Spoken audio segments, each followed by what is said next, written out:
and gentlemen, my name is Paul Heyman, and I serve as special counsel and the wise man to your tribal chief, Roman Reigns, the undisputed, uncontroverted, unquestioned leader of the Bloodline, the most dominant group in recent memory and in the entire history of WWE. The Bloodline has all the damn gold! For nearly 40 years, I have worked for, alongside, and even employed the absolute greatest superstars to ever do it. Just how dangerous do you want to live? I've created the Dangerous Alliance, led an extreme revolution with ECW, and managed the most legendary of all champions. And for me, none of that compares to the relationship I've built with the Wwe, Fatu, and my Via families, the triumvirate that composes this dynasty that we know more colloquially as the Bloodline. My time with this family goes back 40 years. I've led them into battle, strategized with them, and have watched their children grow into top-tier superstars who have also created their own impressive legacies. And so it is my great honor to serve as your host for the WWE 2K25 Showcase, featuring a dynasty like no other, the Bloodline. When you look at this incredible family tree, this is proof that there is only one royal family in professional wrestling, bound by blood. A blood bond forged between High Chief Peter Maivia and Amatua Anai Anawai, the father of Afa and Sika, the Wild Samoans, created a force that has dominated professional wrestling for over 5 decades. An elite collection boasting names like the Wild Samoans, Afa and Sika, as well as The Rock, Rikishi, Umaga, Yokozuna, Nia Jax, Jimmy and Jey Uso, Solo Sikoa, Jacob Fatu, and of course, your tribal chief, Roman Reigns. They've owned championships, filled arenas, packed stadiums, broken box office records, years and decades of dedication to the craft, perfecting their art with each passing generation, ultimately leading us to right here, right now, with the Bloodline having dominated WWE for the last half decade. As your humble wise man, it is my duty to take you through some of the most ferocious battles featuring the greatest warriors in the family. Not everything goes according to plan, and this year we're going to give you a chance to right the historical wrongs and change history to bring more glory to the Bloodline. It's our showcase, after all. Honestly, their only real competition is themselves. Acknowledge me! All of this fighting amongst each other, this constant power struggle, no, I won't let all of that ruin this moment. Because it's not just about Solo Sikoa or Roman Reigns. It's not just about the Usos. It's about every single member of their family that came before them, who built the lineage and who made them into the superstars that they've become today. It's been said elsewhere that wrestling has more than one royal family. That's undeniably true. Also undeniably true is that for all of those other families, there's only one Bloodline dynasty.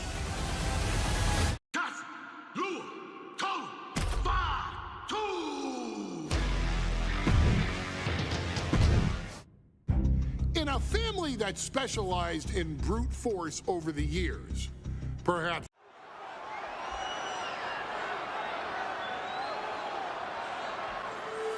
Ladies and gentlemen, this is an event of international magnitude. photographers from around the world as they are documenting Yokozuna's every move. Coming down the aisle with Mr. Fuji is the champion from Polynesia Islands, weighing 550 pounds, Yokozuna! One thing, Corey, he's 550 pounds, bigger than he's ever been. And I understand Hulk Hogan trimmed down so he can have more speed, more endurance. But I'll tell you something, Hogan's got to take him out early. This is going to answer a lot of unanswered questions from WrestleMania 9.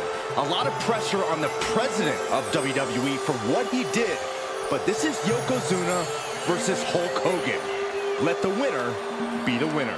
One thing's for sure, Hogan will be quicker. He will be faster than he's ever been in any previous title defense. Well, this is going to be interesting because he's wrestling a fresh Yokozuna this time. Not a man who's already wrestled a 15-minute match with Bret the Hitman Hart. Well, Hogan and Yokozuna's last match lasted less than 30 seconds when Hogan won the title at WrestleMania. Well, I can tell you, this match will go much longer. Yokozuna will not be caught by surprise this time.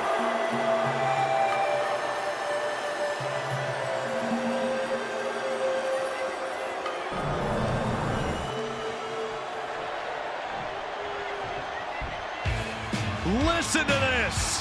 What a phenomenal ovation for the WWE Champion! His opponent, coming down the aisle with his manager, the Mouth of the South, Jimmy Hart, from Venice Beach, California, weighing in 302 pounds, the WWE Champion, Hogan!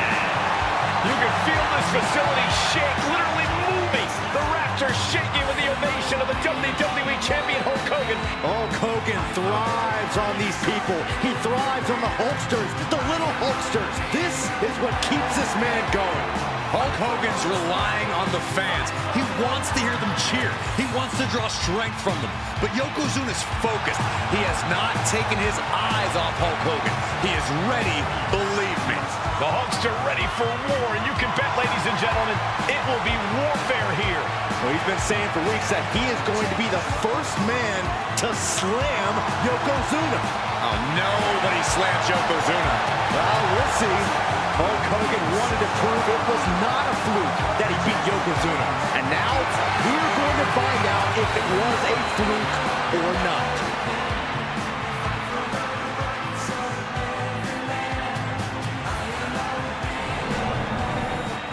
You can see it in everyone's eyes. They all want this championship.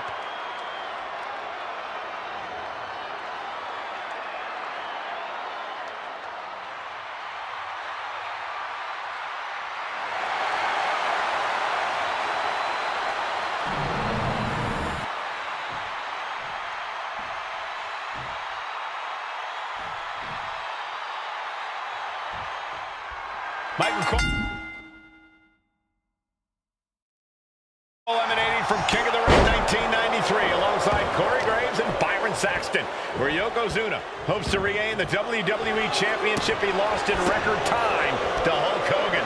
Both men coming in with so much to prove. Hogan wants to prove his controversial WrestleMania win was no fluke. And he's also promised to finally slam the 550-pound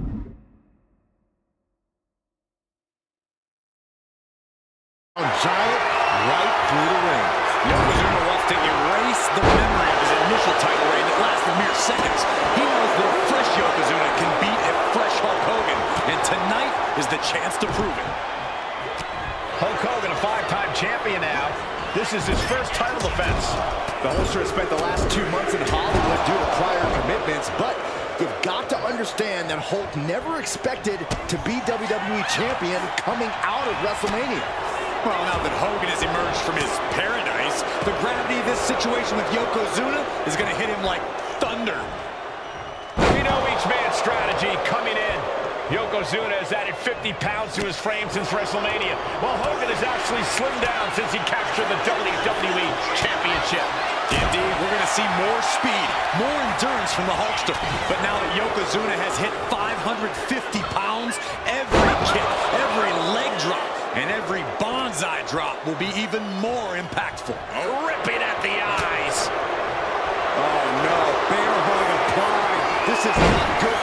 Hulkster. Yokozuna applying the pressure, squeezing the life out of Hulkamania. Yokozuna engaging in warfare. Simple waistlock and countering into an arm drag.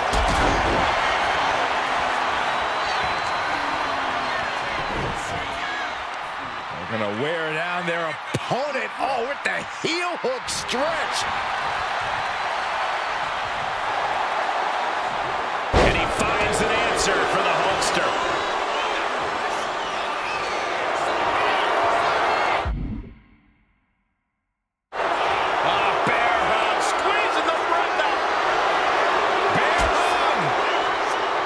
Well-placed elbow will get you out of it. That might be enough. Yes, it is. Oh, no. We've seen this before. The WWE Universe Unable to turn the table. Oh, right across the throat. Yoko now. Belly-to-belly slam. That's got to be the end of Hulkamania. Jimmy Hart trying to rally. And a kick out by Hogan with authority. Hulk Hogan's not done yet. Hulk Hogan is coming alive. Yokozuna back to his feet. Big chop to Hogan. And Hogan's starting to hulk up here. How many times have we seen this over the years? These massive strikes from Yokozuna having absolutely no effect on Hogan. Hogan fired up. Hogan's ready to go. Hogan feeding off the energy of all the Hulkamaniacs. And here comes Hulk. And Yokozuna being backed up to the ropes. Big boot. I can't believe Yokozuna's still standing. Hogan continuing to pour on the offense. A second big boot, but Yoko still on his feet. Don't let up, Hulkster. Keep swinging, keep firing away.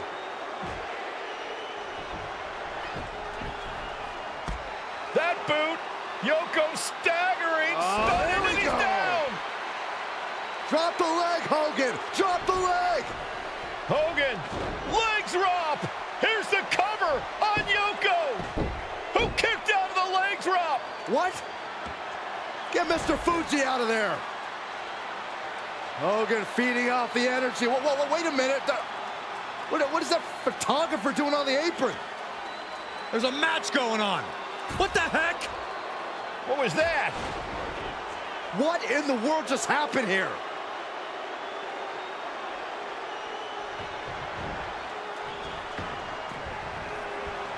Right across the larynx. Stiff headbutt. And gentlemen, Yokozuna may be but one move away from ending Hulkamania. The camera lights are flashing. Yokozuna is so close to regaining the title. And it looks like they have no problem bending the rules there. Yokozuna demonstrating his full power. Hogan's in trouble.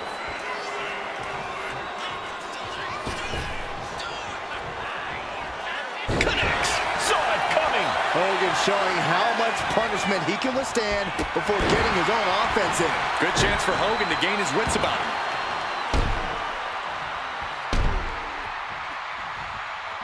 And a little disrespect for dessert. Oh, he paid for that high risk.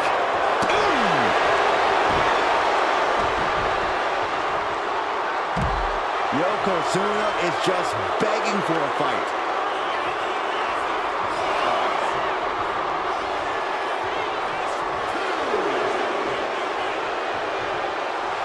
Hogan feeding off the crowd, feeding off their energy. Like a brick wall running into you. The big man, Yokozuna. Devastating leg drop. This is why so many live in fear of Yokozuna. This is how he's dominated so many.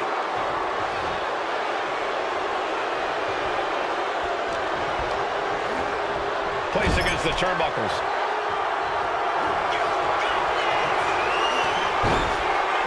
Yokozuna in full control. I hope the ropes hold up. The challenger comes up big. 2. The champ kicks out at 2. We knew it was not going to be an easy task to put the champion away, and that's being proven right now. More like the champions proving that sooner perish than lose their title. And absolutely no idea how that didn't work out in Yokozuna's favor. Yokozuna just manhandling his opponent. Big headbutt. I think we know what Yokozuna is thinking. Up to the second rope. This is going to be a bonsai drop. Are we headed towards a title change? 2 count.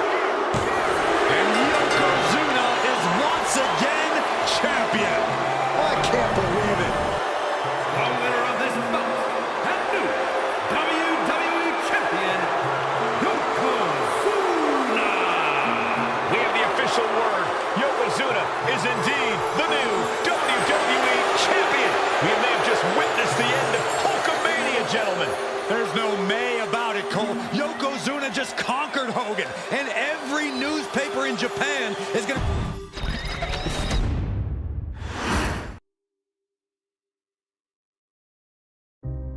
Our next chapter sees the Showcase spotlight shine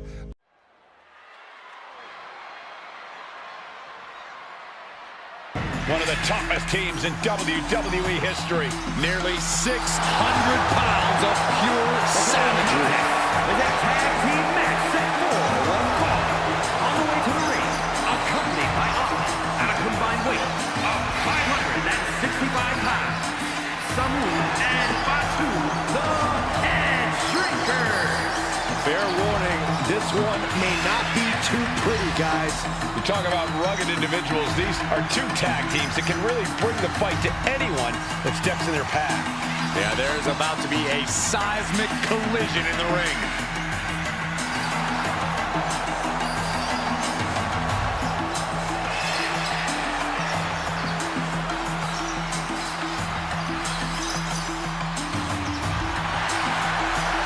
This match means so much to the Steiners and to the Head Shrinkers. Well, the whole world is focusing on WrestleMania 9, and the last thing you want to do is come up on the short end. Pride is on the line, and as is a stake to the claim of being the toughest team in all of WWE.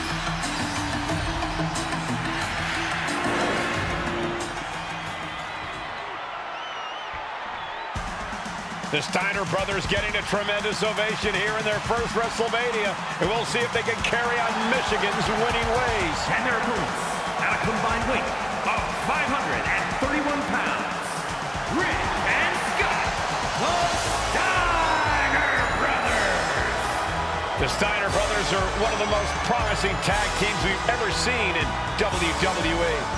But Samu and Fatu are looking to stomp out any of that promise right here at WrestleMania.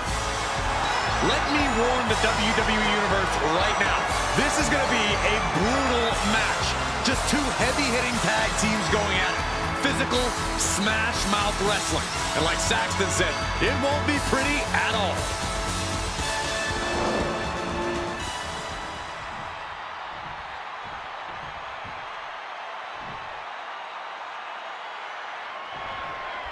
Big fight feel in Las Vegas as Gladiators face off here at WrestleMania 9. And we are watching 4 men who would have been right at home inside of a Roman Colosseum. Double leg takedown. Gonna stack them up here. Shoulders pinned. Turning it around here. What was that?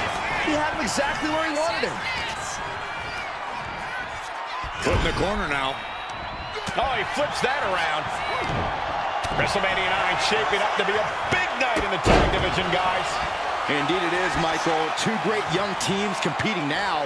And later tonight, none other than Hulk Hogan will lead the Mega Maniacs against Money Inc. for the tag team titles. Odds makers in Nevada have the smart money on Hulk Hogan leaving Vegas with the gold tonight. Head Shrinkers versus the Steiner brothers here from WrestleMania 9. 2 hard-hitting, up-and-coming teams at this epic event. There may be an abundance of togas in the arena today, but you're not going to see a lot of Greco-Roman wrestling out of the head shrinkers. They're just looking to hurt the Steiners. And that actually may help Samu and Fatu here. The Steiner brothers have earned most of their wins by utilizing their amateur wrestling skill set. I can't imagine they'll get many grappling opportunities against dedicated brawlers like the head shrinkers.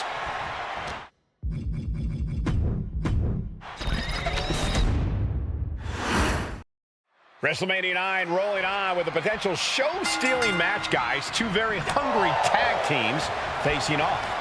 Indeed, Michael, the head shrinkers and Steiner brothers are both new to the tag division in WWE, but both teams are off to an amazing start so far. You have to imagine whichever team wins this high-profile fight becomes an instant top contender for the tag team championship. And with two teams this physical on such a big stage, it is indeed going to be a fight.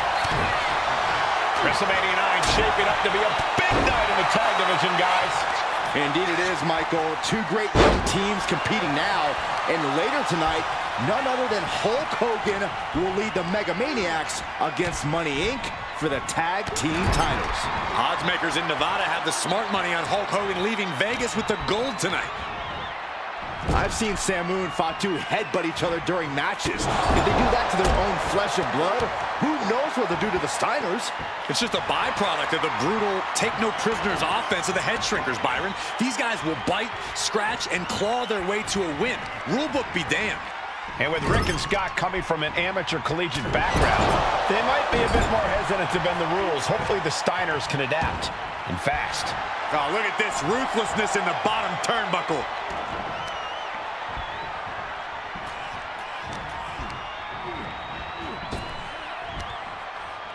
Slam. Good night.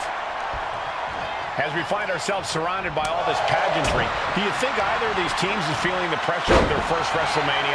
I can tell you that Sam... Double leg takedown, got the shoulders down. Gets the shoulder up and one. Channeling his energy to stay in this matchup. Placed him in the corner here. Brutal short arm lariat. Samu is really displaying aggression. The head shrinkers smartly keeping themselves out of the grasp of Rick and Scott Steiner. There is a method to the madness of the head shrinkers. Brought down with a snap bear. Not the prettiest thing you'll ever see, but it sure looks effective from here. And we are really seeing the amazing skill sets of all four men in this tag team showcase. Well, we already knew about the brawling of the head shrinkers and the grappling of the Steiners, but men as big as these four behemoths should not be able to fly around the ring like they have thus far. It is made for an extremely tough act to follow, guys.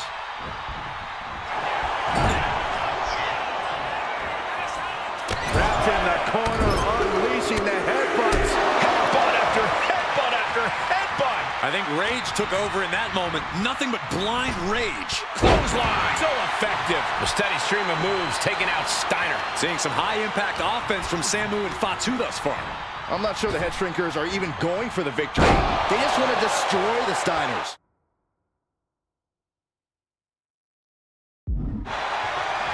Before this match began, you heard the Steiners speak backstage. Scott saying, quote, "Me and my brother are going to go out with a game plan and do what we do best."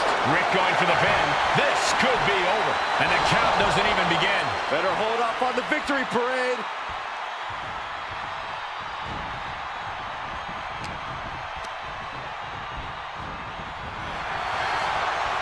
Pulled back into the hip toss.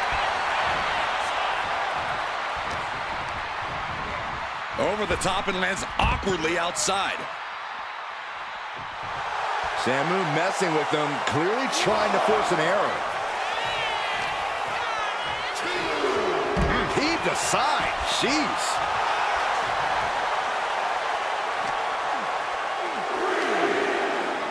Up on their shoulders. Down in a hurry.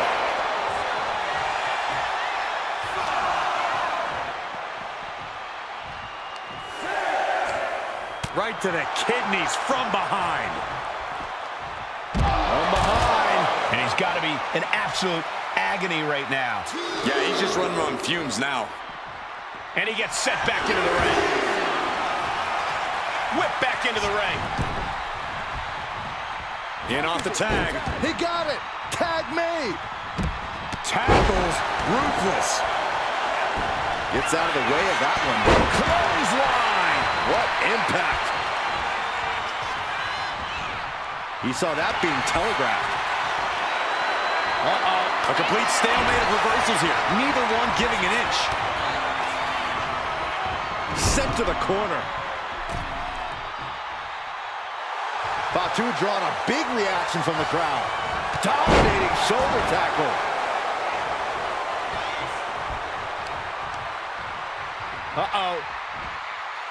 Steiner's caught with a reversal.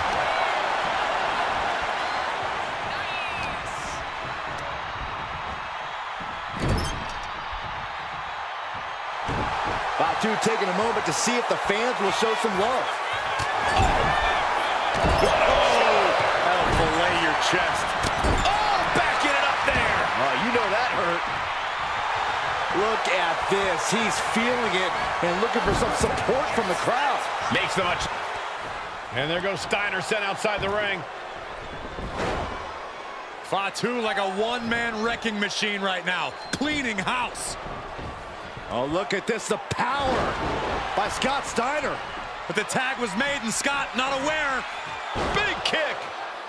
Scott Steiner did not see the blind tag made by Samu. Oh, this is not looking good for Steiner. And this is what the head shrinkers do. Top-tier tag team wrestling. Steiner didn't see the tag, decided to hot dog around, and got a foot in the face for it.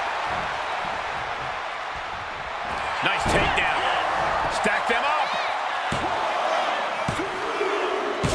And a win for the Steiner brothers.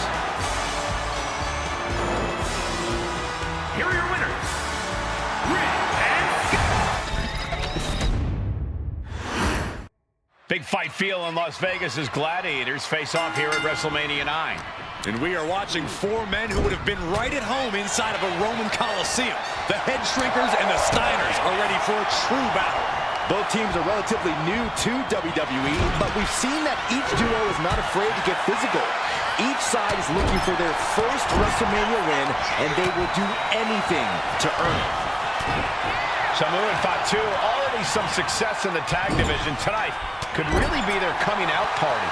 Well, they certainly have a tradition to uphold, Cole. The man in their corner, Alpha, has held the WWE tag titles on 3 occasions, and he's primed to bring the head shrinkers to the top as well. Right to the throat. Boom! Kick right to the face. There may be an abundance of togas in the arena today, but you're not going to see a lot of Greco-Roman wrestling out of the head shrinkers. They're just looking to hurt the Steiners. And that actually may help Samu and Fatu here. The Steiner brothers have earned most of their wins by utilizing their amateur wrestling skill set. I can't imagine they'll get many grappling opportunities against dedicated brawlers like the head shrinkers. Got him in the corner now. Oh, man, jarring headbutt.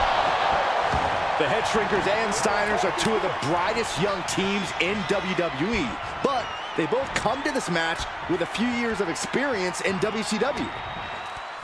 And there goes Steiner sent outside the ring. Fatu like a one-man wrecking machine right now, cleaning house. Oh, look at this, the power by Scott Steiner. But the tag was made and Scott not aware. Big kick. Scott Steiner did not see the blind tag made by Samu. Oh, this is not looking good for Steiner. And this is what the head shrinkers do. Top-tier tag team wrestling. Steiner didn't see the tag, decided to hot dog around, and got a foot in the face for it. As we find ourselves surrounded by all this pageantry, do you think either of these teams is feeling the pressure of their first WrestleMania? To the sky! Delivers the elbow. Oh, what a roundhouse!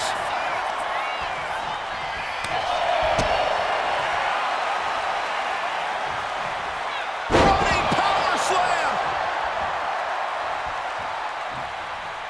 Making his way to the top here. From the top! Diving shoulder tackle. And all that Steiner muscle did him no good there. Yeah, Samu just ramped up his intensity. Into a German. And we are really seeing the amazing skill sets of all four men in this tag team showcase. Well, we already knew about the brawling of the head shrinkers and the grappling of the Steiners, but men as big as these four behemoths shouldn't. Oh, nothing fancy here. Hasting victory. How on earth could he not keep him down for even one at this point? Gets driven into the corner.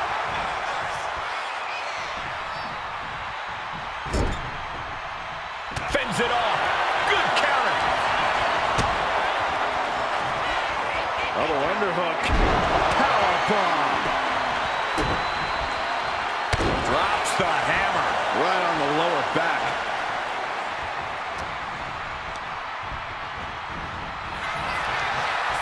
Pulled back into the hip toss. Ooh. Evasive maneuvering there.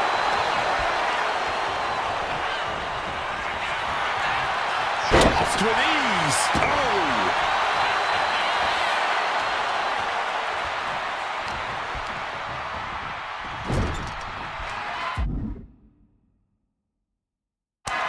There's the tag.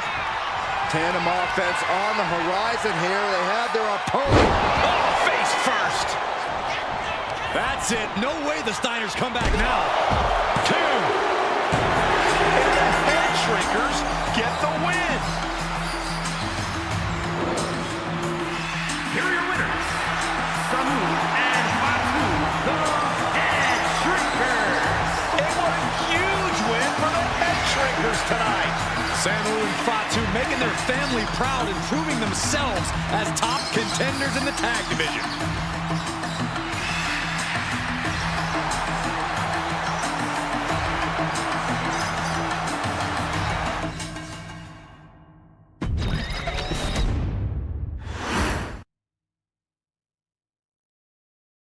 Hey, let's put this in the simplest of all terms. Dwayne "The Rock" Johnson.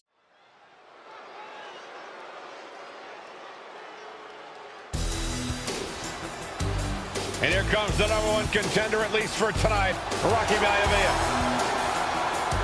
The following contest, scheduled for one fall, is for the WWE Intercontinental Championship. Making his way to the ring is the challenger from the South Pacific, weighing in at 275 pounds, Rocky Maivia. A blue chip talent with a bright future.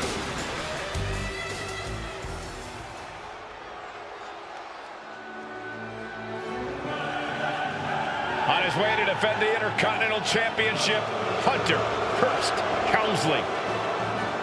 His opponent from Greenwich, Connecticut, weighing in at 246 pounds, the WWE Intercontinental Champion, Hunter Hearst Helmsley. Helmsley is scheduled to face another challenger at an upcoming show this Sunday. And he's taking the risk, stepping in here against a newcomer, Rocky Maivia. Well, you can consider it risky, you can consider it overconfident, but any way you look at it, it's a dangerous move by Helmsley to take on an athlete who has been on a real roll. Rocky Maivia has been successful thus far in WWE, and Rocky is focused. Rocky is only thinking about tonight. Saxton, just curious, have you ever exercised your right to remain silent? I am tired of all this talk about Rocky Maivia. Yeah, he's been on a roll, but it could all come to a screeching halt tonight at the hands of Hunter Hearst Helmsley.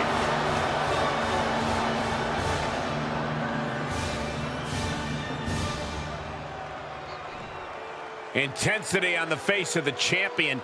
Challenger in the corner, looking more determined than I've ever seen.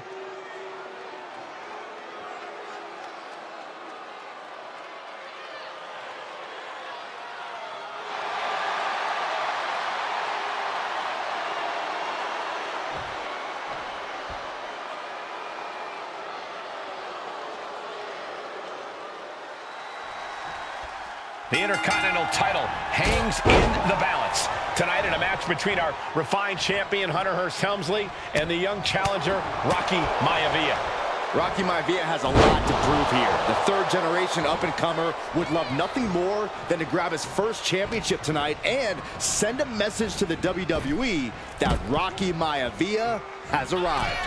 But Hunter Hearst Helmsley will Perched up top, through the air, and connects. No matter who you are, when you crash on the floor, a searing pain races through your body. And conspicuous by his absence is the butler of Hunter Hearst Helmsley, who has been intervening in matches as of late. Who knows if he might show up? Yeah, unfortunately, that's just another thing Maivia needs to worry about. Rocky has bigger problems in the ring, gentlemen. Biggest match he's ever had. Live, worldwide television. He's got to have a stomach full of butterflies. He doesn't have much time to get back in the ring.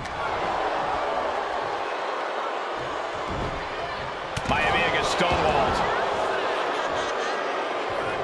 Rocky beats him to the punch. If Rocky Maivia is going to take down the more polished and experienced Hunter Hearst Helmsley, Cobra clutch cinched in. The Cobra clutch is in. In trouble here. A couple of elbows to the jaw, and that'll break things up. Oh, he saw it coming. Intercontinental Championship at stake right here in Lowell, Massachusetts. We're expecting an emotional night for all of us, considering that Shawn Michaels will forfeit the WWE Championship live tonight. Yeah, I saw a very dejected HBK earlier today. I couldn't even get him to crack a smile at all. Well, that's just because no one's ever happy to see you, Saxton. Ooh. Now short clothesline hits its mark.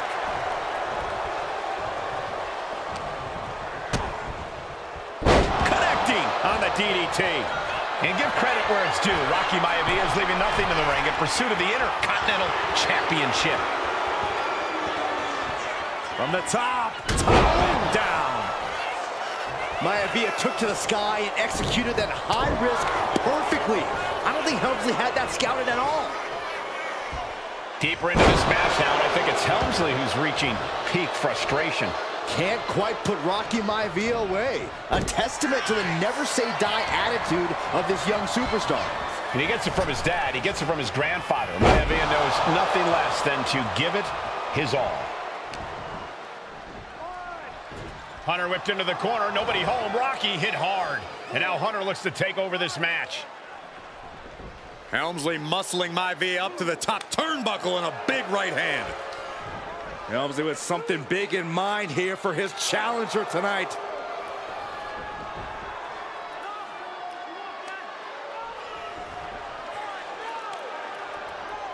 Well, this is just blatant disrespect from the arrogant champion.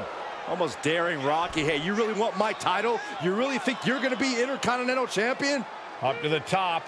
Hooking Rocky into a superplex. This could be it. Can Hunter capitalize?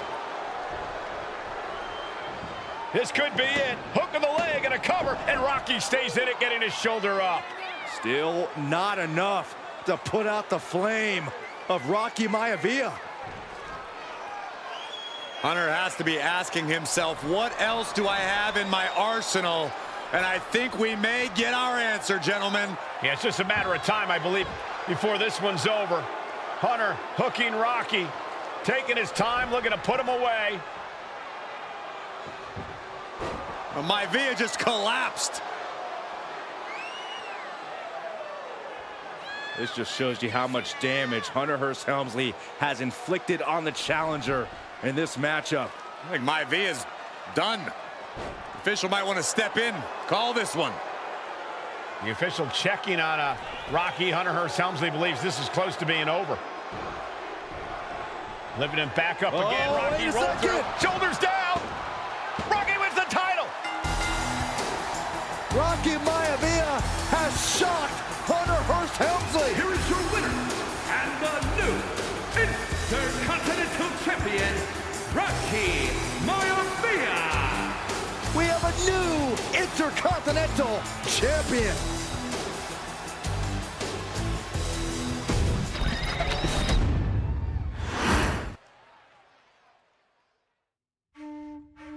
In a family of elite combat athletes and top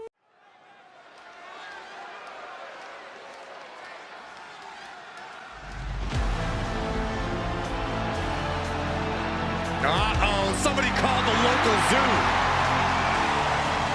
The following contest is scheduled for one fall and is a steel cage match. Introducing first, from Detroit, Michigan, weighing in at 275 pounds, George the Animal Steel. I'm not even sure the cage can contain this man.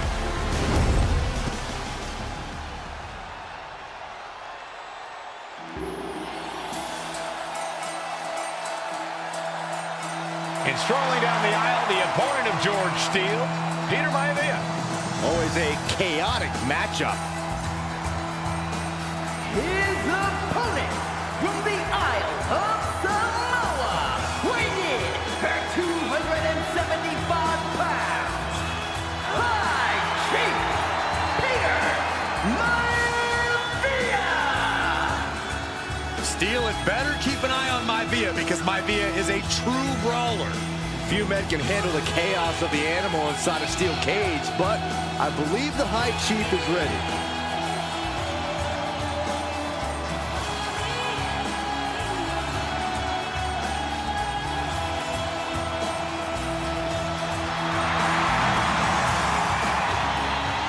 Maivia carrying such pride into the ring. Very stark contrast to Steele. We'll see which prevails tonight.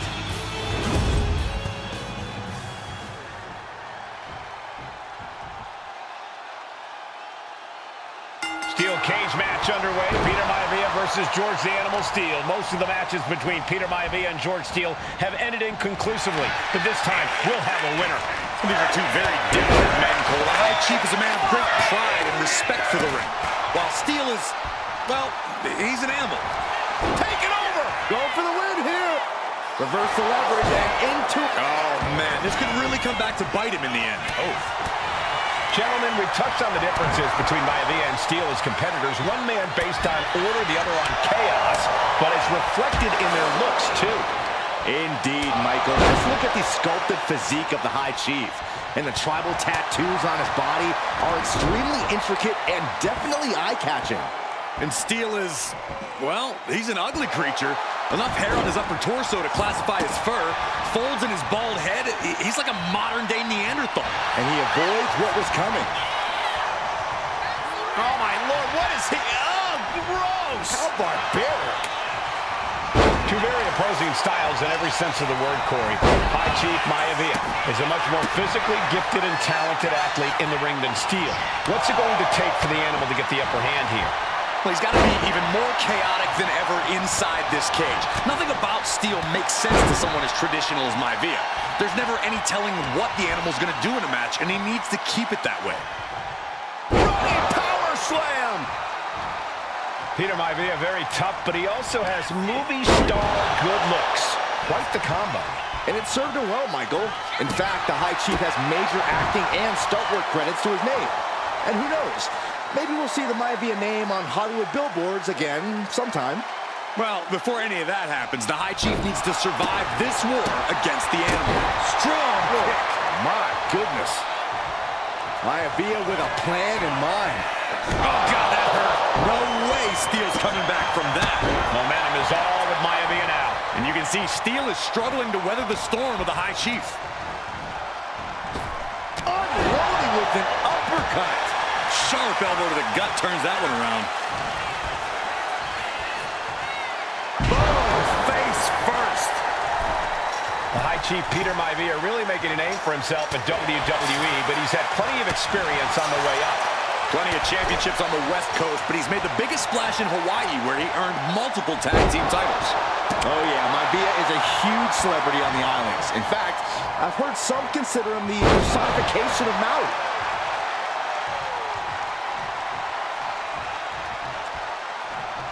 Oh, connects on the kick. Overhead chop. Ah, there's a headbutt. George with great awareness.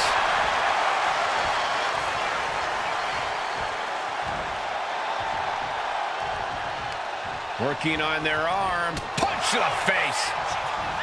The Animal has to be elated to be in this steel cage against one of his biggest rivals, no less. Yeah, Byron, we've seen the Animal brandish a weapon against Peter Maivia before when it was against the rules. The High Chief better be prepared for Steel to get even crazier. Oh, Maivia's prepared, all right. The man is extremely tough and agile. In fact, the High Chief's entire body can be considered a weapon. Stretching and tearing at all the ligaments in the leg. Stiff kick. Able to slip away. Overhead chop. Ooh, headbutt. Nothing pretty about that. He's going to ascend the cage.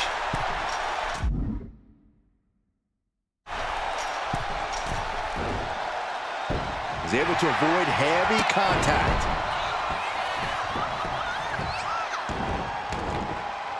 That one just busted open Peter Maivia. This is disgusting. Some folks call Peter Maivia the Flying Hawaiian, and the reasons are obvious for that moniker. But guys, how has he earned the other nickname of the High Chief? Well, Cole, Peter Maivia is very close to the Anawa'i family. In fact, Peter's considered a blood brother to the patriarch of that clan. When you add on the fact that Maivia was born and raised in Samoa, you can see the great pride he has for that land and its people in the tribal ink that covers his body. Maivia able to evade. Boom! Take it over! Go for the win here! Beautiful! Might sneak. Oh, come on. Did he really need to stop the pin like this? Oh! When a man like Peter Maivia signs up for a match with the Animal, he doesn't know what to expect, just to expect anything in the world. Peter Maivia knows full well that he's another big move! Oh, what a backbreaker. Man, just ugly impact. Is it enough? Is it enough for Peter Maivia? And the High Chief defeats the Animal. Here is your winner, High Chief Peter Maivia. Anytime these two have faced off, it's been eye for an eye. But the steel cage has finally delivered a decisive victory for the High Chief, Peter Maivia. George Steele is one tough animal, but the way Maivia faced him in the cage tonight just reinforced what everyone already knew, that the High...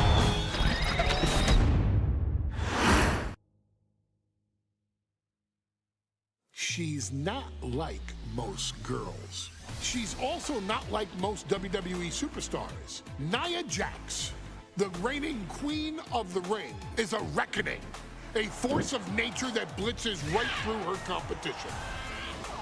A cousin of The Rock, Nia Jax arrived in NXT almost 10 years ago with astronomical expectations. Undaunted, Nia Jax would dominate early opponents, finding herself competing for the NXT Women's Championship mere months after her debut. It did not take long for those running Raw and SmackDown to take notice. Well, our next pick, Nia Jax. And Nia Jax would join the Raw roster.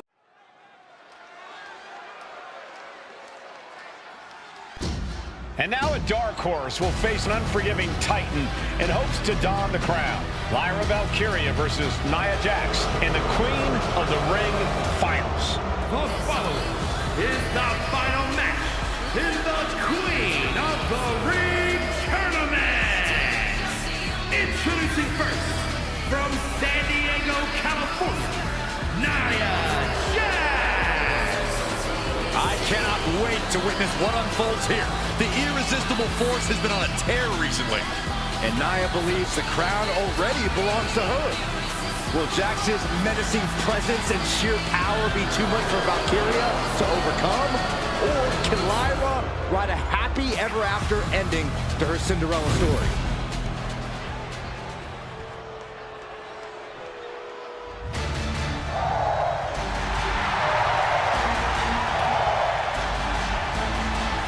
Lyra Valkyria fancies herself a Morrigan, which is an Irish goddess of war. As they were on the battlefield, they used to take the shape of ravens to fly around and decide who would live and who would die. That is what Lyra Valkyria is bringing to the ring here tonight.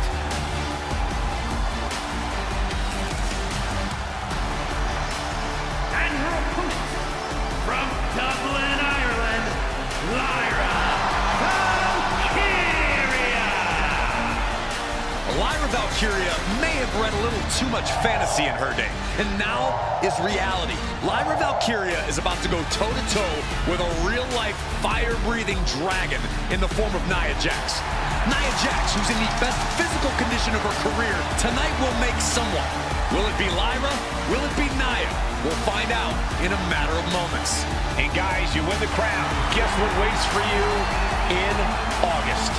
A date with the champion of your respective brand at SummerSlam.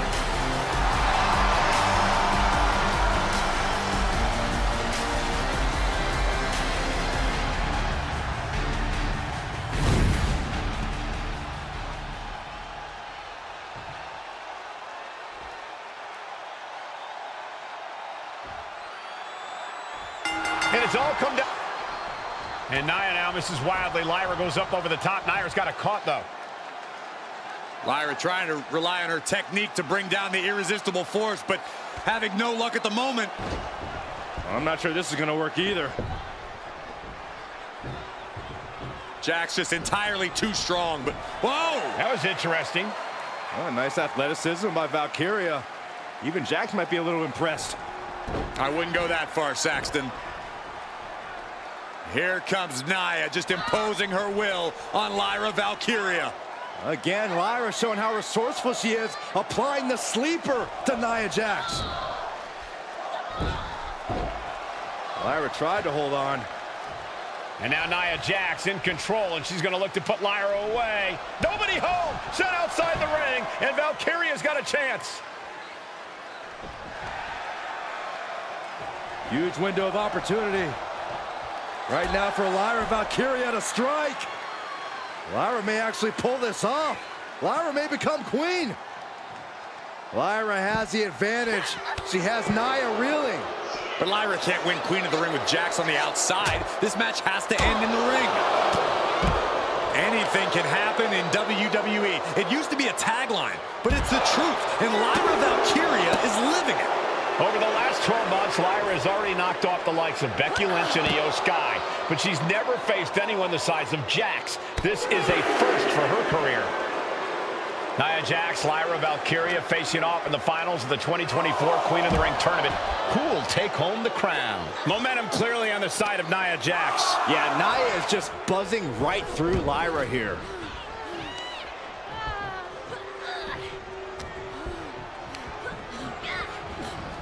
Uh-oh. Samoan drop!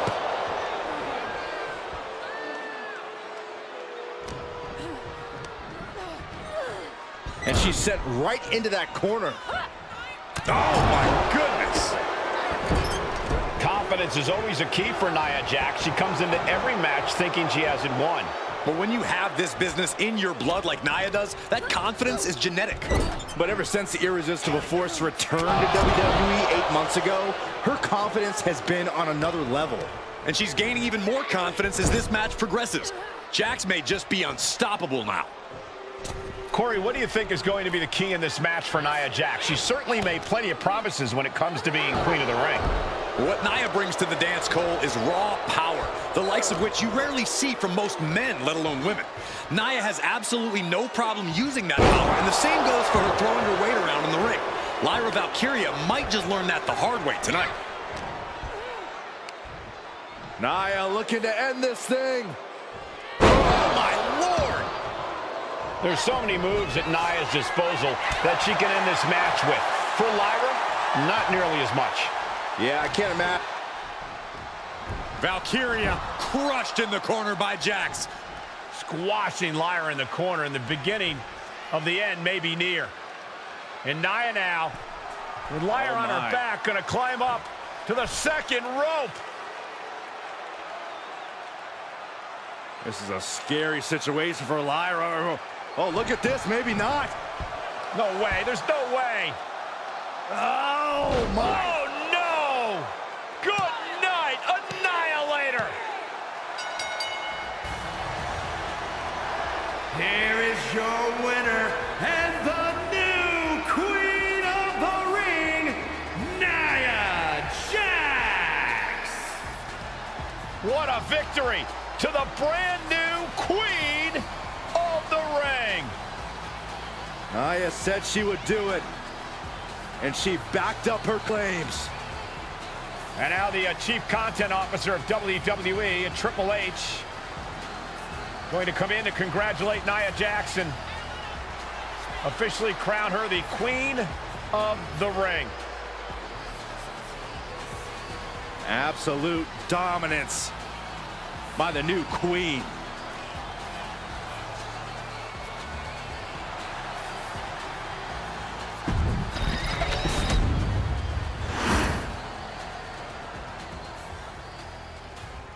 I'm sure you will agree with your wise man. Many WWE superstars.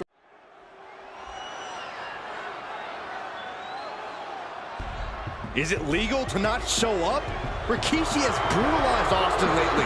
Austin will be here, Byron. I just refuse to think anything else.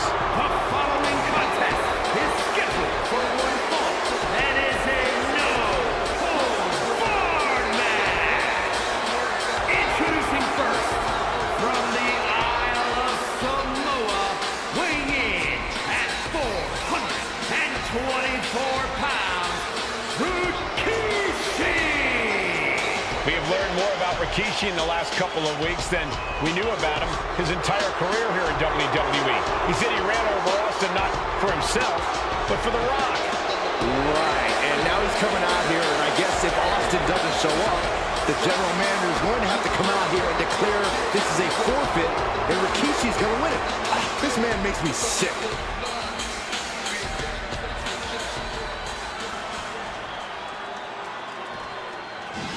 Is he here?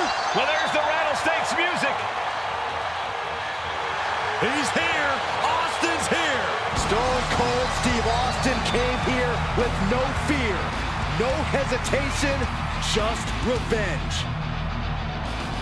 His opponent, from Victoria, Texas, weighing in at 252 pounds, Stone Cold Steve Austin!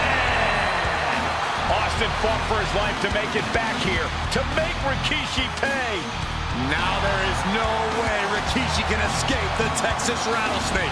It's been almost a year since Austin competed in the ring. Austin is a man possessed. Rikishi feels good about running over Austin and said he'd do it again. That man is sick. Well, Rikishi made two mistakes. One, trying to end Austin's life. And two, not being man enough to finish the job. Austin's going to absolutely tee off on Rikishi. This one is going to get ugly in a hurry.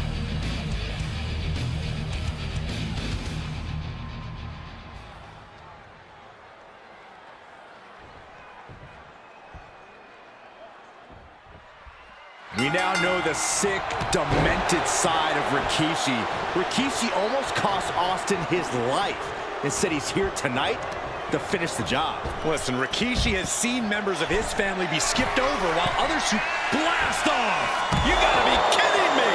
You gotta be a certain kind of crazy to even think about attempting that kind of offense. But I can't say it didn't pay off. And looking at my monitor, it just makes me sick to my stomach watching Rikishi. This is a man who has no remorse and feels justified for running Austin down like a dog. Look, to be devil's advocate, you've got to look at Rikishi's perspective. He's proud of his Samoan lineage and saw an opportunity to give his people a leg up in the shark tank that is WWE. Are you serious, Corey? Rikishi ran over another human being. We're fortunate that it only put Austin on the show for 10 months instead of his whole life. It's sick that you would even condone what Rikishi did. Don't twist my words, Saxton. I'm not saying I condone Rikishi's actions. From the top, Look out below! adrenaline can make you do crazy things. Exhibit A, right there. And though The Rock wants nothing to do with this altercation, we have to mention the sadness Rikishi has brought to him. Rock might be innocent in this whole ordeal, but I feel that somewhere inside his soul, The Rock is happy with what Rikishi's done. The Rock is proud to have Rikishi and his family.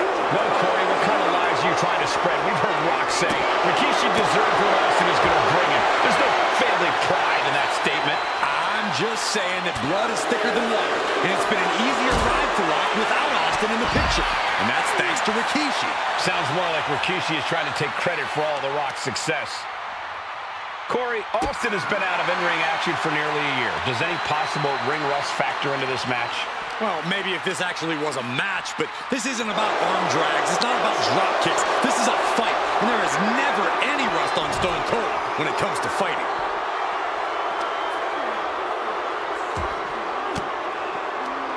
Oh, and he stops that offense.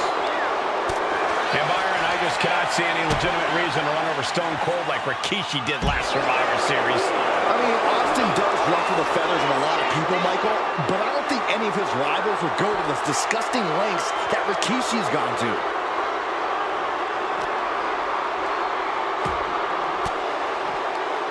Caught an elbow to the gut for that effort. Set up for the leg sweep. Nicely done.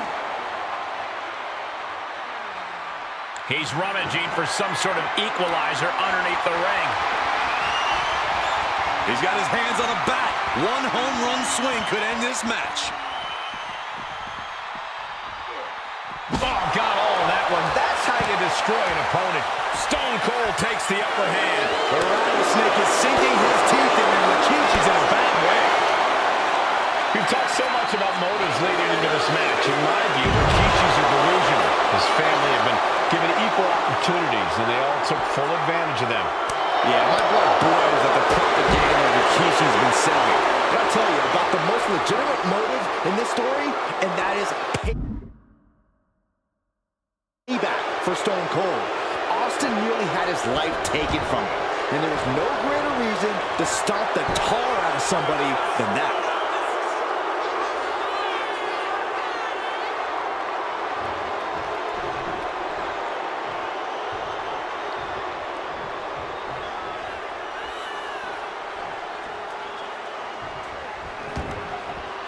And this one could be moving to ringside.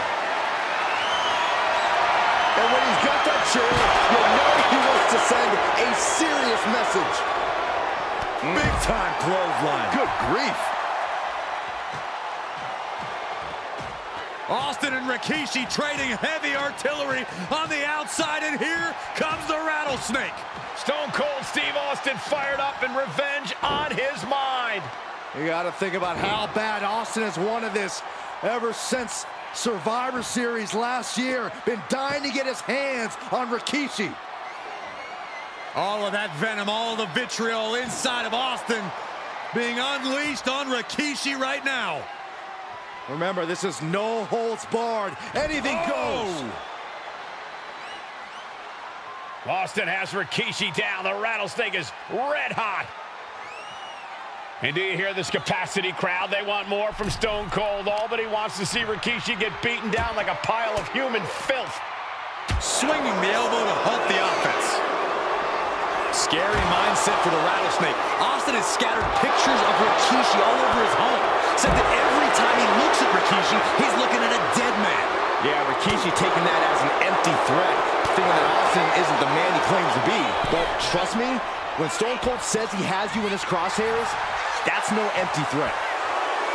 He could be enjoying the moment too much, giving his opponent a lot of room to recover. Covering that offense. Oh, attacked in the midsection. And he has an answer for Rikishi.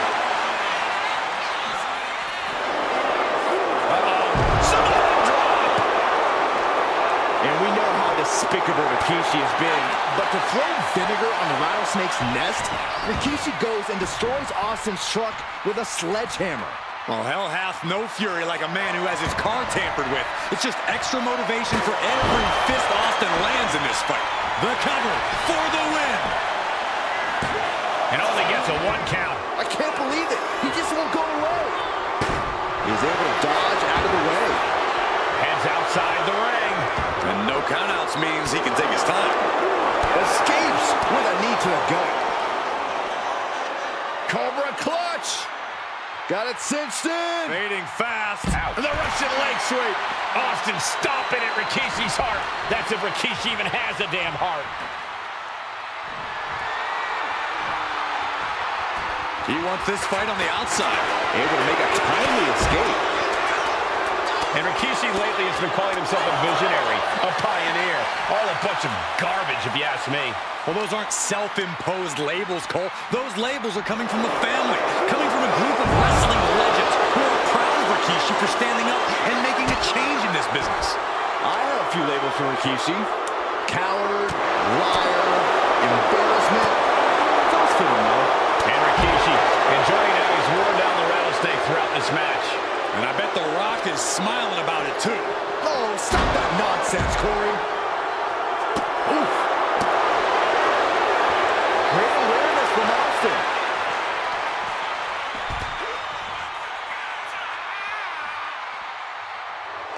A show of confidence from Rikishi. A little insult to your injury. There's been a lot of vitriol coming from fans towards Rikishi these past few weeks, and this Albany crowd is continuing that pattern of disdain. You think Rikishi cares about the fans, though? No, not at all. He truly believes he's done something for his family, for his people. His family's respect is the only respect he's desperate for. This would be the time to go, guys. Oh, my God. And Rikishi slows Austin down with a thunderous right. Austin's in trouble. And now steel chair. Oh, and Austin, he just averted disaster there. And now Austin gonna deliver the punishment with the steel chair.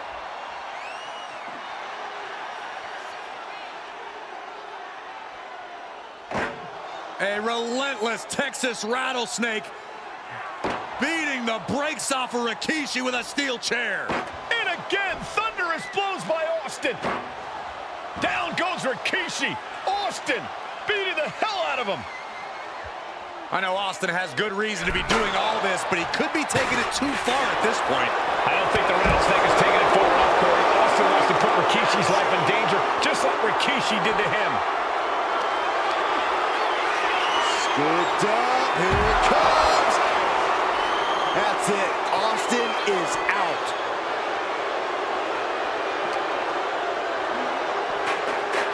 Under the ropes and back into the ring.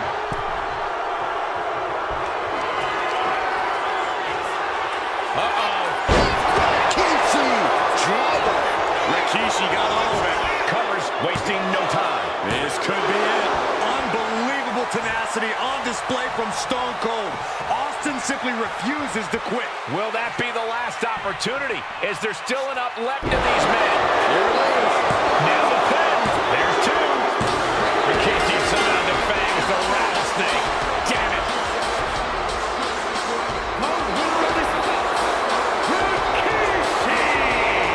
This is not what many of us expected to see.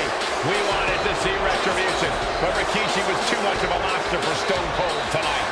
The vitriol that consumed Rikishi powered him to finish the job and leave a battered Austin in his rear-view mirror.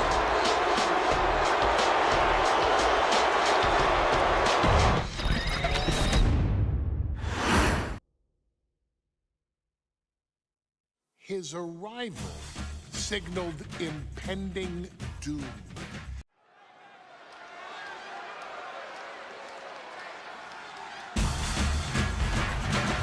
Well, ladies and gentlemen, here he is. He can be the next WWE champion, the near 400-pound Umaga. A man that since debuting right after WrestleMania 9 months ago has remained undefeated. And Umaga has been in the ring, Byron, with the best of WWE. This man looks, moves, and sounds like a movie monster. Except Umaga is for real. He is a Samoan bulldozer, an 18-wheel version with a mean streak. Big, athletic, strong, and probably gonna outweigh John Cena by well over 100 pounds. Since 1963, the WWE title's only changed hands twice here in Kansas City. That's twice in the last 47 years. But Umaga is a scary human being. He can easily change that trend right here tonight.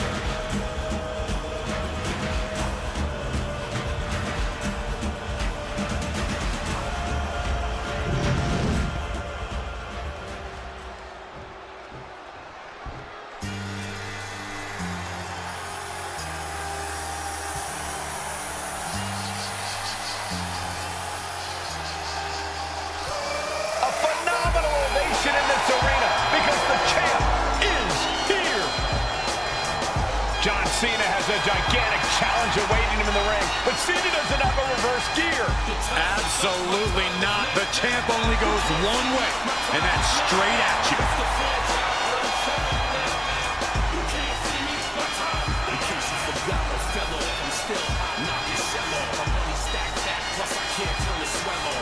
John Cena, a three-time WWE champion, the handler of Umaga, Armando Estrada, trying to control this undefeated challenger.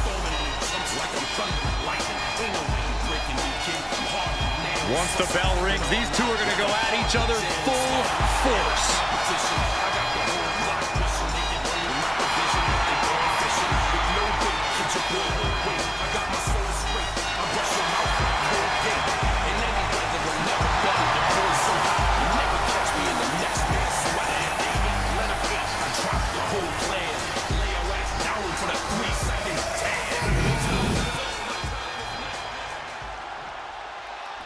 The following contest is scheduled for one fall, and it is for the WWE Championship. Introducing first, the challenger from the Isle of Samoa, weighing in at 353 pounds, Umaga.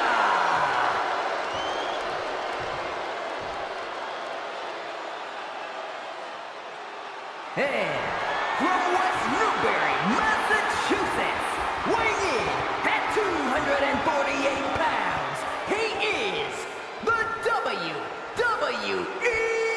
Champion, John Cena!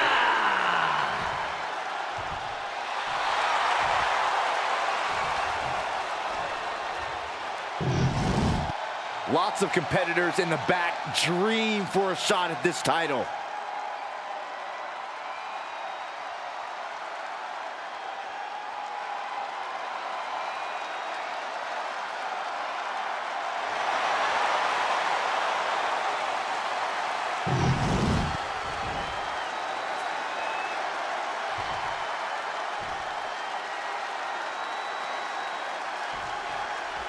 John Cena and Umaga battling here for the WWE Championship. Will John Cena halt the Samoan Bulldozer's path to destruction? Cena's going to have to go all out to accomplish that. No one has been able to withstand Umaga thus far. This brutal Samoan has made... From the top! Good Lord! Taking flight! Coming down on their opponent like a sack of bricks. Umaga is truly a specimen to marvel at, Corey, and his handler, Armando Alejandro Estrada, knows he has a thoroughbred on his hands. There's a difference between thoroughbreds and Umaga, though, Cole. Thoroughbreds can be tamed. Umaga cannot.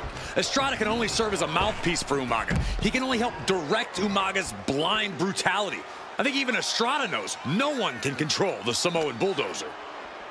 And you just see Cena's legs bend awkwardly off the steel steps. Umaga really pinpointed a target with that attack. I don't know if it was strategic on the part of Umaga or just a result of his rampage, but either way, taking out Cena's foundation is going to sway the power advantage into Umaga's favor now.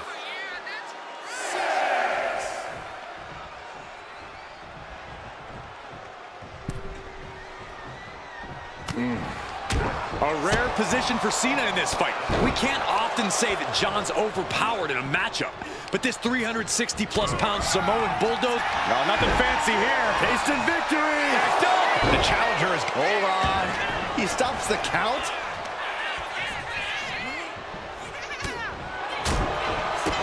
kick to the gut. Oh, brutal forearm. And Cena's starting to falter here. Umaga is simply overpowering John Cena right now. Turns it around. Bam! And a kick. Oh, my goodness. Ah, what a smash. That is just insulting. Umaga proving to be a relentless super heavyweight, determined on becoming the WWE Champion tonight. Cena tonight attempting to do something no one else has been able to do. Be it HBK, Triple H, Kane, the list goes on and on. No one has been able to beat Umaga. Since debuting in last year's WrestleMania, he's never been pinned, never been submitted. Umaga is a man who's decimated every single thing in his path. It's not hyperbole to call him a dangerous and deadly savage.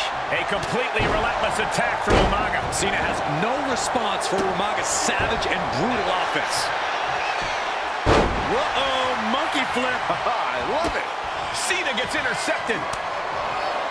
Super kick.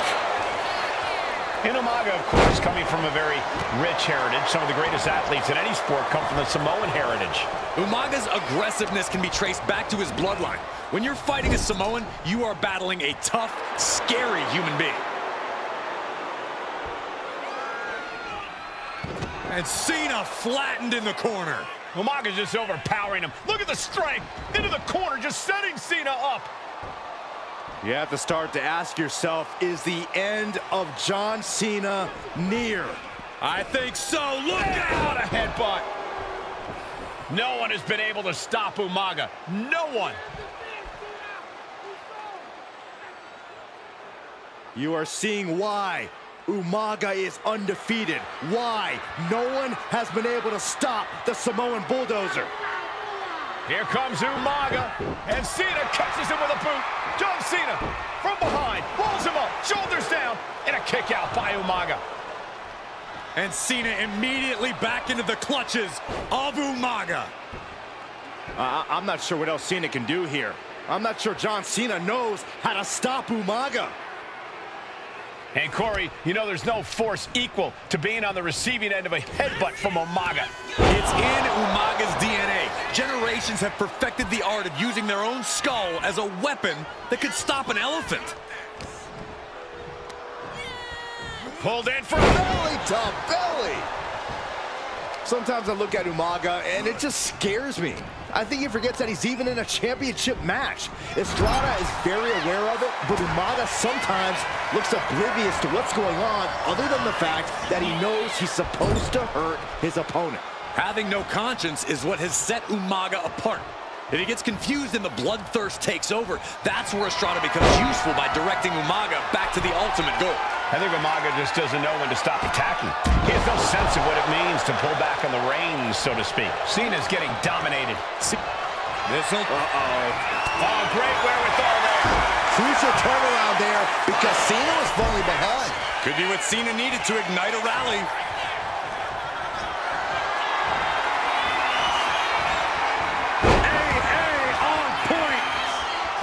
Not done yet. We got part 2 on the way. The champ might have just ended things right there. And the ref can't even start the count. It's unthinkable. Someone beating the 1 count at this point. And Cena looks a little surprised. From the top, the leader of the C-Nation. This'll do it. Umaga. Sumo pin. Title of the arm. Champ's in trouble. Makes the cover. New champion. An undefeated champion. Here is your winner, and the new WWE Champion, Umaga! This proves it. Truly no one can withstand Umaga. The Samoan bulldozer has wrecked his way straight to the WWE.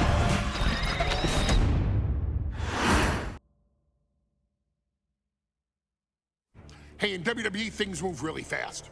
If you aren't present in the moment, it can feel like a year goes by and only 2 or 3.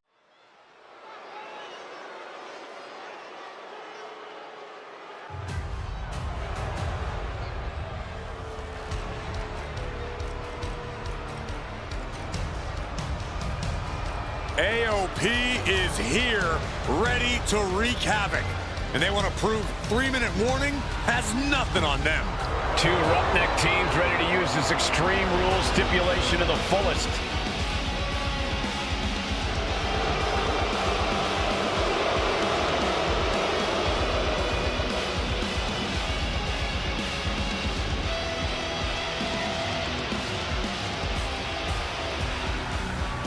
The following contest is a tag team Extreme Rules match.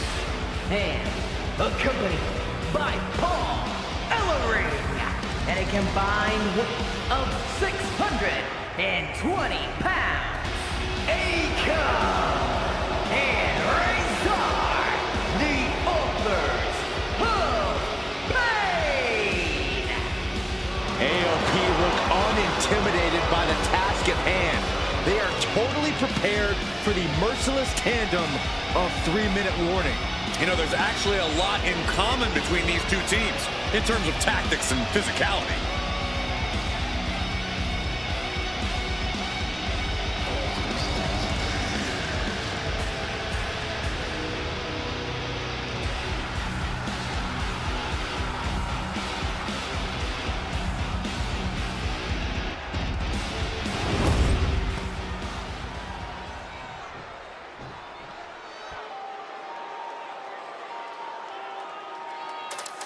And guys, the authors of pain now have 3 minutes. Hands at a combined weight of 770 pounds, Rosie and Jamal. 3-minute warning.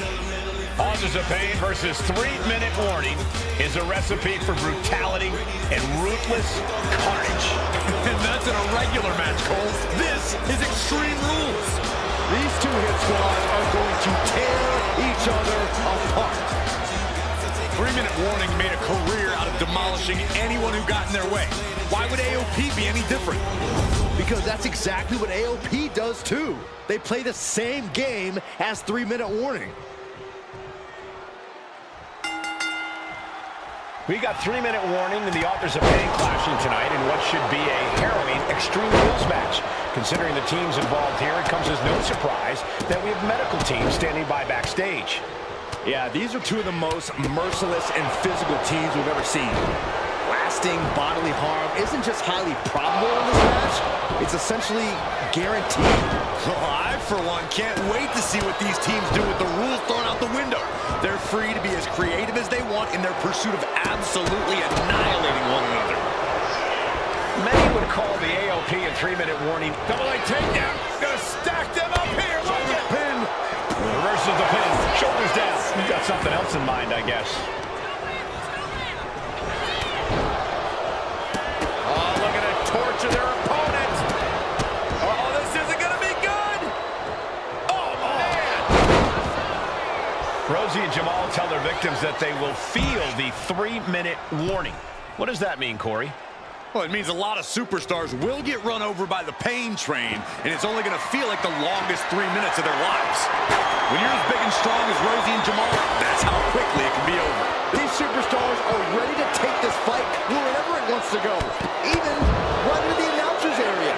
Evades the attack. Oh, and a wicked clothesline. Oh, man, he is fired.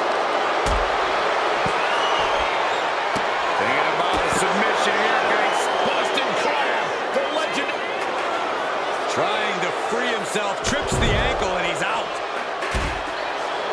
And kicks off his opponent. Watch the hardcore style of 3-minute warning. Both of these men are from the hood, so to speak. Grew up in the streets, brought up to be tough. Rosie and Jamal have a rough tenacity. A duo that couldn't care less about headlocks. They're just all about beating the hell out of you. 3-minute warning's thug-like tactics need to be respected. Rosie and Jamal only care about one thing, and that's the winner's purse. Now bringing the fight back into the ring. Striking at will. Every strike more devastating than the last.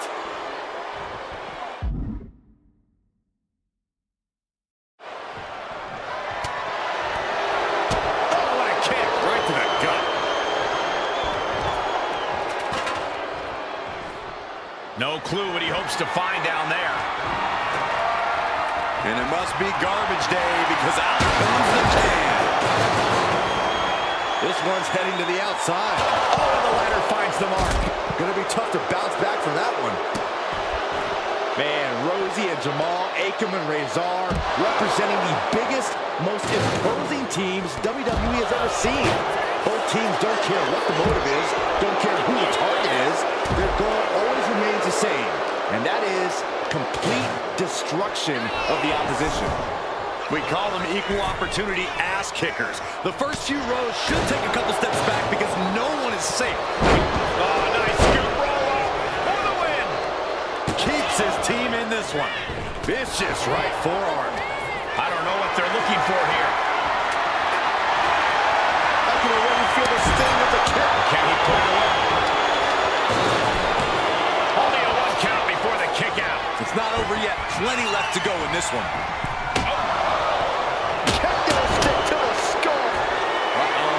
Going for the run!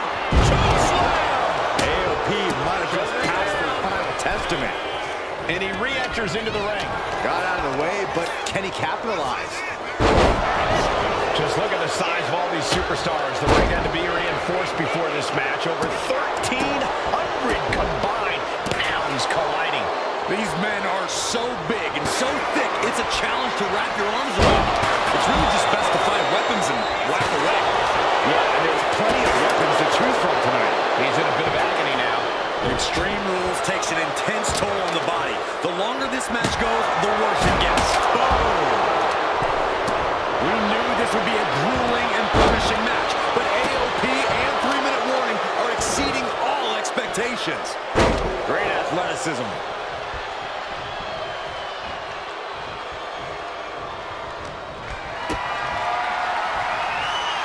Clearing off the announce table. This can't be good. No. Front panel locked in. Death Valley driver. That's it. 3-minute warning are done.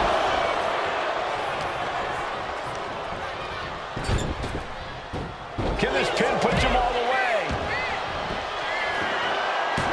He breaks the ref's count before 2. This is where great cardio makes all the difference, helping you stay alive deep into the match. Pay special attention. Up high. And what's this manager looking for under the ring? He has no business down there. Going for the run! That don't look as bad for Rosie. Down. He grabs the victory. Here are your winners.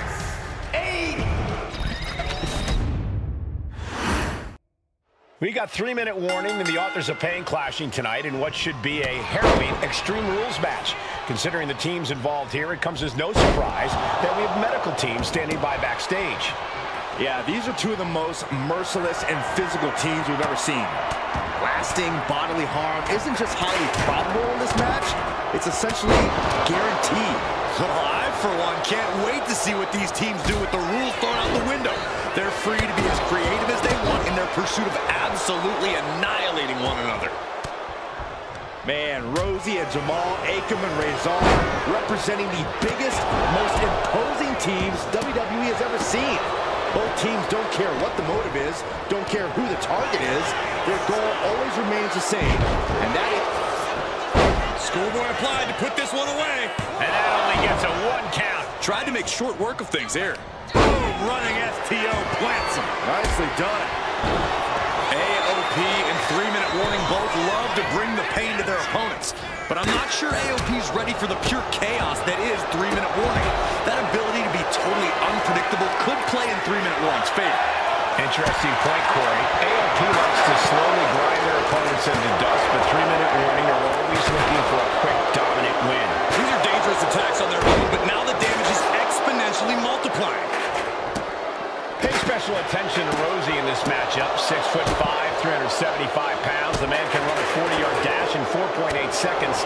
This guy is a pure athlete. Rosie played high school football with a legendary running back before playing college ball in Hawaii. Imagine being pancaked by the force Rosie brings. Oh, man. Adding more injury to injury with that hammer. Any one of these attacks could cause irreparable damage, but I don't think you can come back from this many.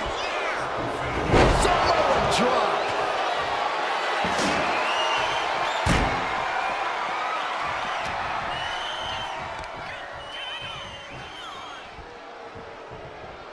Hellacious power slam.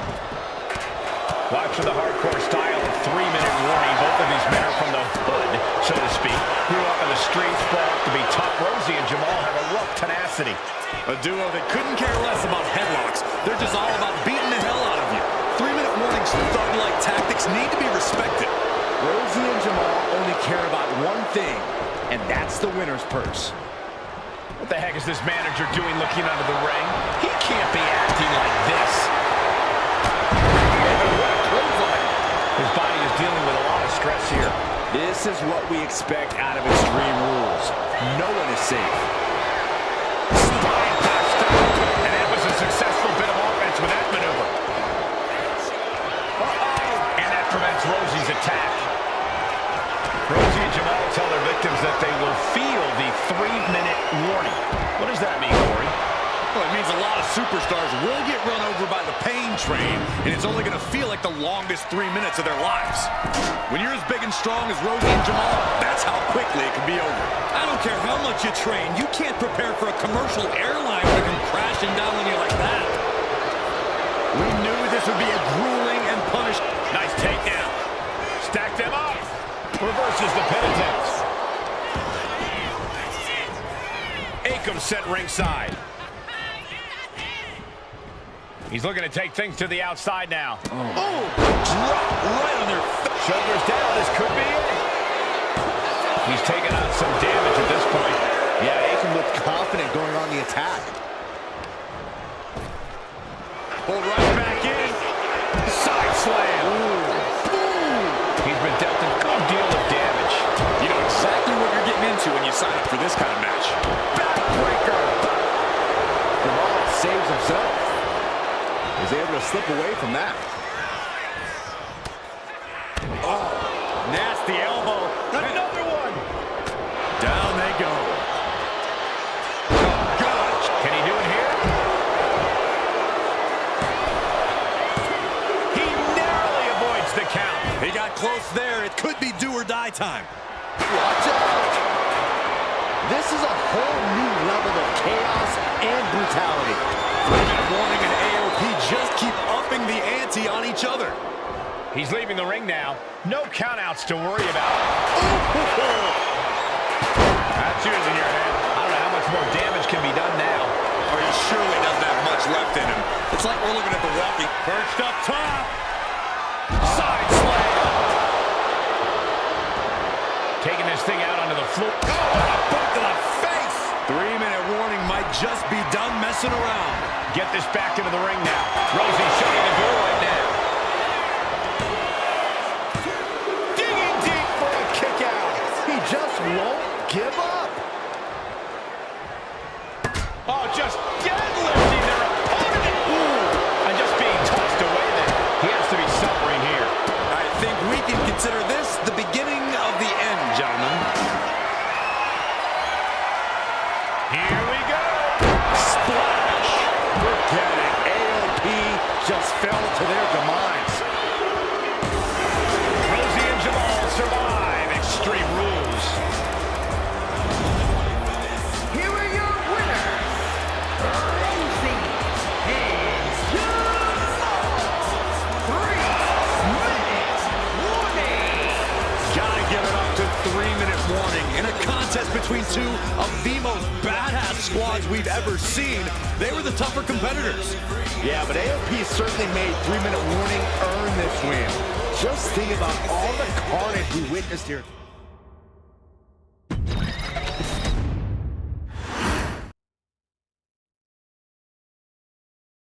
We've come to the part of the showcase where we get to talk about Tamina.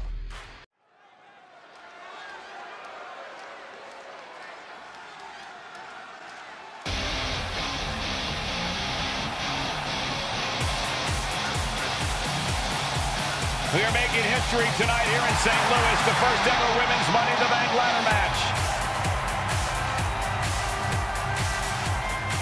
The following is the first ever Women's Money in the Bank ladder match.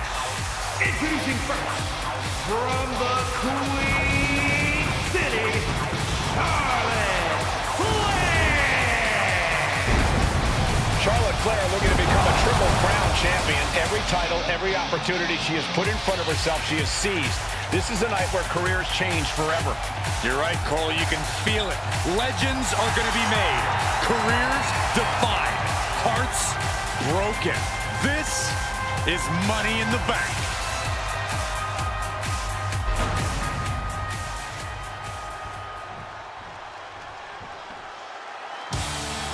And Byron, Becky Lynch with a very astute point. I rip off arms. You can't exactly climb a ladder with no arms.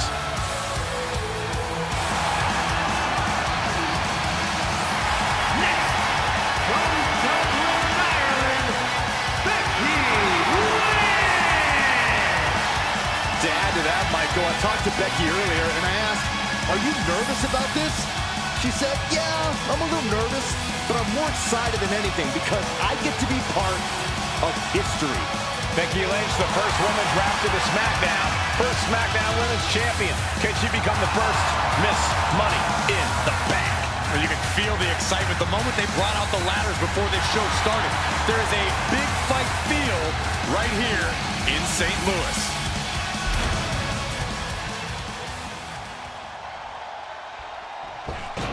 There's a big fight coming. Tamina, perhaps the most dominant superstar in this match. And I guarantee she is not fazed by taking on 4 different opponents in a ladder match. From the Pacific Islands, Tamina. This is a milestone moment that is being watched all over the world. And Tamina is hoping to live up to her family's legacy. She wants that briefcase. She wants that title. It's in her blood.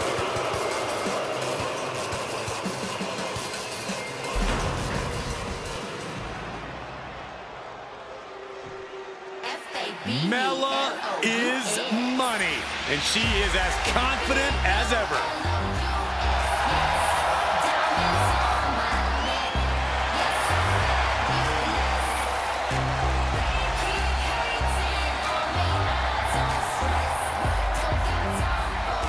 Making her way to the ring from Staten Island, Carmella. Byron, Carmella's made a couple of good points recently, saying, I was the last woman drafted in the WWE draft last summer. How big of a chip is on her shoulder? Well, she's got a huge chip on her shoulder. And also, don't forget, Carmella has had some major victories lately, so she has all the fuel you could need heading into a match of this type.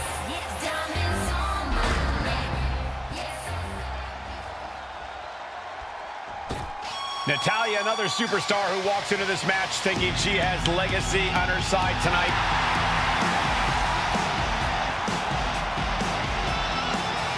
And from Calgary, Alberta, Canada, Natalya. Every last woman in this match has chased this opportunity so fiercely. They have chased the championship, perhaps none more so than Natalya.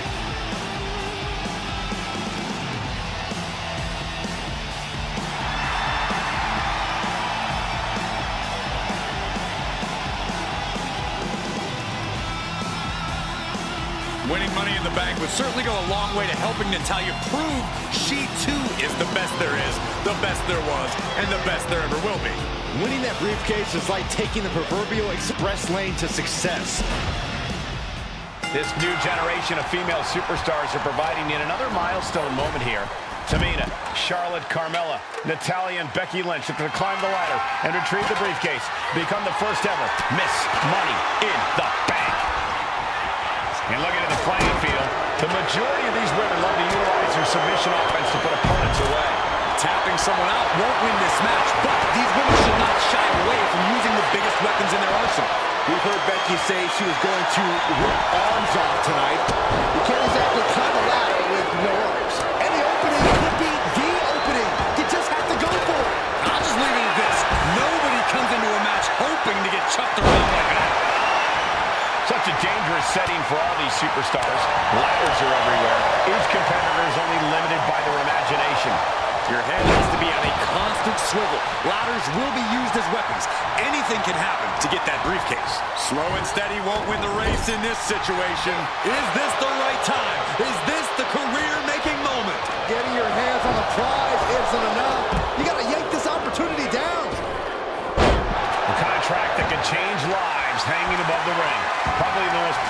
opportunity in our sport.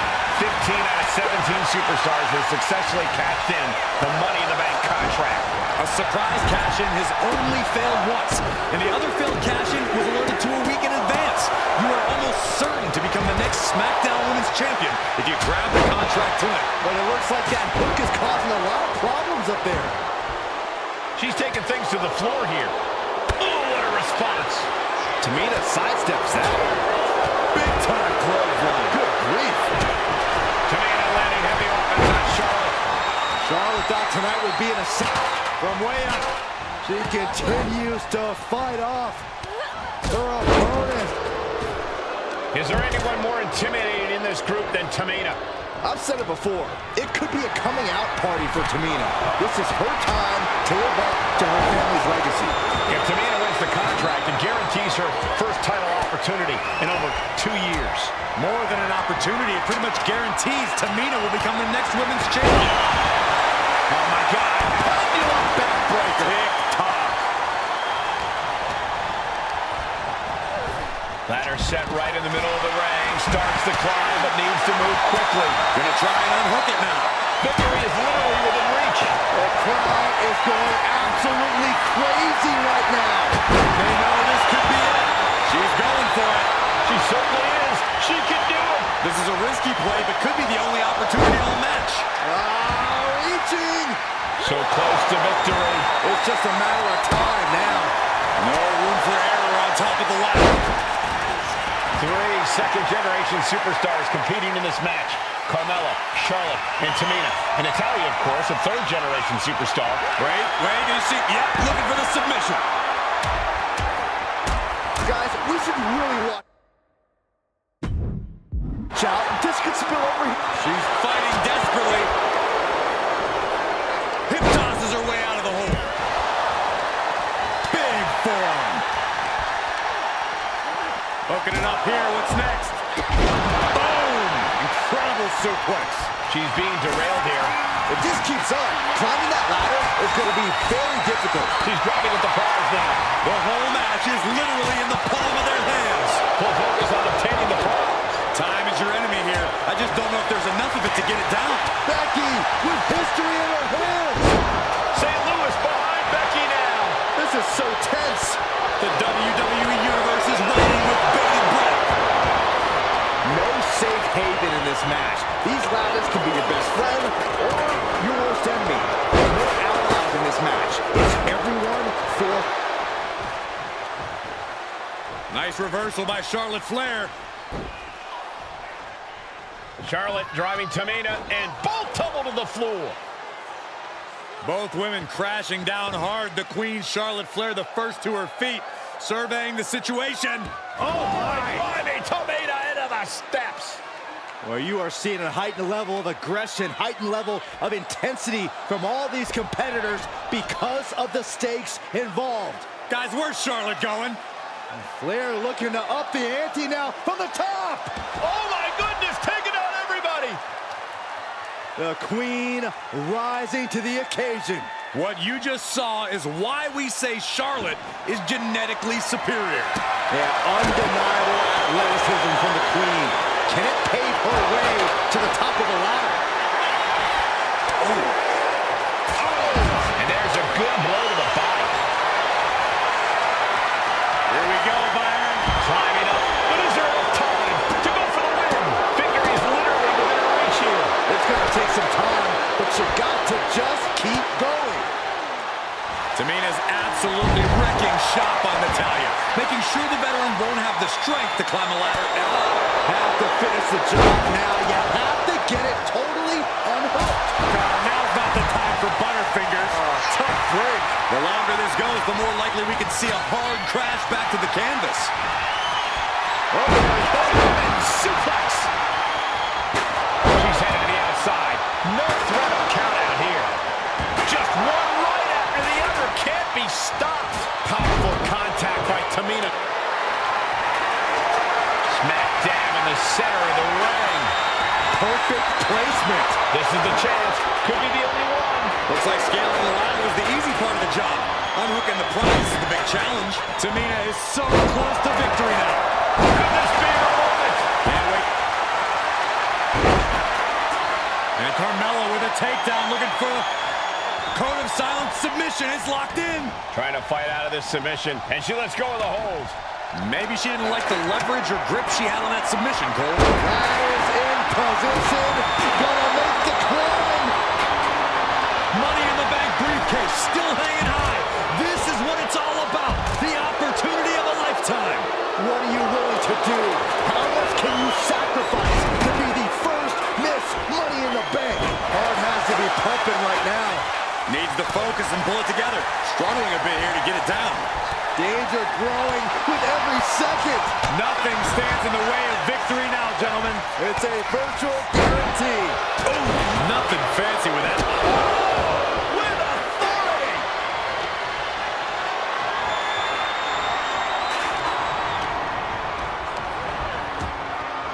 Huge boot. She's launched out of the ring. Just sent crashing to the arena floor. Now Natalya sent to the outside with authority. And she's positioning the ladder perfectly in the center of the ring there. Headed up that ladder. Center of the ring. Needs to move quick here. This might be her chance. Hands must be shaking up there, making it difficult to capture glory. The prize is within reach. Could be mere seconds away from unhooking it now. This could be it. What's taking so long? Pull! Pull! She's struggling to get back up, but she's about to feel so much from way up. Meanwhile, it's Carmella. Oh my God, a clothesline. Doing some more damage right to her rib area. And Carmella continues to get roughed up in this match. Yeah, Mella is looking overwhelmed at this point. She needs to create some offense. Ooh. Talk about force. That'll give you whiplash. Delivers an axe handle.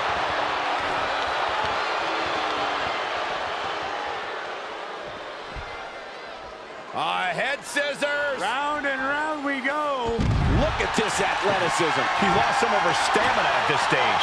Yeah, but when ladders are part of the match, you really can't expect anything less. Ooh. Ooh, a direct headshot. Just sickening. And now she delivers her back into the ring. With a loss to the end of the table. Looking to explore things ringside now. Wow. Oh, man.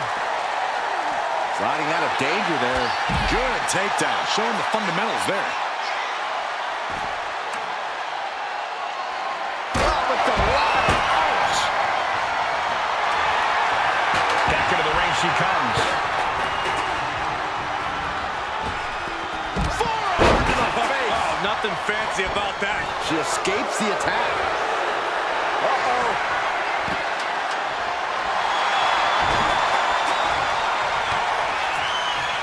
Oh, man, she finds a hard landing on the outside.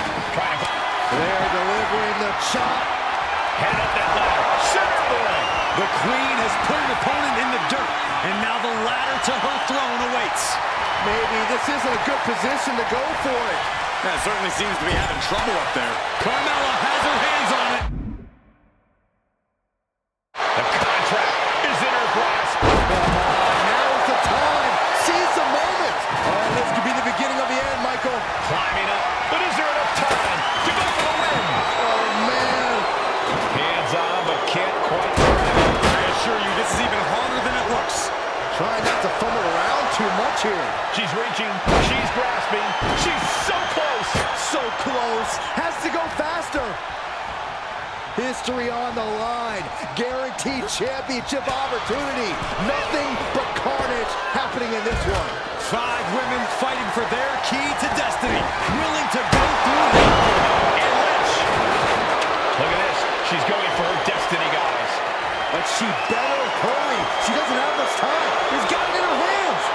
Can she end it here? Seems to be struggling a bit up there. Yeah, sweaty pump.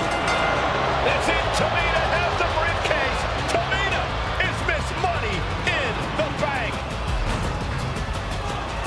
The winner of the Money in the Bank contract and the first ever Miss Money in the Bank,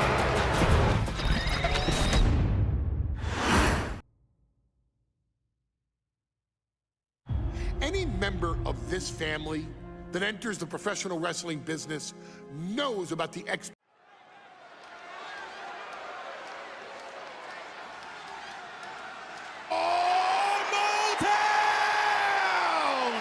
Don't you dare be sour! Clap for your world-famous four-time champs and feel the power! It's a new day, yes it is! Are you prepared to kick off Hell in a Cell with the four-time tag team champions?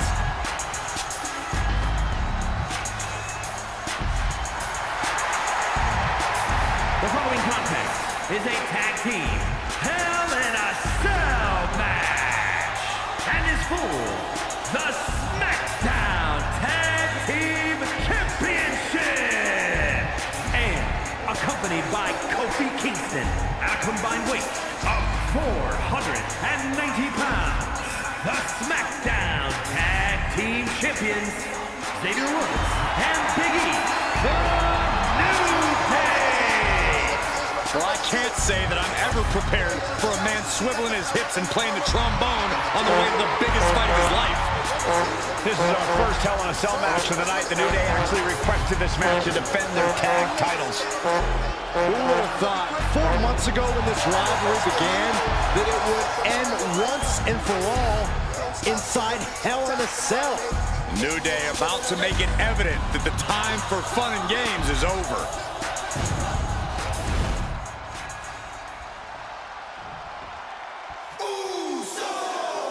This is the first time that tag titles will ever be defended inside Hell in a Cell. And at a combined weight of 493 pounds, Jimmy and Jay, the Usos. Tonight in Detroit, the Usos welcoming New Day into the penitentiary. This is going to be like a Chow Hall beatdown. In every sport, you hear about super teams. Well, tonight, we're seeing 2 super teams of the modern era. This is going to be special.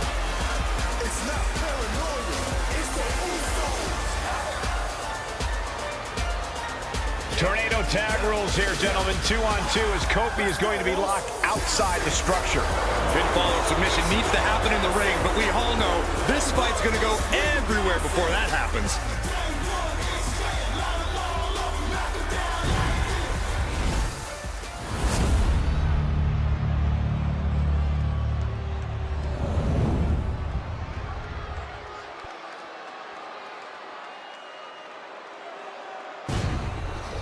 So that's what it's all about, the tag team titles.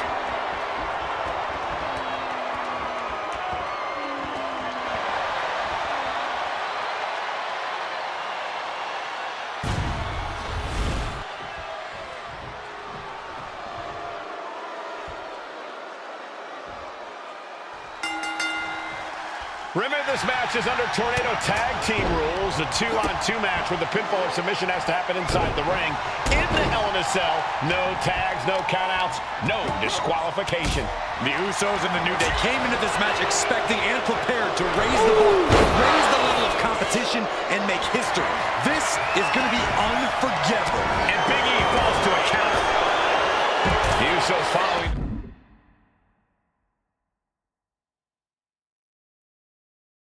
The footsteps of many great family tag teams, the Steiner brothers, the Head Shrinkers, who of course Jay and Jimmy's own father was a member of. It would be a very proud moment for the Anoa'i family if the Usos can capture their 5th tag team championship here. The apple doesn't fall far from the tree for Jay and Jimmy. Just a factory of the elite specimens come from the Anoa'i. Oh, a slam! Nice job dodging contact there. Trading counters here. What a headbutt. Vicious. Had the foresight to get out of that one. Around the waist. Spine buster. Corey, a few weeks ago, we saw the New Day walk out of SmackDown as champs in a street fight, a match the Usos handpicked, but this environment is totally different. There's nowhere to run, nowhere to hide. I think the New Day played right into the Usos' hand when they selected this match. Jimmy and Jay have a street mentality. They're perfectly equipped to turn Hell in a Cell into the Uso penitentiary. Corey, for as entertaining as the New Day are, they can scrap with the best of them. Remember that. Look, don't let the booty-os and trombones fool you. New Day can get down and dirty, especially when they have the Usos pushing them. New Day are prepared for an all-out brawl tonight. The champ looking a little worse for wear. That is the meaner, more aggressive Jey Uso coming out to play. Grabbing a kendo stick, any connection with flesh will definitely leave a welt. Jimmy saw it coming. So many amazing matches between these two teams. They said it this past week on SmackDown. No matter where we are, we put on a show.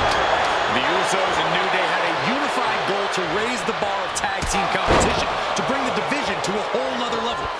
You know, in basketball, they talk about super teams. Well, these two teams are the proverbial super teams in WWE.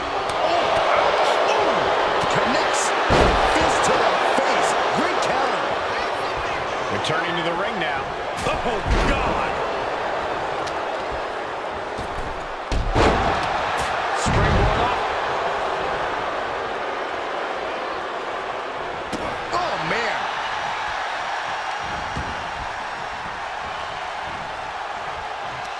It's nice. Schoolboy from behind. Shoulder up right away. What a jaw-dropping show of strength this late into the match.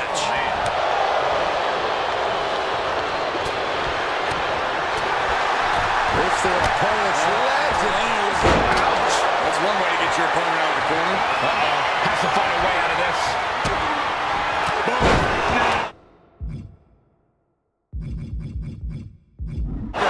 Nasty. Ow. These attacks are clearly adding up on the champion. This is how it goes in Hell in a Cell. The match keeps going whether you can handle it or not. Oh, that hurt right to the kidney. Golly. Fired hard into the corner. It crashes to the mat. Here he is, heading back into the ring. Now the pin for the championship. Making the save, still alive here. Jimmy Uso is feeling it. He is getting that energy level back up. Good day to refer to this as their power lineup when having Big E involved in there. With Xavier Woods. Big E, the obvious powerhouse of the group. Woods has that blend of speed and power, making him the most well-rounded superstar for New Day. What's interesting, though, is this is the lineup that lost to the Usos at SummerSlam. The New Day not choosing Big E and Kofi to beat the Usos a few weeks ago could prove to be costly. Sayo Sikoa. We can have a new champ here. He breaks the pin. Usos and New Day going at it inside Hell in a Cell, and Jey Uso sent outside the ring, and now the New Day on the attack. Big E, as aggressive as I've ever seen him here tonight. And Xavier Woods now with toys, kendo sticks in hand. And it's about to get more aggressive, more vicious, more barbaric.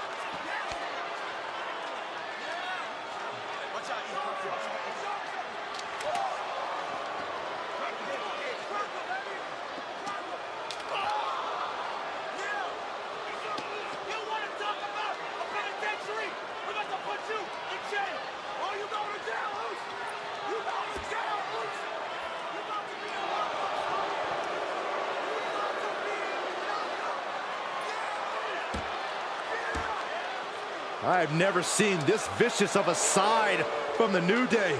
It's what Hell in a Cell does to you.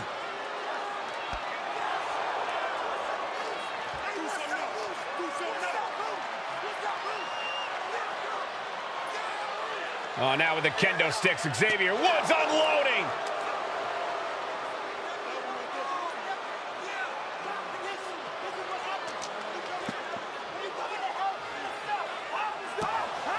Well, you're saying it, Byron. Hell in a Cell makes you do some awful things. Just attempting to survive, attempting to win. Do whatever you want, punish however you want. Right now, that seems to be the mission statement of the New Day. in order to retain the SmackDown Tag Team titles. And that's what it's about, proving you're the best in one of the most insane environments in WWE today. The New Day have just changed the whole complexion of this match. Picture perfect crucifix. Oh, great takedown. Into the cover. Shoulder shoots up before two. Kicking out now sends a very clear message. Bring it home.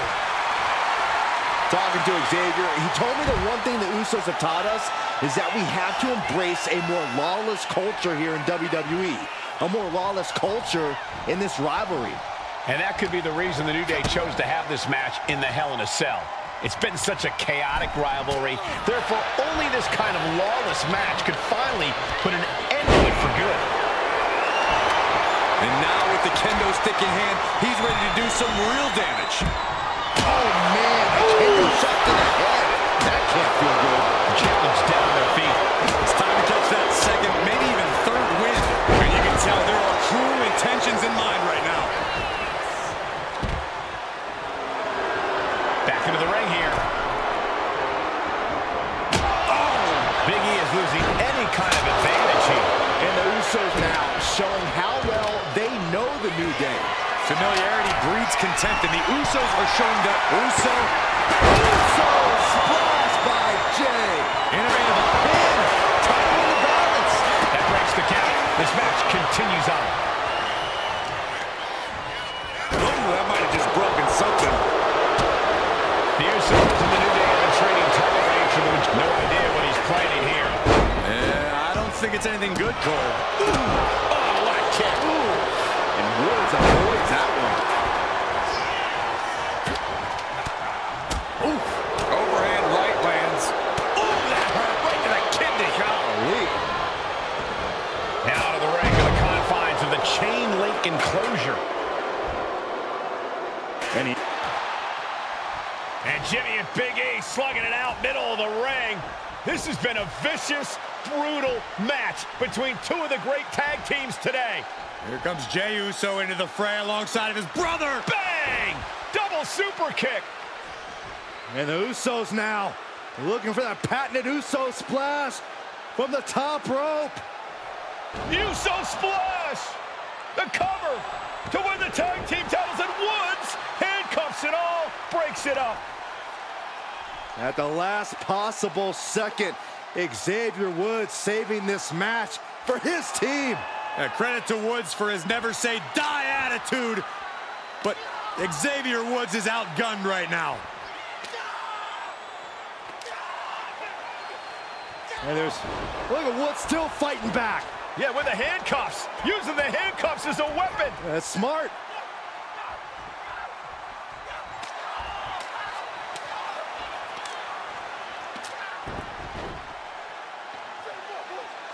And Woods now down. And trying to still fight back. What heart from Xavier Woods. That Hart may not have much more fight left. Jimmy and Jay back up to the top one more time. Uso splash in stereo. The cover. The Usos win the tag team titles.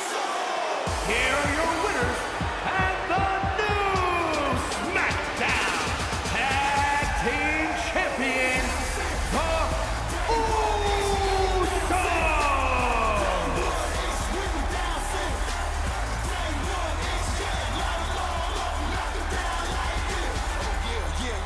Usos! Let's welcome these fools to the Uso Penitentiary.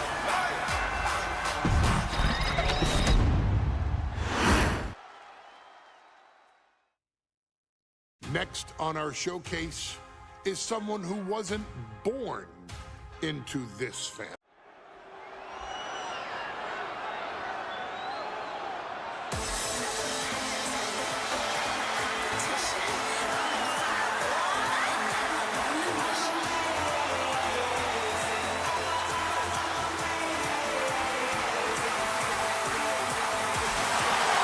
Gentlemen, it's glow time! I got an idea, Saxton. Why don't you glow home? No, I cannot. When asked earlier this week about this matchup, Naomi said it is an honor to be here, an honor to make history, because for the first time ever, a women's championship will be defended in Saudi Arabia. Naomi certainly has momentum on her side, and as we've seen in recent weeks, it appears as though Bayley has at least a healthy respect for Naomi. Well, so much of Naomi's career has been predicated on making history. You think back to Naomi being the winner of the inaugural WrestleMania Women's Battle Royal, being the first African-American SmackDown Women's Champion, and tonight, once again, an opportunity to make history in her career.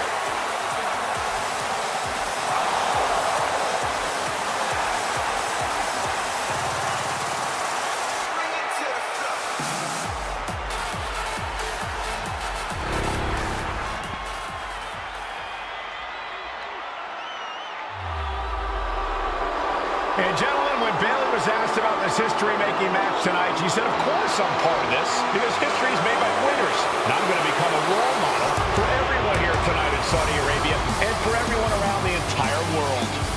I asked Bayley her thoughts on this match, and she said, new country, same sheep. Bayley is nothing if not confident headed into this match.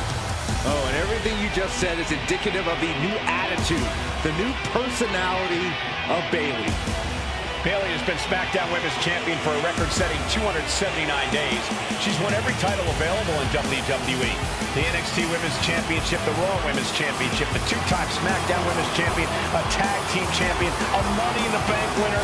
Bayley has accomplished it all. But the one thing Bayley has never done in her career, she's never beat Naomi. And believe me, that is a huge point of confidence for Naomi and a huge pressure on the champion. What an exciting moment for both of these competitors tonight, but once the bell rings, it's down to business. The SmackDown Women's Championship is on the line.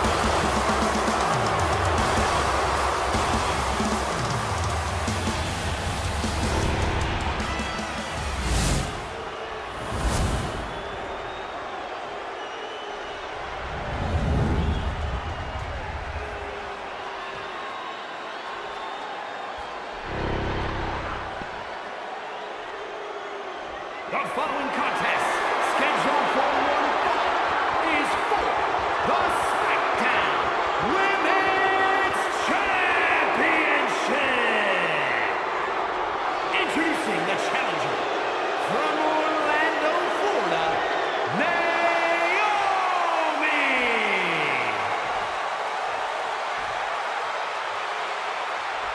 And her opponent from San Jose, California, she is the SmackDown Women's Champion, Bayley!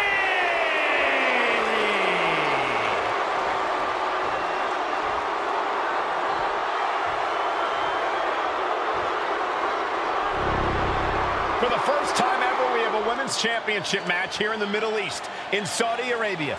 Bayley against Naomi. Will Bayley's record-setting reign end here tonight?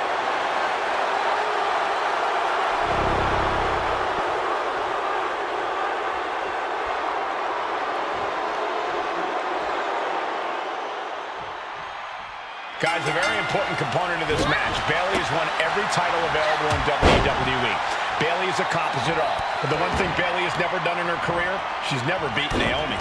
And believe me, that is a huge point of confidence for Naomi and a huge pressure on Bayley. Yeah, but Bayley thrives under pressure. Her resume speaks for itself. We've said it time and time again. Naomi may be the most athletic woman we've ever... Taking flight. Body splash. Shows you how committed this competitor is to winning the title. She's making her way to the top turnbuckle. She wants to seize the moment now, waiting on her opponent. From the top rope. Diving into a beautiful blockbuster. Fortune favors the bold. These risks could be a winning strategy. A factor to consider in this match is that Naomi took some time off to rejuvenate herself. Taking flight. All the way to the outside. From ring post to ringside, risking it all paid off. Naomi going for broke. And this high-risk offense from the challenger might be catching the champion by surprise. The challenger being the aggressor here, but remember, the title can only be won by pinfall or submission inside the ring. What a double axe handle. And Bayley's having trouble managing his onslaught. Naomi picking up the pace against Bayley and keeping her all out of sorts. And Naomi keeping Bayley on her toes, pushing the pace on the champion. Naomi moving fast, showing that superior athleticism. Bayley might not be able to keep up here. And I think it was you, Byron, who asked Bayley if she changed. And she said, I didn't change. I just did what I had to do, and look what I've done. Well, you're right. Love it or hate it, Bayley's doing what she's had to do by hook or by crook to maintain a stranglehold on the SmackDown Women's Championship. The champ goes for the cover. She had a good pin attempt, but too close to the ropes there. Oh, that's going to sting.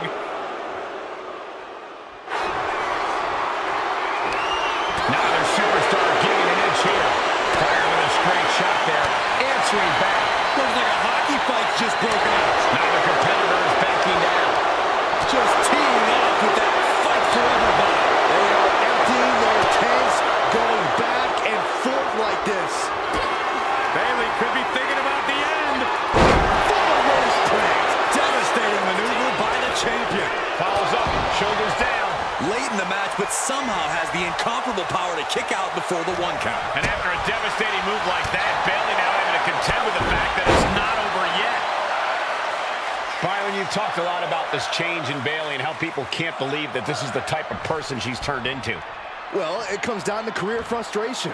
Bayley is frustrated with her career progression, the way things were when she was hugging and smiling. It's not about frustration, Saxton. It's about realization. Bayley realized she never got the respect that she deserves from the WWE Universe. Effective counter. Not looking good in this position. Look at this, Bayley going up top. She's taken into the corner, needs to get out. Sending her up on the top rope. Uh-oh, going up top now. Oh, top rope. This is going to be bad. This is not going to be good. Back superplex.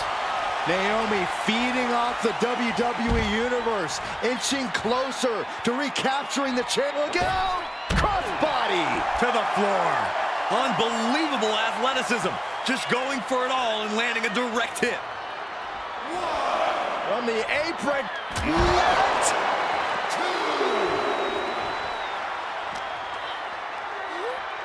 She throws her back in.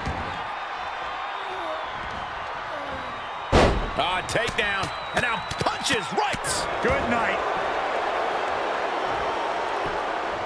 And an elbow.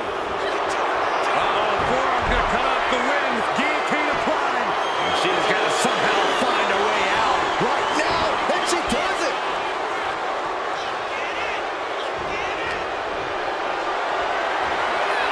Going for a power slam, slips down. Countered into an inverted DDT.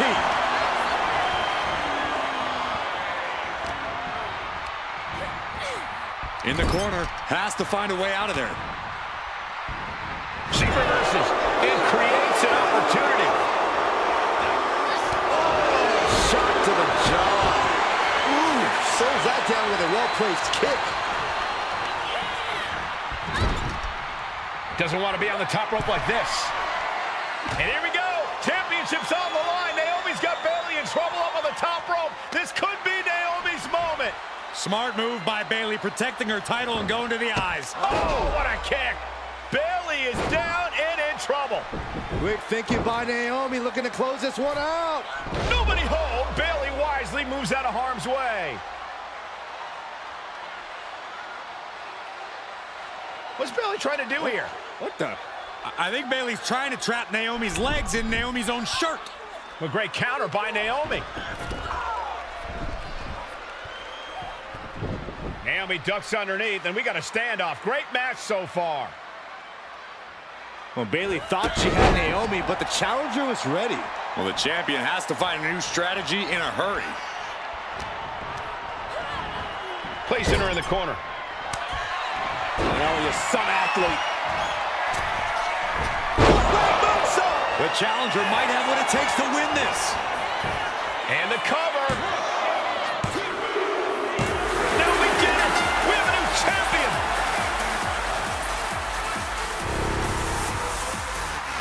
your winner, and the new SmackDown Women's Champion, Naomi. Bayley's stranglehold on the SmackDown Women's Championship has ended. The Glow era has begun. Bayley was as aggressive in this match as she's ever been, but Naomi's confidence and athleticism were just too much for Bayley to contend with. History made in the Middle East.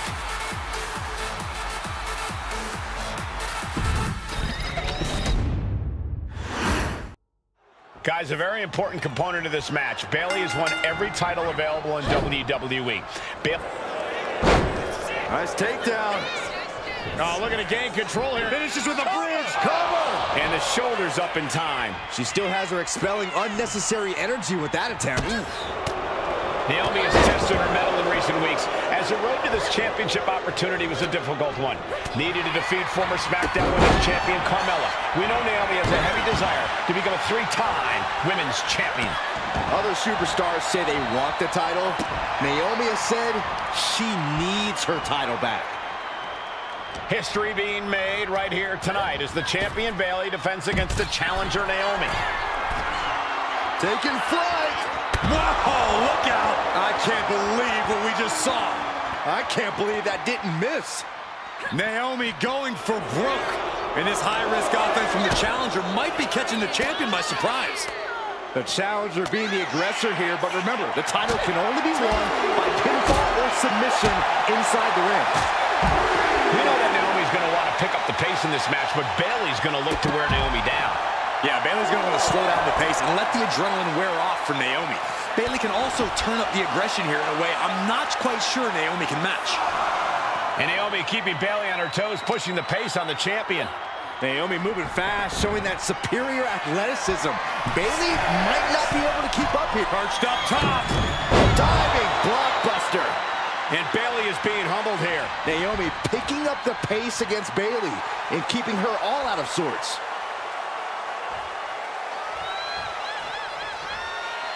Okay, she's taking her showboat a bit too far at this point and slides back into the ring. Nice running crossbody. Byron, you've talked a lot about this change in Bayley and how people can't believe that this is the type of person she's turned into. Well, it comes down to career frustration.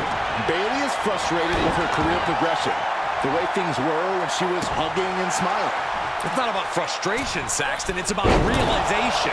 Bayley realized she never got the respect that she deserves from the WWE Universe. Oh, big mistake, and that error could be costly.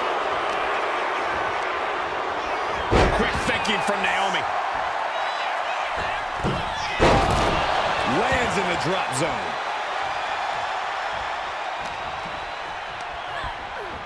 And now propped up in the corner. Getting positioned on the top rope. And here we go. Championship's on the line. Naomi's got Bayley in trouble up on the top rope. This could be Naomi's moment. Smart move by Bayley, protecting her title and going to the eyes. Oh, what a kick. Bayley is down and in trouble. Quick thinking by Naomi, looking to close this one out. Nobody home. Bayley wisely moves out of harm's way.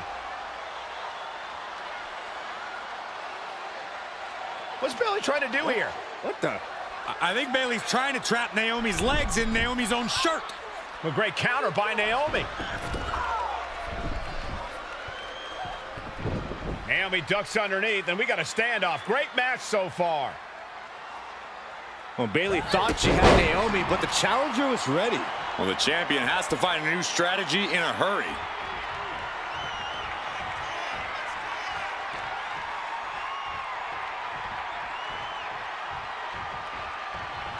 Rear view by Naomi.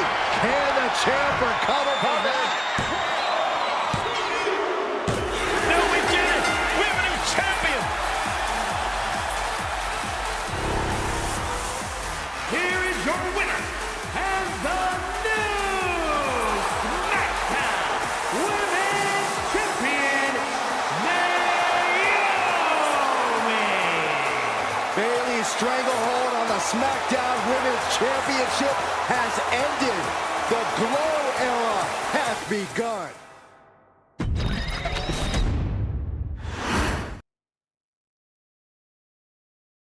Ladies and gentlemen, if it weren't for the next two superstars in our showcase, none of this.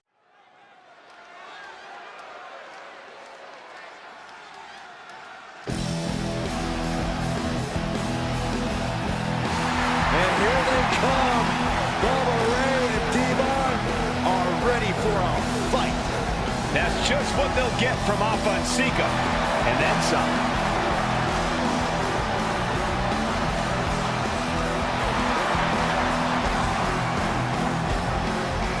The following contest is a tag team tables match.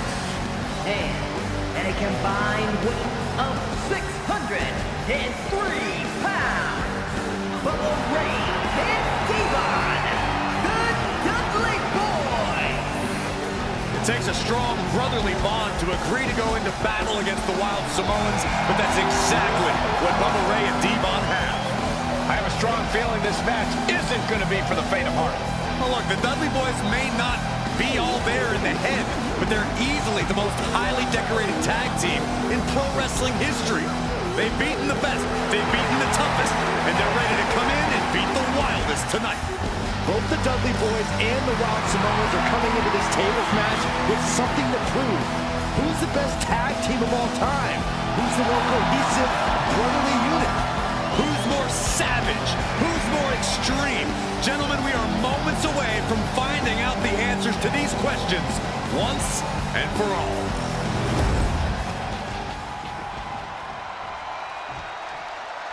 Guys, this is going to be a great one. You can feel the electricity already. I feel the excitement and some fear, too. Welcome by Captain Lou Albano. And a combined weight of 645 pounds. Alpha and Sika, the Wild Samoans. This tables match might be a dream match for many, but for both the Wild Samoans and the Dudley Boys, this is about to be one team's greatest nightmare. Alpha and Sika clearly not looking to back down here.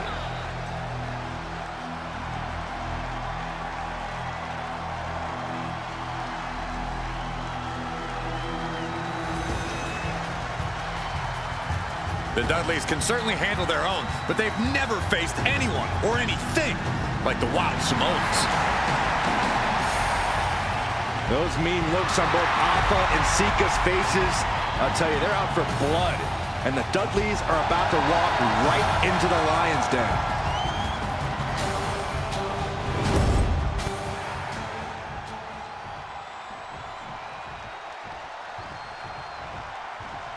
Here's the bell, and it's the Wild Samoans, Alpha and Sika, taking on Devon and Bubba Ray Dudley, the Dudley Boys. Two sets of brothers, two sets of absolute madmen, ready to get the tables and get downright savage. Bringing a new definition to the term sibling rivalry. This one will get extremely physical. And we can harp on how this match was something almost tailor-built by the Dudley Boys. With the famous series of TLC matches they've had, the Dudleys have become synonymous with the team in TLC. And that didn't stand for tender, Cole. It means tables, and it means lots of them. Yeah, and if Bubba Ray and Devon can get the Wild Samoans through a table tonight, it will really add to the Dudley Boys' legacy even further. Corey, I've got to know, what can the Wild Samoans do to get the advantage in this tables match? After all, this is the Dudley Boys match, the match they put on the map, the match they're synonymous with. Maybe the Wild Samoans have to be a little less wild, Cole. They still need to brutalize their opponents because that's what they do best. But the last thing Alpha and Sika want to do is rush head first into a table. After all, that's exactly how you lose. Sika is feeling a rush of confidence right now. A very ferocious demeanor emanates from the Wild Samoans, like they're part of a pack of untamed beasts. I really wonder what it would take for the Dudley Boys. Flying! And he comes in under the ropes now. Oh, my goodness. Wear and tear of this match is clearly starting to get to him. Might want to start setting up some tables before this match gets out of hand. Sika turns that around.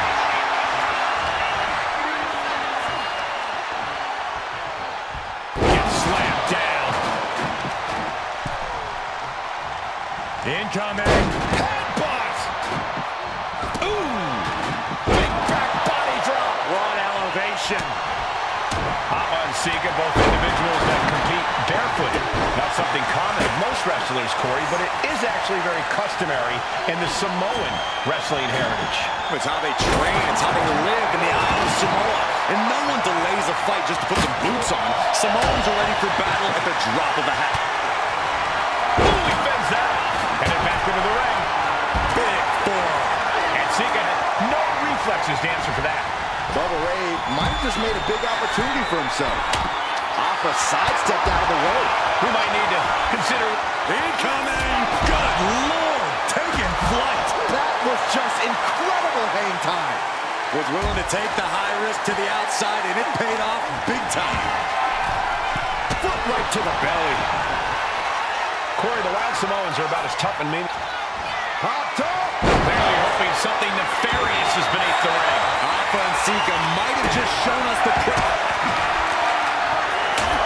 There it is. Locked in the ankle. And would you look at that? He just let go of the submission. Maybe he did the damage he meant to do and has something else in mind now. That blow might be a test to Bubba Ray's toughness. Yeah, this is the hostility Sika wanted to bring. Back into the ring now. Oh, no, he's in the line of danger now. And the Dudley Boys remain the kings of the tables match. Here are your winners. 2-on-2 tables match here with the masters of the match, the Dudley Boys, taking on the Wild Samoans. There's always those thoughts in the back of your mind. My brother can beat up your brother. My brother can put your brother through a table faster. Finally, we get to see those thoughts become a reality.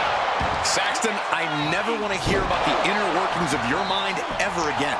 I second that, but the Dudley Boys and the Wild Samoans are two teams who also clearly have a few screws loose. This should be intense. Corey, the Wild Samoans are about as tough and mean as they come, a very physical duo, and we've seen how they use their heads, almost like a concrete weapon. Yeah, they don't need much flash. They're just a formidable ground and pound team. If they lack in offensive creativity, they make up for it in blunt force trauma. And nothing packs more blunt force trauma than an Afa or Sika headbutt. Boom, what impact! What a headbutt. Vicious. Now they take off. Whoa, look out. The airtime, the fearlessness. What a ridiculous maneuver to the outside. Elbow on the spot. Hapa and Sika, both individuals that compete barefooted. Not something common of most wrestlers, Corey, but it is actually very customary in the Samoan wrestling heritage. It's how they train, it's how they live in the Isle of Samoa. And no one delays a fight just to put some boots on. Samoans are ready for battle at the drop of a hat. Punch right in the head. Right to the throat. Oof. Now heading outside. Somebody stop this competitor. A great display of confidence, but he doesn't want to give his opponent added motivation. And Sika just got torn down there. He's absorbing a lot of damage here. I think we're about to see a body go through a table real soon. A very ferocious demeanor emanates from the Wild Samoans.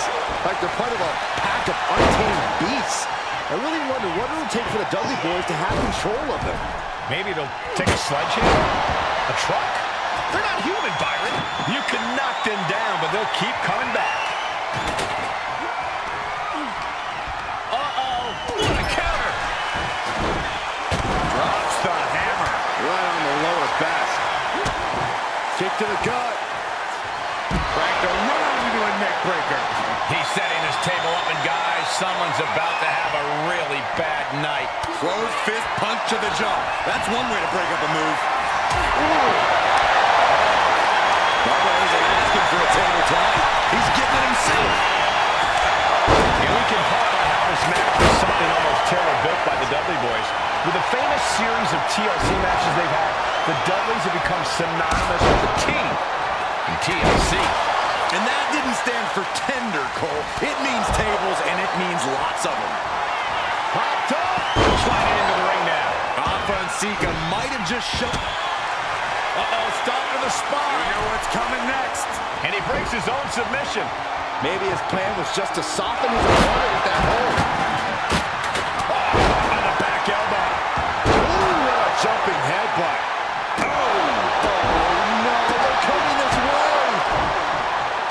Oh, he cuts it off. I still can't get over the look I always see on the Wild Samoans. It's like they have a one-track mind towards savage brutality.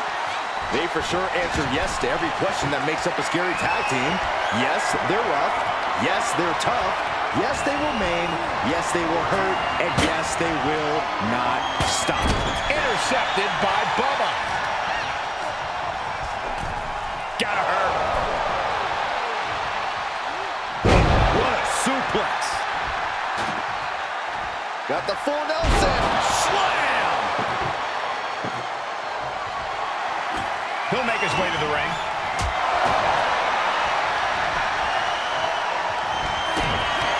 Devon now has his opponent set up, and there is saving grace. The Wild Samoans just took a bumpy trip to Dudleyville. Bubba Dudley getting ready. Off a move at the right time.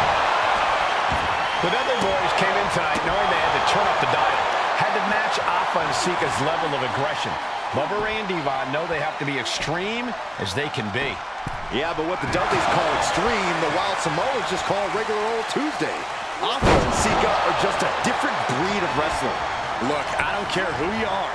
You could be King Kong or a kaiju. It's going to be curtains for you if you're on the receiving side of a Wild Samoan headbutt from the top rope. Alpha is all fired up. Dominating shoulder tackle. He's starting to look battered. They have tried their hardest to avoid damage, but I think the table might be coming into play sooner. Popped up. Crack in the head. The Wild Samoans just completely wrecking the Dudley boys in there. Dribbling the opponent's head like a basketball. Oh, man, I'm not liking the... And Alpha and Sika just beat the Dudley boys at their own game. Here are your winners, Alpha and Sika, the Wild Samoans. And it's the Wild Samoans standing tall, having beat the Dudley boys at their own game. Devon and Bubba pushed Alpha and Sika to their limits, but in the end, there was only one way this match could end.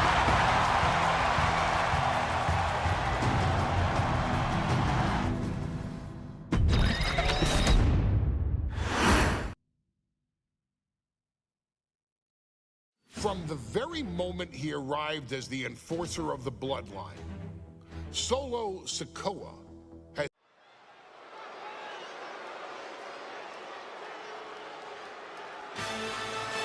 Here comes the A-Champ. The following contest scheduled for one fall is for the NXT North American Championship.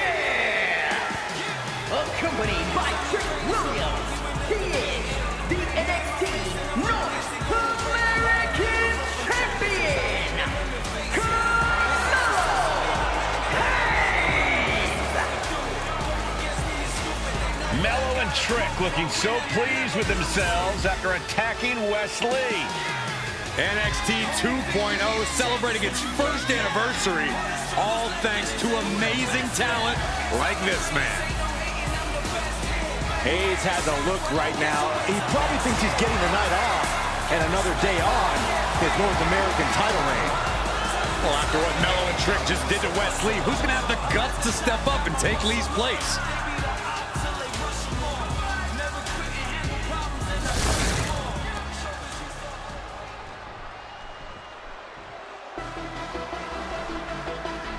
What? This place is shaking! We never thought we'd see Sikoa again. His opponent from Las Vegas, Nevada, weighing in at 250 pounds, Solo Sikoa! And Solo is dressed to fight, too. I really didn't think we'd see him again. We saw him at Clash at the Castle 10 days ago where he cost Drew McIntyre the WWE Universal Championship. Well, as far as I'm personally concerned, Sikoa isn't welcome around here. Melo needs the night off. Well, Melo talked about wearing the biggest crown in the WWE, but it's Sikoa who sits at the biggest table in WWE. Well, he wasn't exactly invited to sit at this table now, was he? We said to expect the unexpected. Is this title match gonna happen?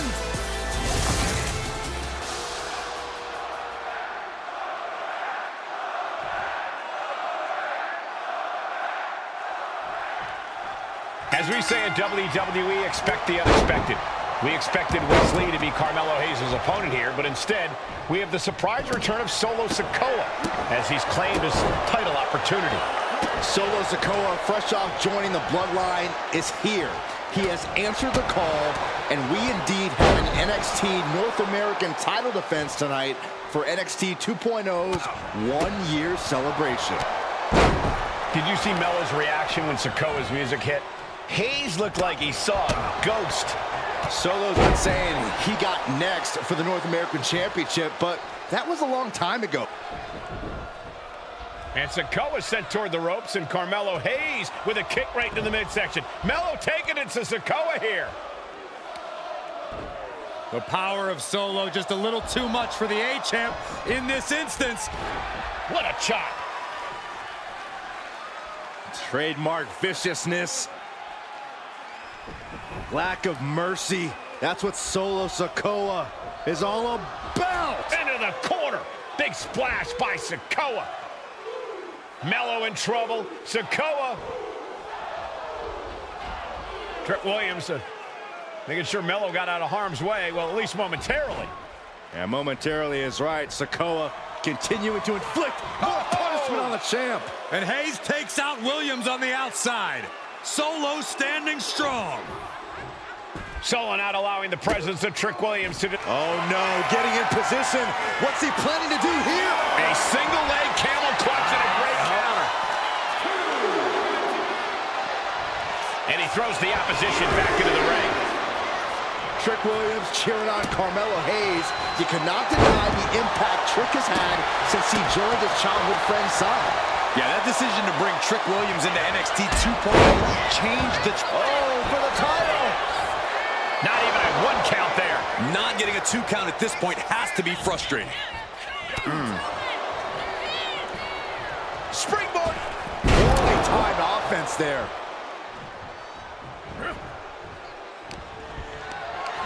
This is a situation you want to avoid. He answers right back. Roundhouse kick.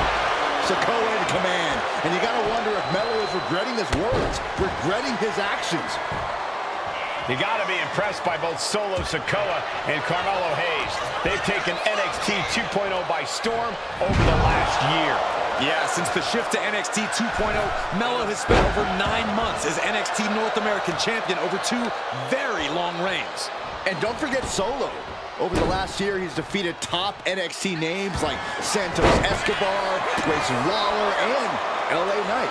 Yeah, he beat Knight so bad we haven't seen him in months. Maybe we should ask that Max Dupree guy.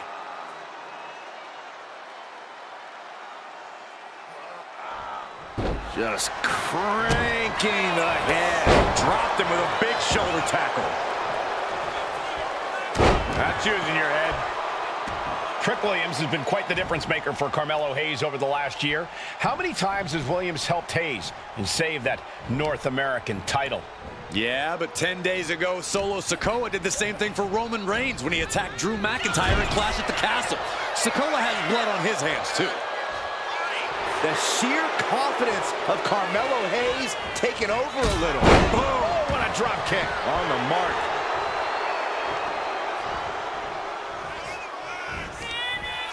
Around we go. Tilt-a-whirl. Face buster by Carmelo Hayes.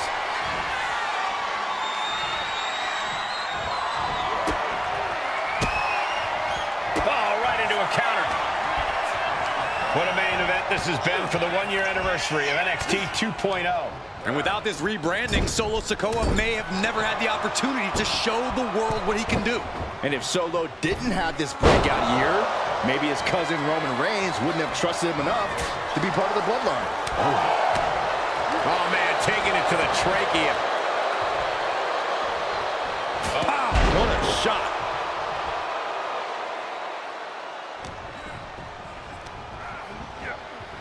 And he is directed into the corner. Knife edge shot. Big uppercut rocks the jaw of Carmelo Hayes. Ripped out of the corner. Looking to put him away, and now What? Trick Williams up on the apron, causing a distraction. Trick paying dividends. Ooh. First 48. And that could be the turning point for the North American champion. Oh, Samoa drop by Sikoa, cover now for the win. Hayes kicks it too. And Williams once again on the apron. You can see how concerned Trick Williams is that Carmelo Hayes' championship hopes, might be fading away. Super kick drops Williams. Hayes picked out of the sky. Spinning solo. Is that it for Carmelo Hayes? Trick is out. Carmelo is dazed. Rearing way back. There's a Samoan spike.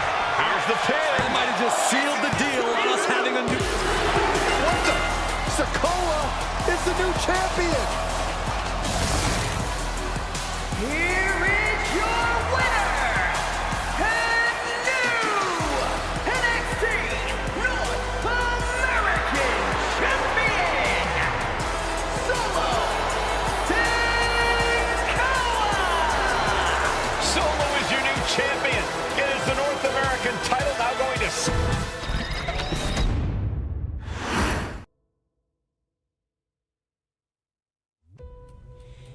I ain't doing this one.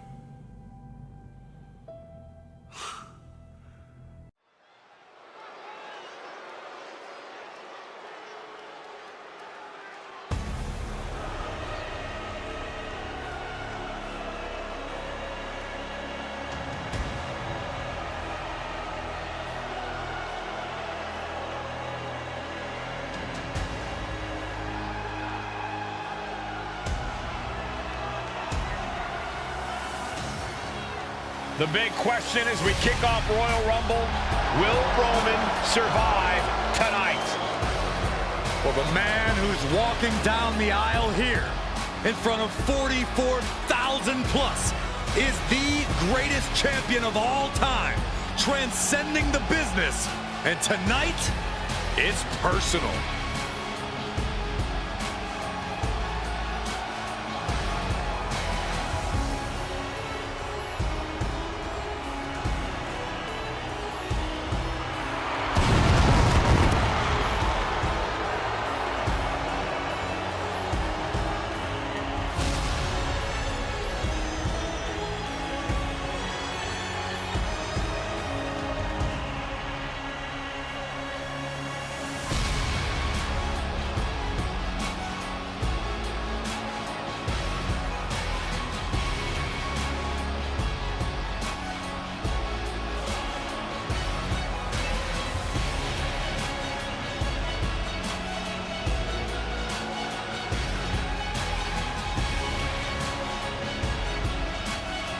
For 17 months, Roman Reigns has dominated everyone. And luckily for Roman, he's had a special counsel and his cousins to help him keep cool, keep focused, and concentrate on the business at hand. Now Paul Heyman is gone, and the Usos are barred from ringside. And without those calming forces, Corey, cracks started to form last night in Roman's armor. No telling how Roman's going to handle things on his own. It's been years since he competed on his own. But that's the situation we're seeing right now for the Tribal Chief.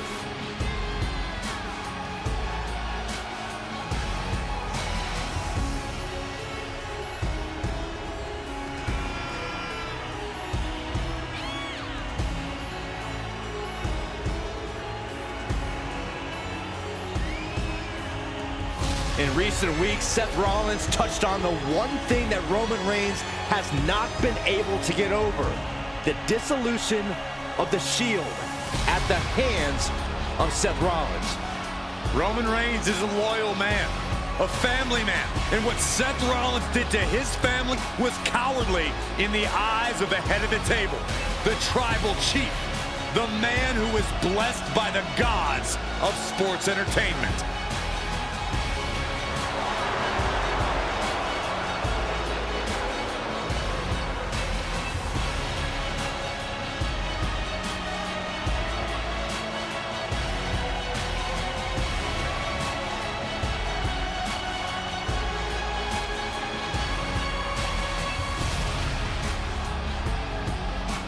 Corey, on SmackDown last night, we saw one thing that we haven't seen out of Roman Reigns. We saw Roman Reigns lose his cool.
Look at this. Even more mind games from Rollins. As we heard that music pop right there, the Shield, you can't help but have a little nostalgia. You can't help but think back to the glory days of when the Shield would go to town, beating everybody down. Until that man right there, Seth freaking Rollins, decided to tear it apart. Seth Rollins says he knows Roman Reigns so well. He knows how to prey on the insecurities of the Universal Champion. He knew there was one thing that Reigns will never get over, and that is that Seth Rollins chose to end the Shield. The infamous blow to the back of Roman Reigns with a steel chair many years ago, which broke up perhaps the greatest faction in WWE history. Well, tonight, Rollins will use that to get in the head of the champ and win the Universal title.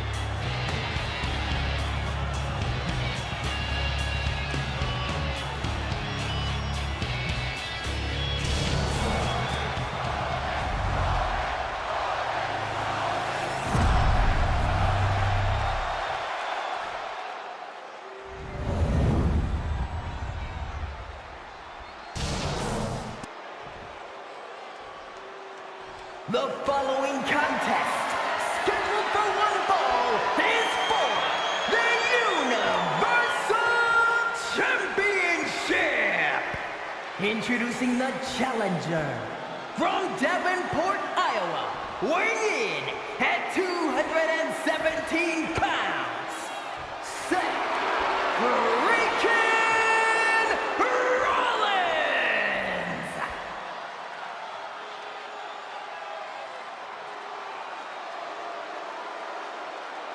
And his opponent from Pensacola, Florida, weighing in at 265 pounds, he is the Universal Champion, Roman Reigns.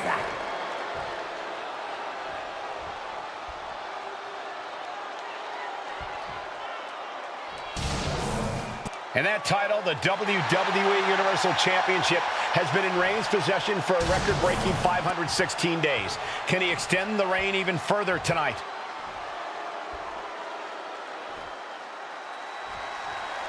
Bell rings and the WWE Universal title is on the line. Roman Reigns, over 500 days as Universal Champion, but nobody has been in his head like his old brother-in-arms, Seth Rollins. Well, Seth freaking Rollins tore that brotherhood apart 8 years ago, and we can now see that the Tribal Chief never truly recovered from that night. Well, speaking of family, the Usos have been banned from ringside, and last month, Roman fired Heyman from the Bloodline. So right now, the head of the table needs to win without any allies by his side. Gentlemen, for 17 months, Roman Reigns has dominated. He had special counsel and cousins to help him stay in control, to keep us cool, to concentrate on the business at hand. But now Paul Heyman is gone, and the Usos are barred from ringside. Without those calming forces, cracks have started to show. Every comment Rollins has made about their past cuts deeper. Every mind game breaks Roman's spirit even further. This might be the toughest physical battle the Tribal Chief has faced, but it definitely is his toughest mental battle. Seth freaking Rollins has made it extremely personal with Roman Reigns. Years ago when he destroyed the Shield, and again in the lead up to this match.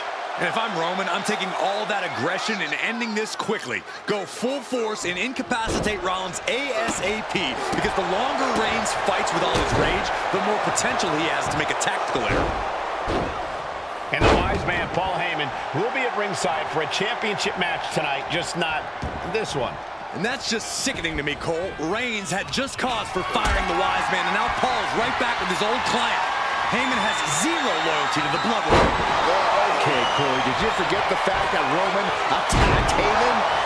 Anyway, Reigns just needs to forget all of that tonight. Rollins is already playing next-level mind games in this match. Reigns cannot let Paul Heyman's actions affect him. Momentum has pivoted towards Roman. The power and rage of the Tribal Chief is just overwhelming Rollins here. But right hands create separation and an escape. Powerbomb position. Fighting out. Hammering away with punches to the face. The Tribal Chief has been dominant over the last 516 days since he captured the Universal Championship. Month after month, he's dominated every top contender on the SmackDown roster. Roman Reigns has beaten big names over the last year and a half. But Braun Strowman, Rey Mysterio, the Demon Finn Balor, even John Cena. But Reigns has to be bothered by the fact that he has never been able to knock off Rollins in a premium ladder match in his career. Never successfully defended a title against Rollins. Indeed, two of the biggest PLE losses of Roman Reigns' career have been at the hands of Seth freaking Rollins.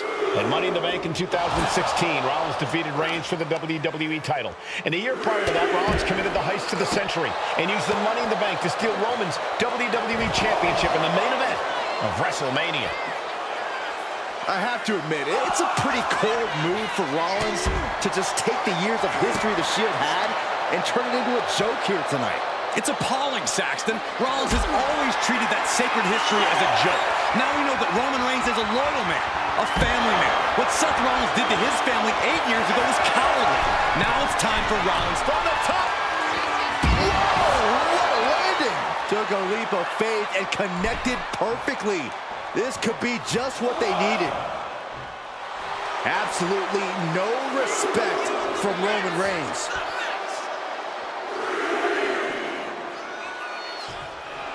However you feel about Seth Rollins, he knows how to get the crowd going.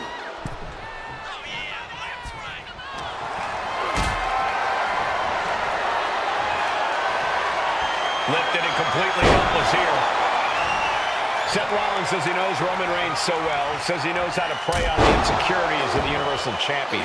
Rollins knew there was one thing that Roman Reigns could never, ever get over, that it was Seth Rollins who chose to end the Shield. That blow to the back of Roman Reigns with a steel chair so many years ago broke up perhaps the greatest faction in WWE history. Who would have thought that? Reigns hits it! That's got to be it. Consider the championship retained. He might be getting out, but it doesn't look like it will be for long. And Reigns got turned around then. And Rollins finally able to keep that string of offense in check. Seth weathered the storm and wants to create a flurry of his own. Not even letting the ref get to the 2 count. And Reigns reverses.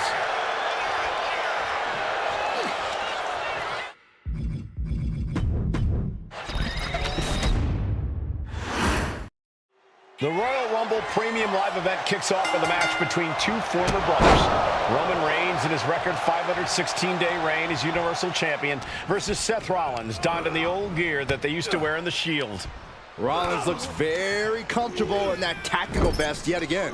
But he's even more comfortable inside the head of the Tribal Chief. We haven't seen Roman with this type of look, this type of confusion in 500+ days.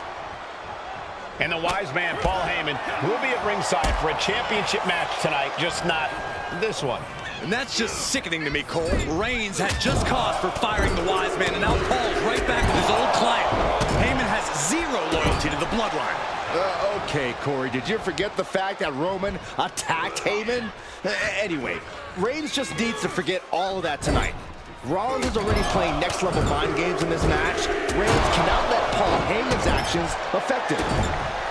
Seth freaking Rollins has made it extremely personal with Roman Reigns.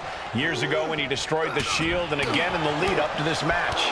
If I'm Roman, I'm taking all that aggression and ending this quickly. Go full force and incapacitate Rollins ASAP, because the longer Reigns fights with all his rage, the more potential he has to make a tactical error.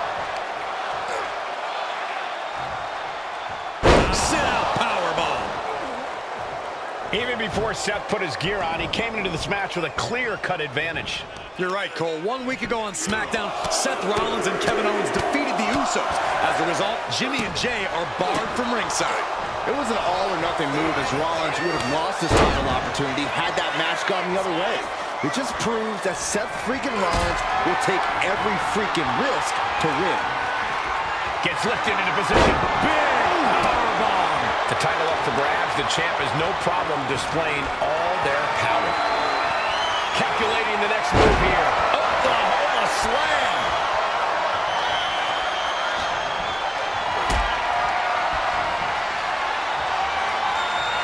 Getting carried to a vulnerable position here.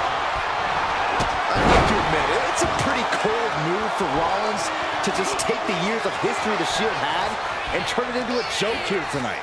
It's appalling, Saxton. Rollins has always treated that sacred history as a joke.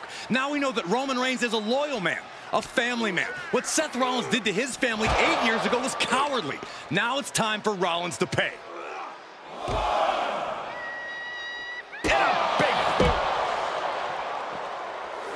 He dodges out of danger. Jumping knee strike. Lights out. He counters with a great reversal.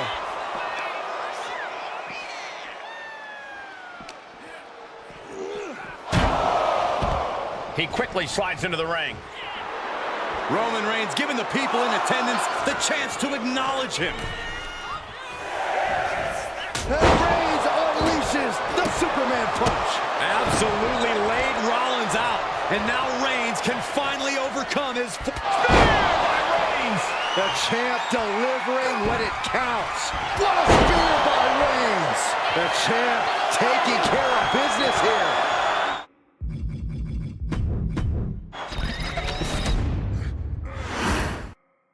Bell rings and the WWE Universal title is on the line. Roman Reigns over 500 days as Universal Champion, but nobody has been in his head like his old brother-in-arms, Seth Rollins. Well, Seth freaking Rollins tore that brotherhood apart 8 years ago, and we can now see that the Tribal Chief never truly recovered from that night.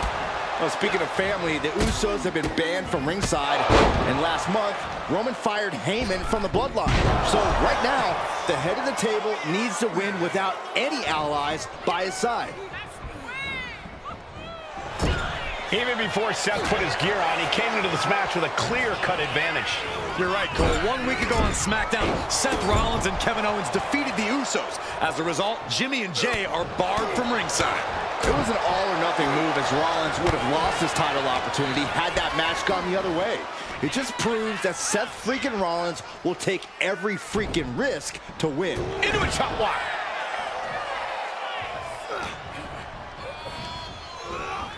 Goes into the corner. Oh, look at this. Raining right hands.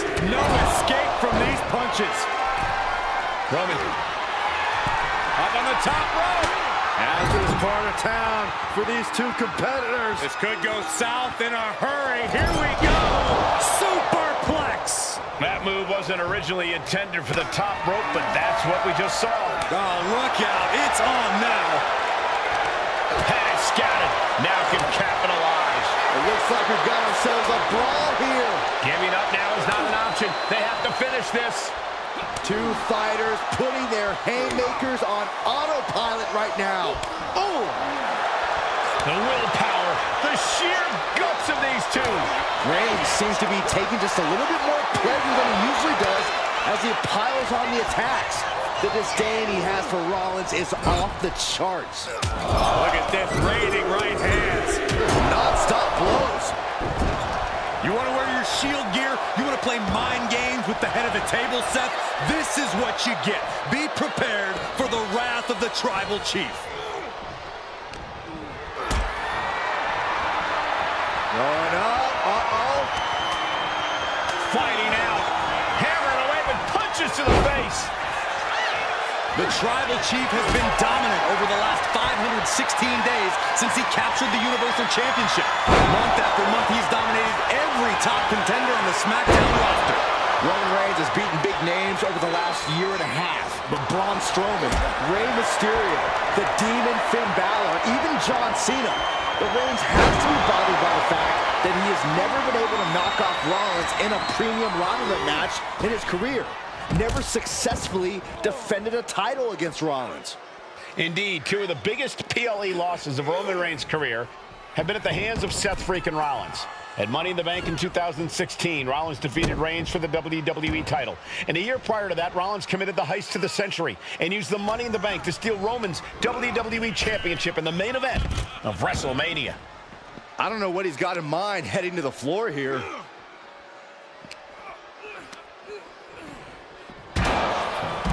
I hate to say this, but the Tribal Chief has become extremely frazzled without the benefit of having the bloodline by his side. Look out! Oh, crash and burn. I don't care who you are. You're not the same after suffering a crash landing like that.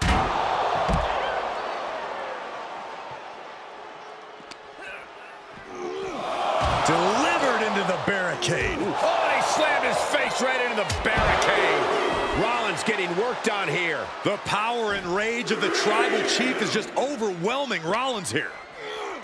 And he gets delivered back into the ring. Look at Reigns, top rope. From the top. Elbow drop. Oh, it's a piercing elbow. Oh. I have to admit, it's a... Here we go. It's popping off. Oh, ouch. Big shots being fired right now. Neither competitor letting up. So much pride, so much resiliency on display. Each exchange just sapping the energy from these two. Boom! Who will break first? That is the question. Rollins pulling out all the stops early. Roman Reigns needs to kick into higher gear. Nothing pretty about this, just a good old Donnybrook here.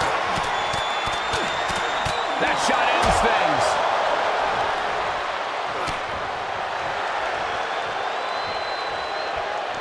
Superman punch! Absolutely laid Rollins out. And now Reigns can finally overcome his former Shield brother. Oh, and he gets discarded out of the ring. Headed out of the ring, but the count is looming. Devastating kick. Perfect execution from the champ. I don't even think Roman's aware of where he is anymore. He has tunnel vision for Rollins. The only thing the Tribal Chief is seeing right now is red. And heaven have mercy on Reigns, old Shield brother now. And now he gets back into the ring. Reigns is trying to pick his opponent apart physically and mentally.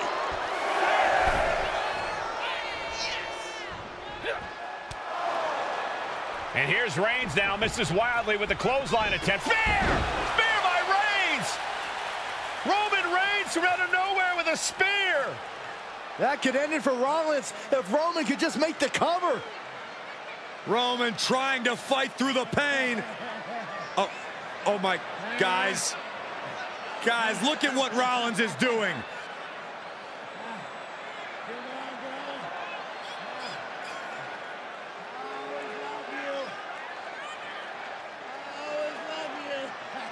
After all these two have been through, Rollins wants that Shield fist bump. Reigns shaking it off as Rollins continues to try to play mind games. Yeah, but that may have triggered a litany of emotions within the Tribal Chief. Reigns unsure of what to do.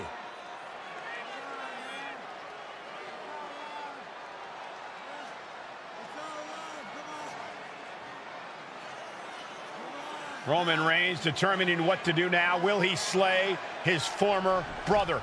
Reigns now. Look, gonna lock in the guillotine. Submission Well, there's move your locked answer. in. Submission move locked in. Rollins in major peril right now. Rollins looking like he's starting to fade.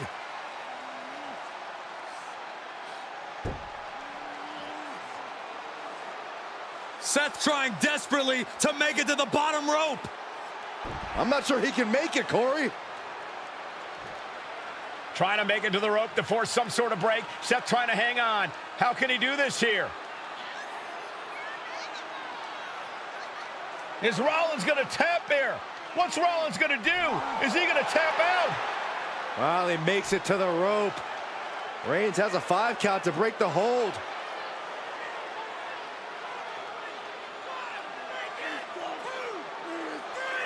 And Reigns breaks the hold here. Roman breaks the hold, and this match continues. It just shows you how locked in Roman Reigns is to winning this match.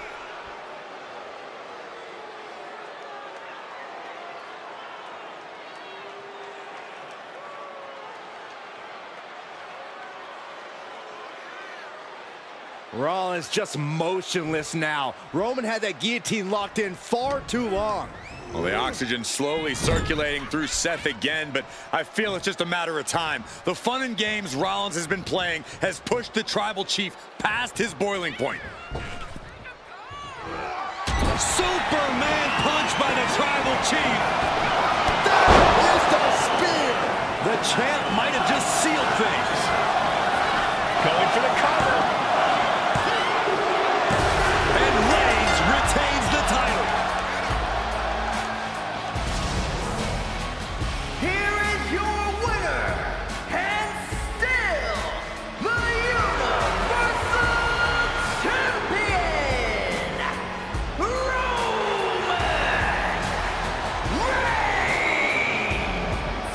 Roman Reigns has finally done it. Finally earned that title defense against Seth Rollins. Finally exercised the ghost of the Shield. It looks like a...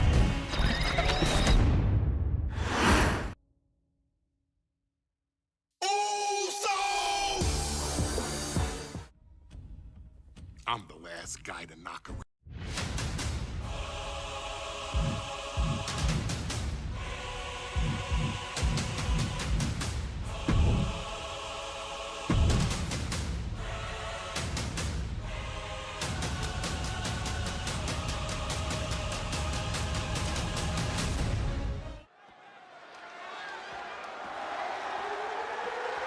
The following contest is the men's War Games match. The rules of the match are as follows. 2 teams will be contained in separate cages, with 1 member of each team starting the match. At regular intervals, alternating members from each team will be released to enter the match. The team with the advantage will be the first to have a member released into the match. Once all competitors have entered, War Games officially begins. The match can be won by pinfall or submission. Exiting the cage will result in a forfeit. And now, let the War Games begin!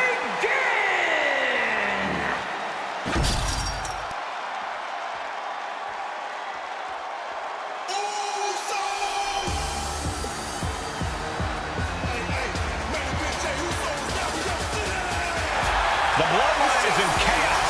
This wrestling dynasty is on the brink of collapse. This conflict goes far beyond acknowledgement, Michael. This man and the original bloodline are fighting for their livelihood. It's on me now. Introducing first, from San Francisco, California, weighing in at 242 pounds, main event, Jey Uso! This man and the rest of the original bloodline is under attack. The new bloodline will do whatever it takes to wipe out the old guard. But this man and the rest of his crew will not go down without a fight. This is a power struggle that could not be contained by a traditional 20-by-20 ring. He's ready to bring the heavy fire to the new bloodline.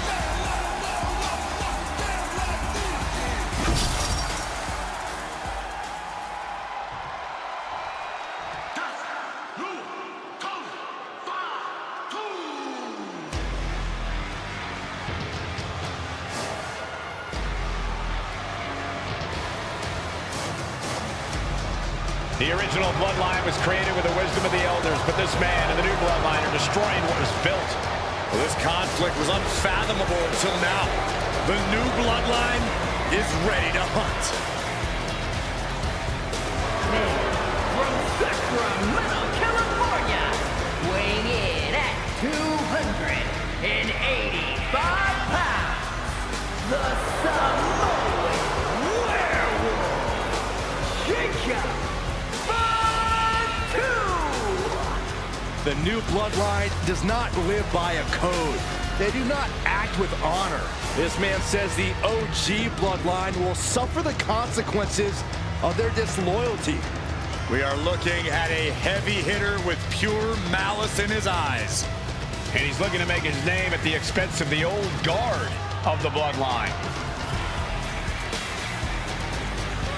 The OG bloodline have never faced a threat like this. The island of relevancy is no more. The OG bloodline is fighting bloodthirsty savages who will feast on whatever they can. There will be no hesitation in pulling the trigger, and the OGs have got to match that ferocity. Here we go. First two combatants locked in the War Game structure.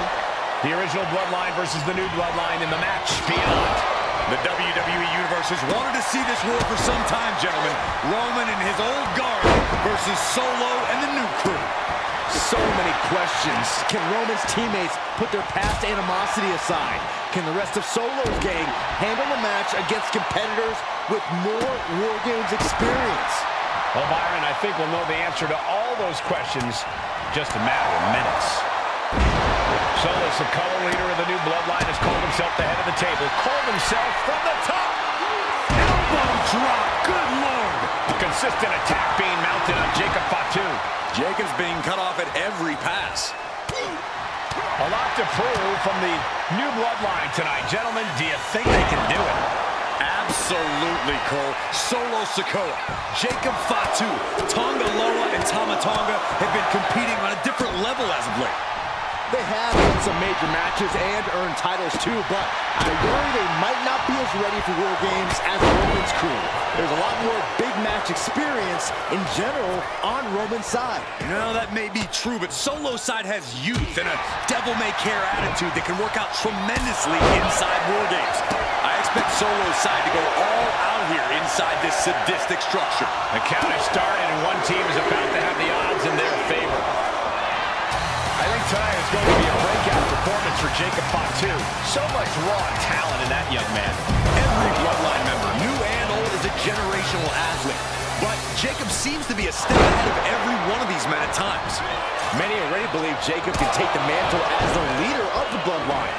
If he's the one to earn the victory tonight, his time as the tribal chief may come sooner than anyone thinks. Pulling him in for the backbreaker. Ouch. I can't see this going on much longer. Yeah, this is troubling. Can only hold on for so long now. He could absolutely be at the end of his rope. But I highly doubt anybody's going to throw in the towel, though. Ooh! If there's one man here with the most to prove, it's got to be Tonga Loa. We've often seen that the man with the most to prove ends up being the difference maker in War Games. Many folks think Tonga Loa is just a foot soldier for Solo. But let's not forget, this man is the son of Haku. Just like his father, Tonga Loa truly excels in a brawl. And there is no bigger brawl than War Games. Ooh! Jacob Fatu's able to dodge that. Big right hand from main event. And another big right. Oh, man, Jacob Fatu just got busted up. Time is ticking away. Shortly, we'll have a fresh competitor to even the odds. This body has taken a lot of the punishment. OG bloodline leader Roman Reigns has so much on the line in this one, guys. Oh, absolutely, Michael. Solo Sikoa took his spot at the head of the table. He says he's the new tribal chief. And that is Roman's legacy. Those names, this group, they mean something. But the bloodline represents all that Roman has built in his career. And he needs to take it back tonight. Stop after stop after stop. Oh, wicked kick to the lower back. Oh, a nasty stop to finish it off. Oof. Nasty boot by Zayn. Is that all she wrote for Tonga Loa? 8 men in this war, but one seems to be fighting his own internal battle.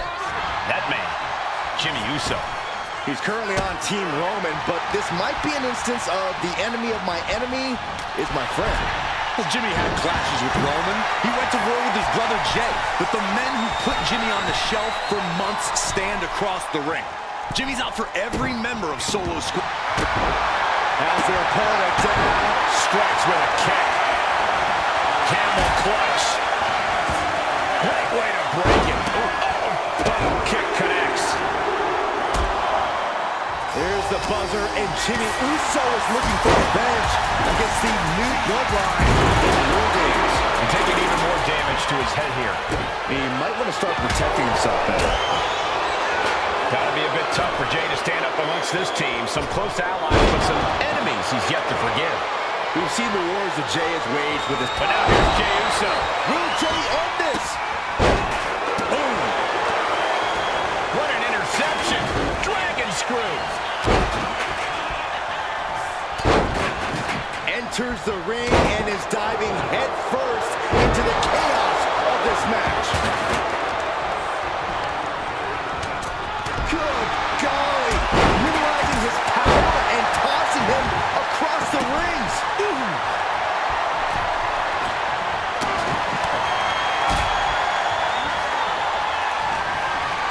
Suplex. Sami Zayn grew so much as a member of the Bloodline. It really gave him a sense of self-worth.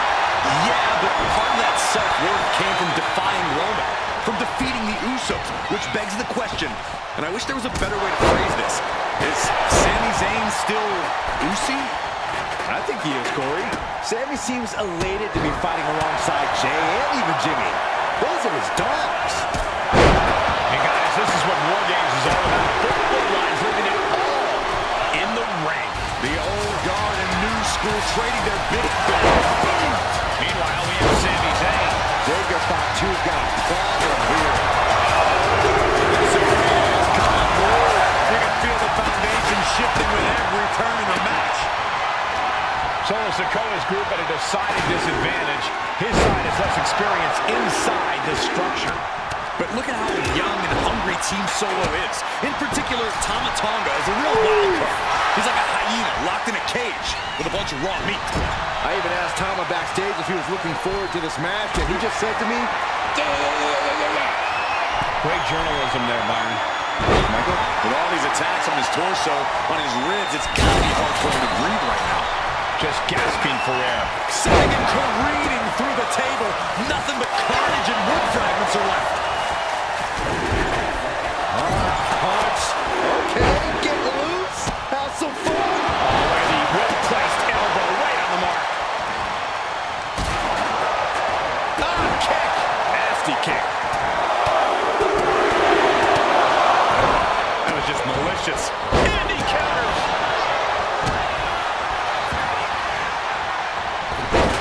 Carefully measuring, waiting to strike. Countdown's on to get ready because this would give one team a greater number of combatants.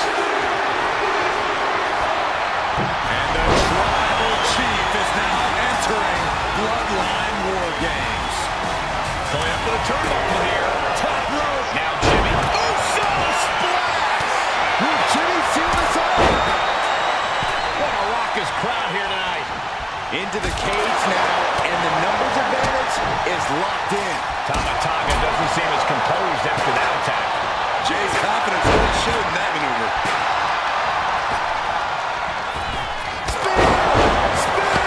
Jimmy might just finish things. Taking head over heels. Kick finds it. Never saw it coming. Escape that in a hurry. Down with a suplex. Treading all over their opponent. Oh, this is gonna hurt. Just a barrage of elbow drops into the chest. He almost got caught by that one. Punch connects. Down with it. Kick to the back. He's looking poised to finish Tama off. Jacob Fatu's intentions here.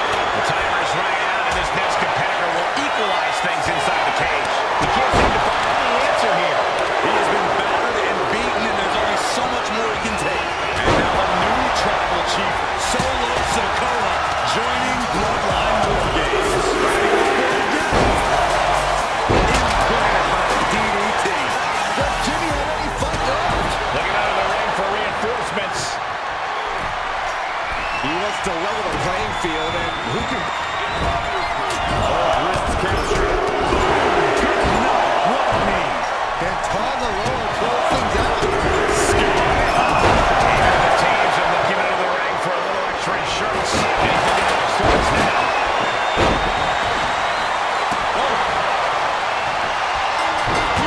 And looking at Juice. That's going to keep Sikoa down. He's looking fairly drained.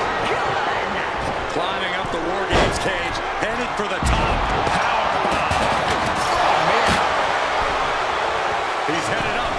Sky high. Put into the corner. What could be next?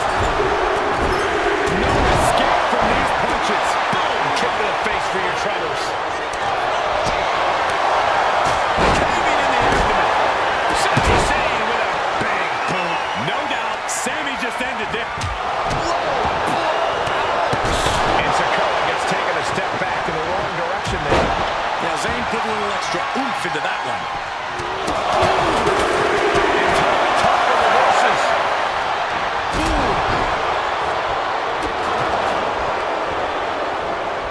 The adrenaline is pumping, and the WWE Universe is on his side.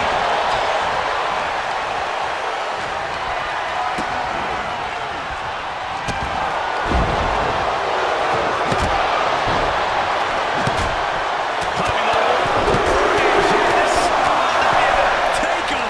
And Jimmy takes on even more damage. Yeah, it's becoming a dangerous scene for Jimmy. And we see Zayn. And that can vanquish Tonga. Both wrists captured. Man, knee strike. Man, does Jimmy have enough time to recover? The cover. Gets there. Teammate makes the save.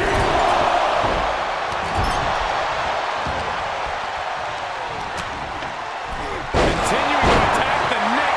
Taking on even more brutal damage there. Looks like the gas tank is running past E now.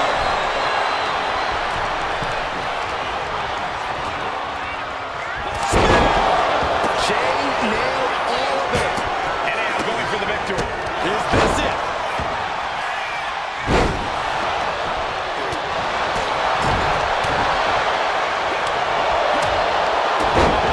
Sent flying.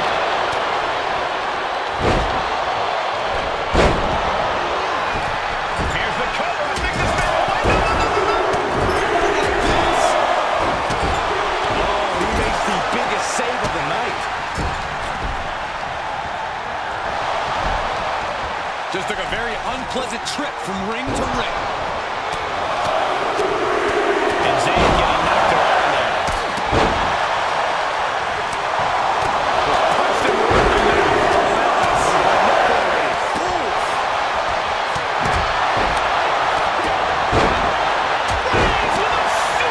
Absolutely stunned from that attack to the head.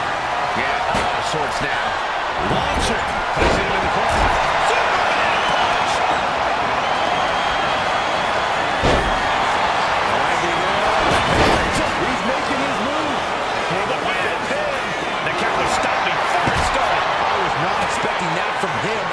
can't bode well. DDT! Jacob about to end this fight. Breaks the pin. He keeps this one. Shoulders are down. He kicks out at 2. How this match is still going on defies all. For the win!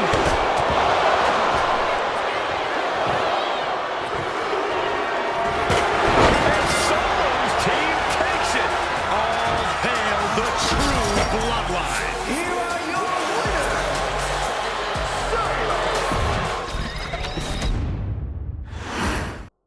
And gentlemen, it is time for Bloodline War Games. Roman Reigns, the Usos, and Sami Zayn versus Solo Sikoa, Tama Tonga, Tonga Loa, and Jacob Fatu. Both of these sides have a deep and abiding hatred for one another. Solo felt he was held down. His crew never called up during Roman's time as the tribal chief. But most of the men on Roman's side were unceremoniously removed from the bloodline, courtesy of Solo Sikoa. And those who weren't have faced continued attacks from the new bloodline. And the winners tonight are very likely to be considered the true bloodline by the WWE Universe. Let's see who comes out on top tonight. Oh, wicked kick to the lower back. Solo Sikoa, leader of the new bloodline, has called himself the head of the table, called himself the tribal chief. And when he asked the WWE Universe to acknowledge him, we're hearing more and more of the crowd agree. Well, Solo has grown in power with big wins and title reigns, but this is his biggest test yet. If his crew can defeat Romans, Sikoa will be everything he says he is and more. Before War Games officially starts, what do you guys think is the key to the old school bloodline coming out on top? Every one of these men is a proven main eventer, Michael, but that won't be enough if they can't stay on the same page. Yeah, given how united Solo's team is, I don't think even the Mount Rushmore of WWE could handle the new bloodline. Roman and his crew need to remember what bonded them, what made their team awesome, and work as a real team. Just one last time. Things are no longer about to be even in this one, and he wants to make sure of that. And Jacob with the wherewithal to counter. I think tonight is going to be a breakout performance for Jacob Fatu. So much raw talent in that young man. Every bloodline member, new and old, is a generational athlete. But Jacob seems to be a step ahead of every one of these men at times. Many already believe Jacob can take the mantle as the leader of the bloodline. If he's the one to earn the victory tonight, his time as the tribal chief may come sooner than anyone thinks. Kick to the back. Uh-oh. Manages to reverse it.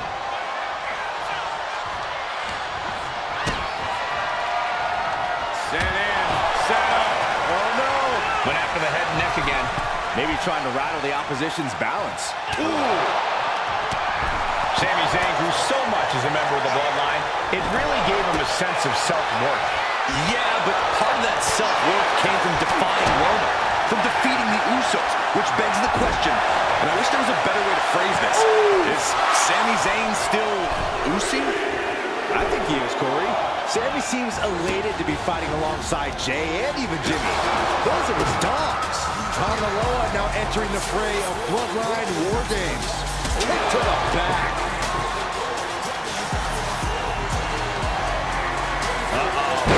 Elbow drop. Just pounding him where? Right to the back. Elbow drop. If there's one man here with the most to prove, it's got to be Tonga Loa. We've often seen that the man with the most to prove ends up being the difference maker in War Games. Many folks say Tonga Loa is just a foot soldier for Solo. But let's not forget, this man is the son of Haku. Just like his father, Tonga Loa truly excels in a brawl. And there is no bigger brawl than War Games. One step ahead there.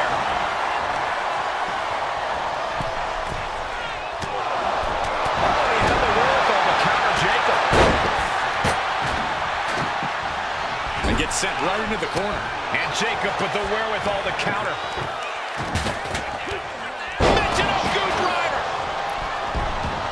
Solo Sikoa's group at a decided disadvantage. His side has less experience inside this structure. But look at how young and hungry Team Solo is. In particular, Tama Tonga is a real wild card. He's like a hyena locked in a cage with a bunch of raw meat. I even asked Tama backstage if he was looking forward to this match, and he just said to me, yeah. Great journalism there, Byron. Through the ring door and adding a bit of leverage to the situation. Picked up and being carried around now. Face first. Bob Sammy's ring prowess couldn't get him out of trouble there. Kick to the body. That'll be a bit tough for Jay to stand up amongst this team. Some close allies, but some enemies he's yet to forget. We've seen the wars that Jay has waged with his cousin Roman, with his brother Jimmy, but he needs to put it aside tonight. And Jay has the title wins and big victories that earn him the main event moniker. But if he's the one to put away the new bloodline, he will truly be the main event of War Games. Old bloodline, new bloodline, both sides engaging in a brutal battle. Every one of these men is fighting with every fiber in their being to be considered the true bloodline.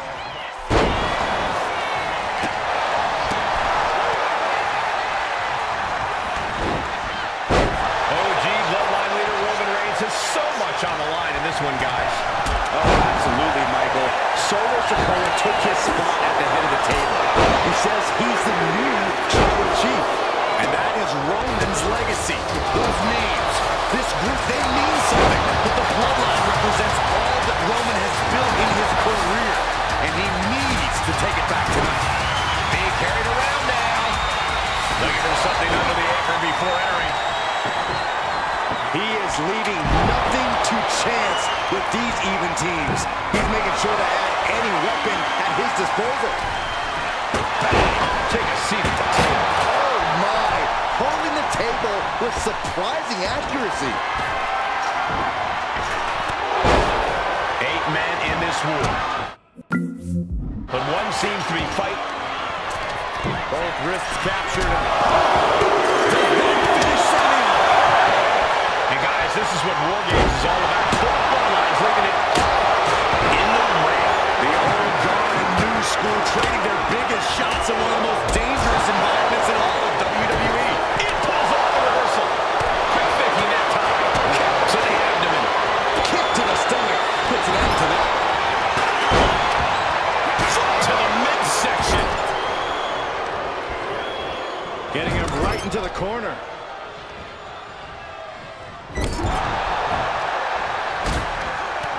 The countdown hurtling towards a shift to the status quo. At this stage, the damage is really mounting. Yeah, he's on his back foot now. I don't see things turning around in his favor.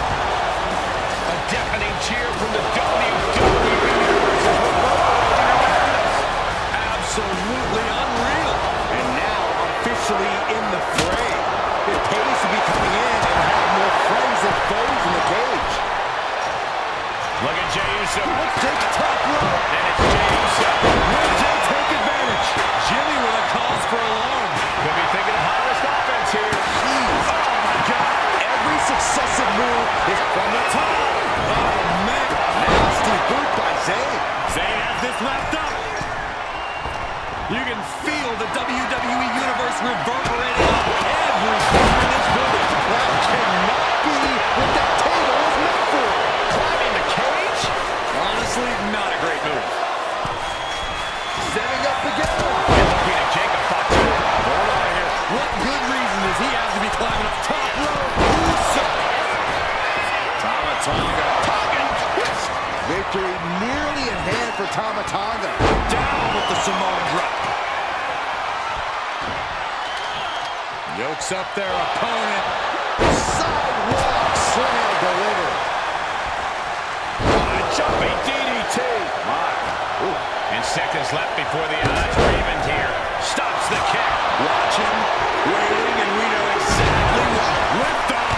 And now the new tribal chief, Solo Sikoa, joining Blood. And it's Jey. Jey nailed all of it. Just bashing them with that hammer.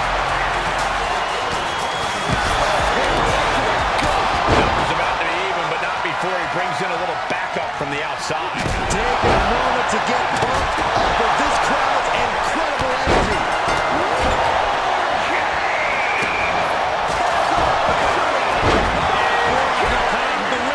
He had it locked in. I didn't expect him to just let go. I don't know what he's thinking, but he needs to focus on the task at hand. He just got sent flying into the opposite ring. You got to dodge just in time.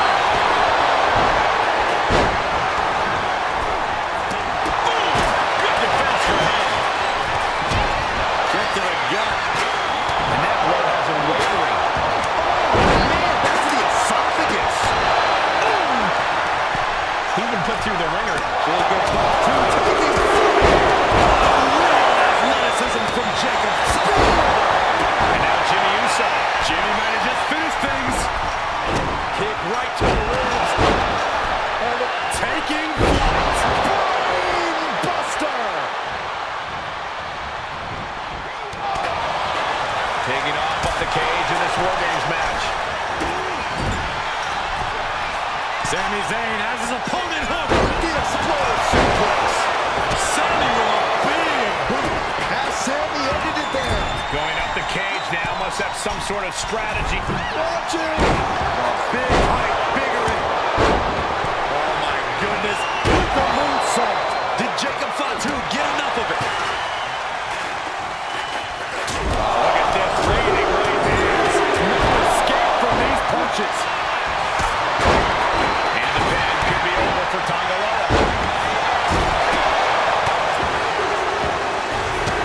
And Team Roman wins War Games. The new bloodline has fallen.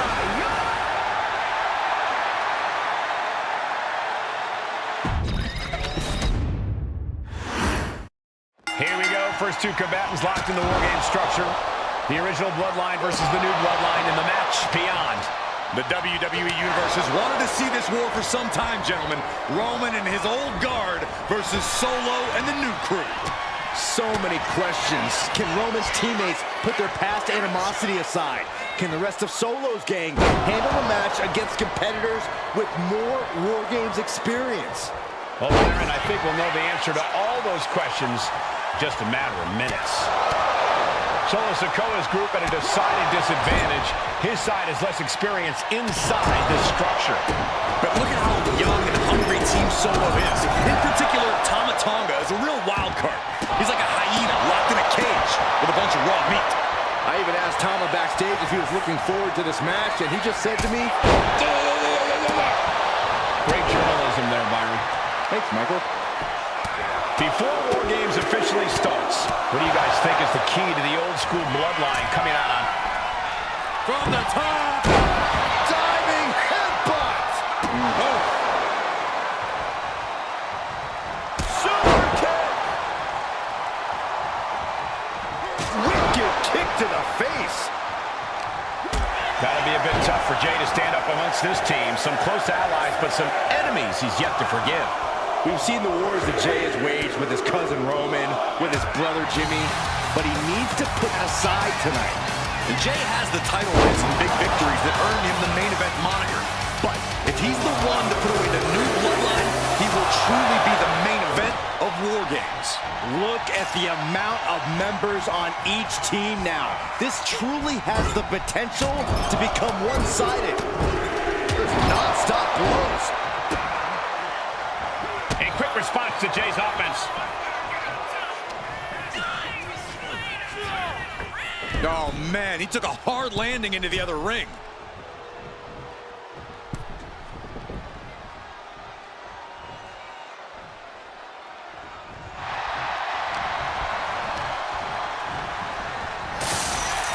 Solo Sikoa, leader of the new bloodline, has called himself the head of the table, called himself the tribal chief. And when he asked the WWE Universe to acknowledge him, we're hearing more and more of the crowd agree. Well, Solo has grown in power with big wins and title reigns, but this is his biggest test yet. If his crew can defeat Roman's, Sikoa will be everything he says he is and more. From behind. Jacob Fatu cuts him off. But then to Sami Zayn. Clock counting down. A sigh of relief can surely be breathed once the next competitor enters. to be close to an end. At this point in the match, there's no time to recover. The damage is done. No, what is he doing up there?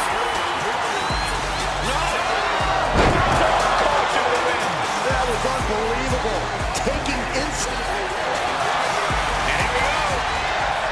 The Boston Crab. With the back position. Just Amazing display of leg strength.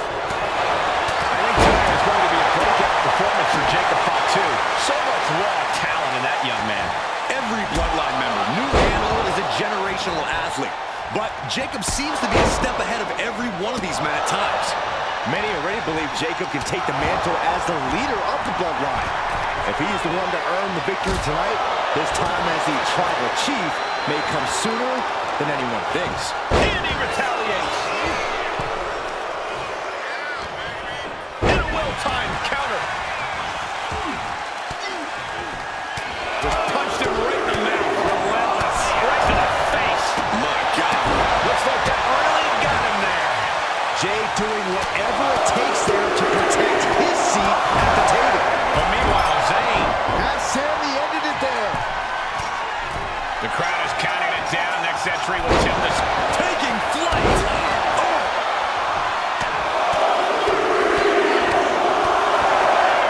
Here we go, your favorite call. Here's the buzzer, and Jimmy Uso is looking for revenge against the new Bloodline in War Games. Adding some extra spice to the numbers advantage by coming in armed to the teeth.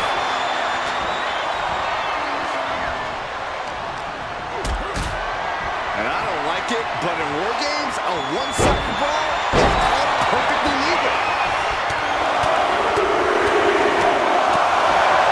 Eight men in this war, but one seems to be fighting his own internal battle.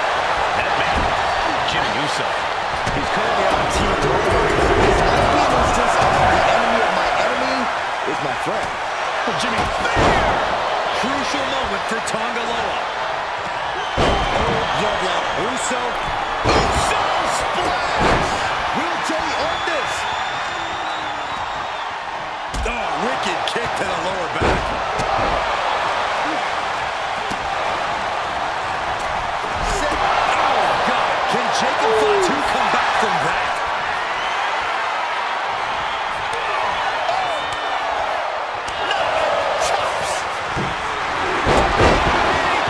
Talk about devastation.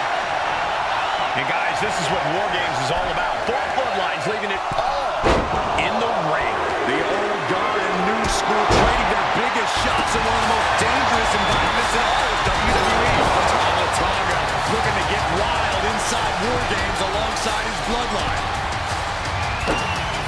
Kick right to the gut. Sami Zayn grew so much as a member of the bloodline, it really gave him a sense of self-worth. Yeah, but part of that self-worth came from defying Roman, from defeating the Usos, which begs the question, and I wish there was a better way to phrase this, is Sami Zayn still Usi? Oh my God! Ooh. He wants it one more time. Sent him clear into the other ring. And that was a hell of a DDT there. Did Jacob Fatu get enough of it? The WWE Universe is pouring more fuel on his fire right now. Jay nailed all of it. Meanwhile, we have Sami Zayn. Is Zayn closing this out? If there's one man here with the most to prove, it's got to be Tonga Loa. We've often seen that the man with the... Measuring the distance from the top of the cage, about to risk it all. Oh, no! Holy cow! Using the verticality of the cage to brutal effect. The target's been acquired once more. Down by the DDT. Jimmy with a cause for alarm. And the tribal chief is now entering Bloodline War Games. Sami Zayn with a big boom. Zayn has this wrapped up. He's carrying some serious equipment into the cage with him, ready to fully exploit the numbers game. As if the numbers have been... Uso. And it's Jay. Will Jay end this?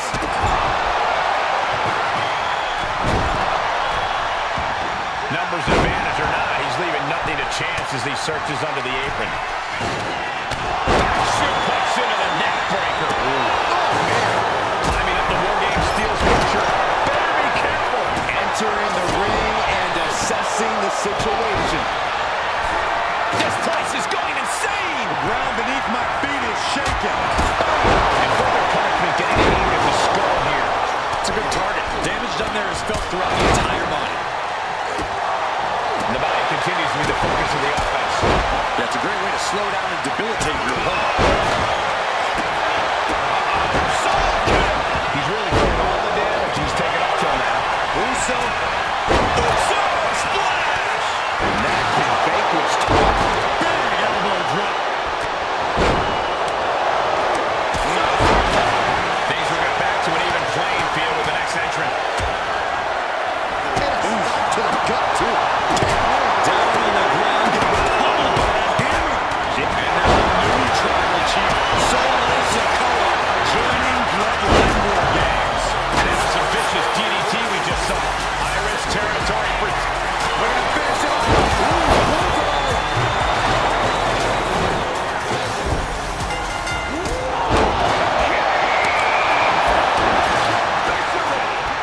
War Games has officially started. That Sammy ended it there. And now Tonga. Kick right to the ribs. And there's no recovery. Super kick. Headbutt to the back of the neck. The sledgehammer comes back. Basically hammering their opponent into the floor. And the punishing streak of Sikoa. Quick look up by Tonga. Tonga twist. Uso. And it's Jay himself. Jay can seal it here.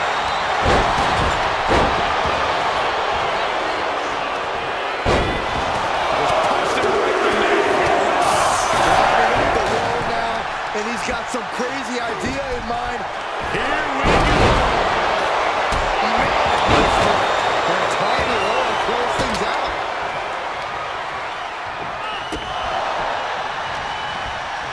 Oh my goodness!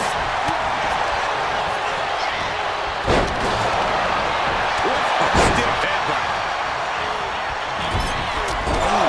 Another stiff shot to the head here. Smash. Oh, God. And Nice takedown, stack for the pin. he reached the pin before a 1 count. I had a hard time believing that one.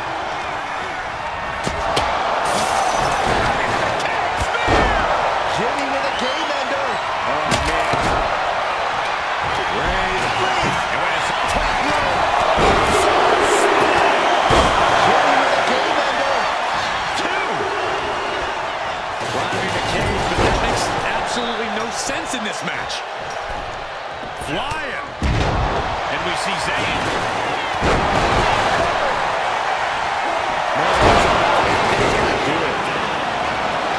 Including some targeted offense coming his way there.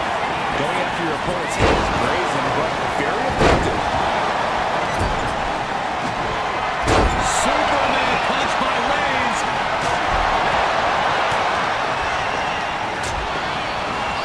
And over to the other ring he goes. God, the crimson is flowing. He's seriously hurt now. You can see all the brutality the original Bloodline team has dished out. Everyone on Solo's team are filling the War Games cage with their own blood.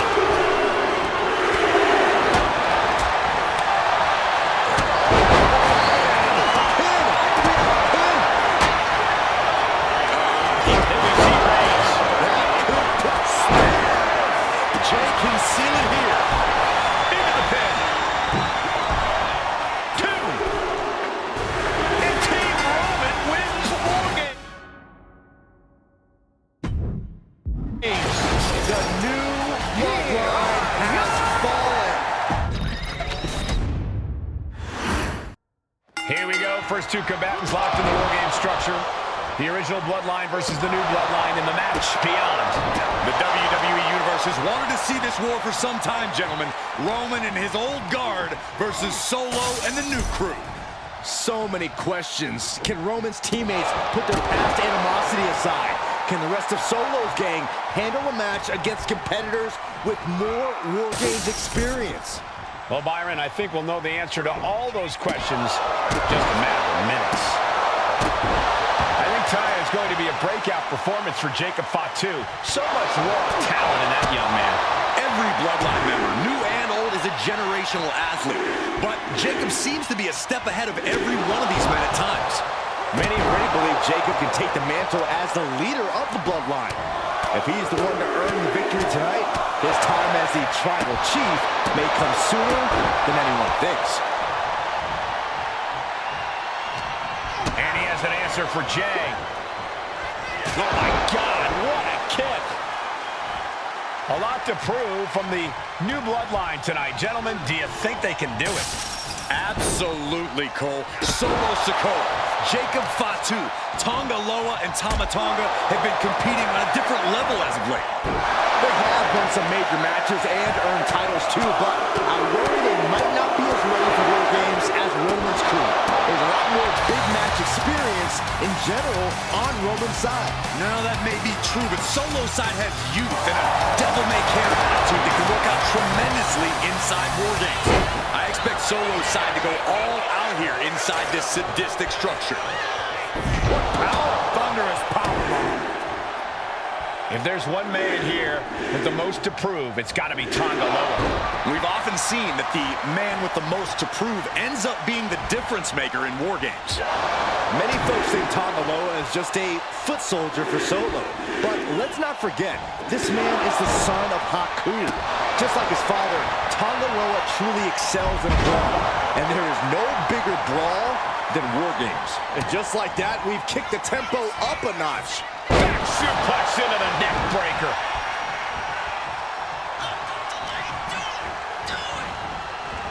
Oh, this isn't pretty. Oh, wicked kick to the lower back. I think he's totally gassed. I'm positive this wasn't in his game plan. But if he wants to survive this match, he needs to come up with a new plan ASAP. OG Bloodline leader Roman Reigns has so much on the line in this one, guys. Oh, absolutely, Michael. Solo Sikoa took his spot at the head of the table. He says he's the new Tribal Chief. And that is Roman. They're going to finish it off. Swanton bomb. Tonga Loa now entering the fray of Bloodline War Games. Jacob sidesteps that.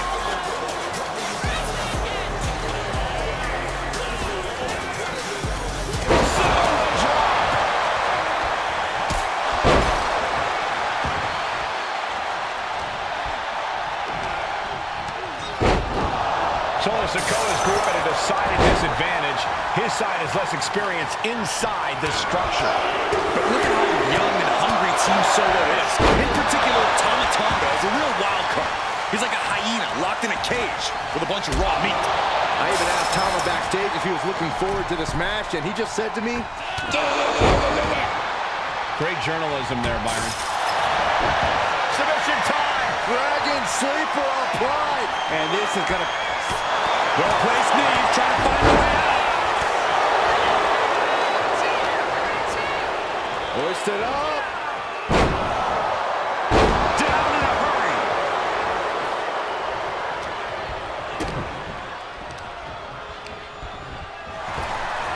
That'd be a bit tough for Jay to stand up amongst this team. Some close allies, but some enemies he's yet to forgive. We've seen the wars that Jay has waged with his cousin Roman, with his brother Jimmy, but he needs to put that aside tonight. And Jay has the title wins and big victories that earned him the main event moniker. But if he's the one to put away the new Bloodline, and here we go. And looking at Jacob Fatu. DDT. Did Jacob Fatu get enough of it? Seems like a deal in the headlights here. The odd man in, and he's looking for an ace up his sleeve now.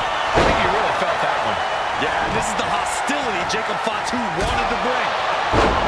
And guys, this is what War Games is all about. Both bloodlines leaving it all in the ring. The old guard and new school trading their biggest shots in one of the most dangerous environments in all of WWE. So the color leader of the new bloodline has called himself the head of the table, called himself the tribal chief. And when he asked the WWE Universe to acknowledge him, we're hearing more. It's sending a big boot. Can Jacob Fatu come back from that? I don't like what he's thinking here. Not one bit. Taking the most extreme risk possible. But will it ultimately pay off? That could have all been for nothing if you can't capitalize on the big maneuver. New entrant about to come in, and not a moment too soon. Big forearm. Sami Zayn through so much as a member of the bloodline, it really gave him a sense of self-worth. Yeah, but part of that self-worth came from defying Roman, from defeating the Usos, which begs the question, and I wish there was a better way to phrase this, is Sami Zayn still Uso? I think he is, Corey. Sami seems elated to be fighting alongside. Lift off! A spectacular diving Hurricane Rana. And now Tama Tonga. Super kick! Good night. He's getting fired up now. Really feeding on his crowd. And he'll get once more, setting it up. DDT. Jacob about to end this fight. 8 men in this war. But one seems to be fighting his own internal battle. That man, Jimmy Uso. He's currently on Team Roman, but this might be an instance of the enemy of my enemy is my friend. Well, Jimmy had clashes with Roman. He went to war with his brother Jay, but the men who put Jimmy on the shelf for months stand across the ring. Jimmy's out for every member of Solo Squad tonight, and he'll deal with the rest of his fractured family later. His body has to be racked with pain. Countdown underway. The odds about to no longer be even. What a way to get out of that one. Just a nasty headbutt. Jay looking a little less than main event. Both wrists captured. Jay is out. That is it. And this is quickly become a match to be remembered. A classic in the making. How in the world is it From the top rope. They're going to use the cage as a weapon.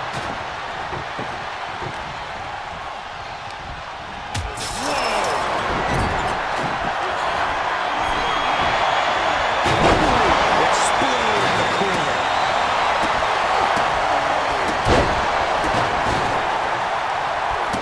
Super kick. just unloaded? And a stop to the gut. Well-placed kick. He quickly gets out of dodge. Right to the kidney. Golly. And he's being somewhat backed into a corner right now. Okay, this is just a little bit dirty. Greco-Roman face rake.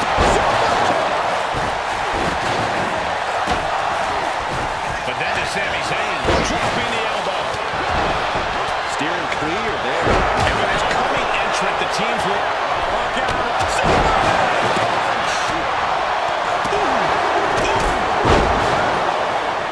And now the new tribal chief, Solo Sikoa.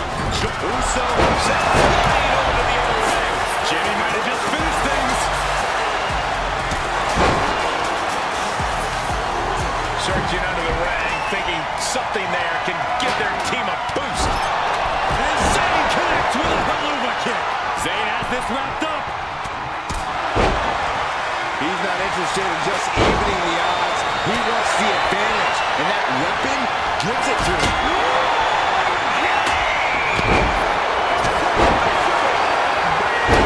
Slam the door shut and brace for it.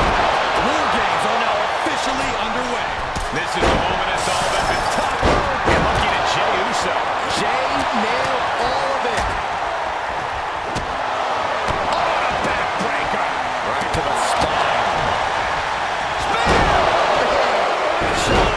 Crucial moment for Tony Lowe. And just got caught with that DDT.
will even matter at this point. Drops with a suplex. They might be able to put this one away right here.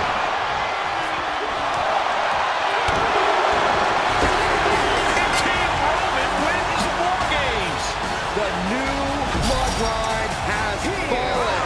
Your winners, Roman Reigns, Jimmy and Jey Uso, and Sami Zayn, the Bloodline. Unbelievable.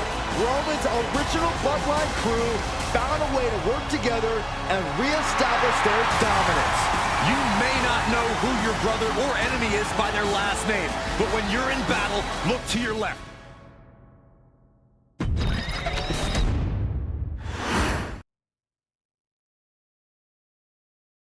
Okay, a little bit out of character for your wise man, but that was a little bit difficult for me to.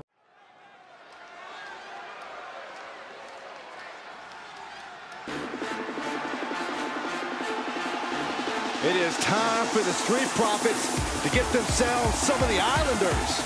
Well, with all due respect to the smoke and the party cups, but AD and Tez need to up their game. This could be the Profits' night, but it's not going to be easy.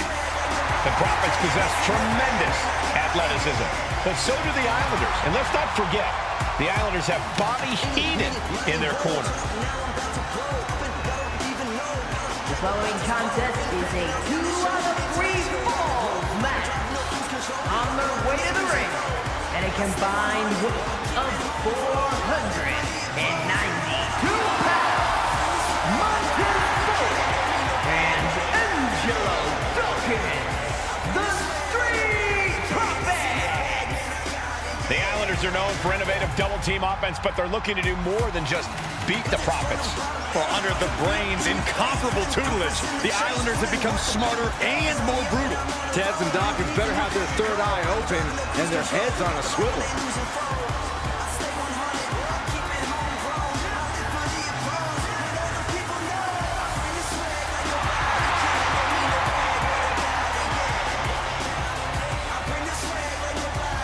I expect to see expert-level tag teamwork from both the Profits and the Islanders, with supreme athleticism from all four competitors. What this match could boil down to, guys, is which team picks up the first pinfall. It's not going to take long for chaos to rule. The Profits and the Islanders are ready to see who is the best tag team on Earth.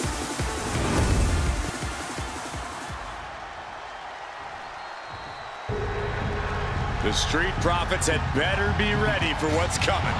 Tez and Dawkins have to be ready to deal with any shortcut the Islanders can And find. their opponents, accompanied by Bobby Heenan, and a combined weight of 499 pounds, Tama and Haku, the Islanders. We know the Islanders are as vicious as they come, but the Street Profits excel in all forms of chaos. Yeah, Corey, but the Islanders have a plan and will stop at nothing to carry that out. The Profits will have to truly compete as a team to overcome the odds in this 2-out-of-3 falls match. Truth is, I don't know if Ford and Dawkins have faced a team as dangerous as Haku and Tama. And the Street Profits are going to have to execute a next-level plan to take down the Islanders and Heenan.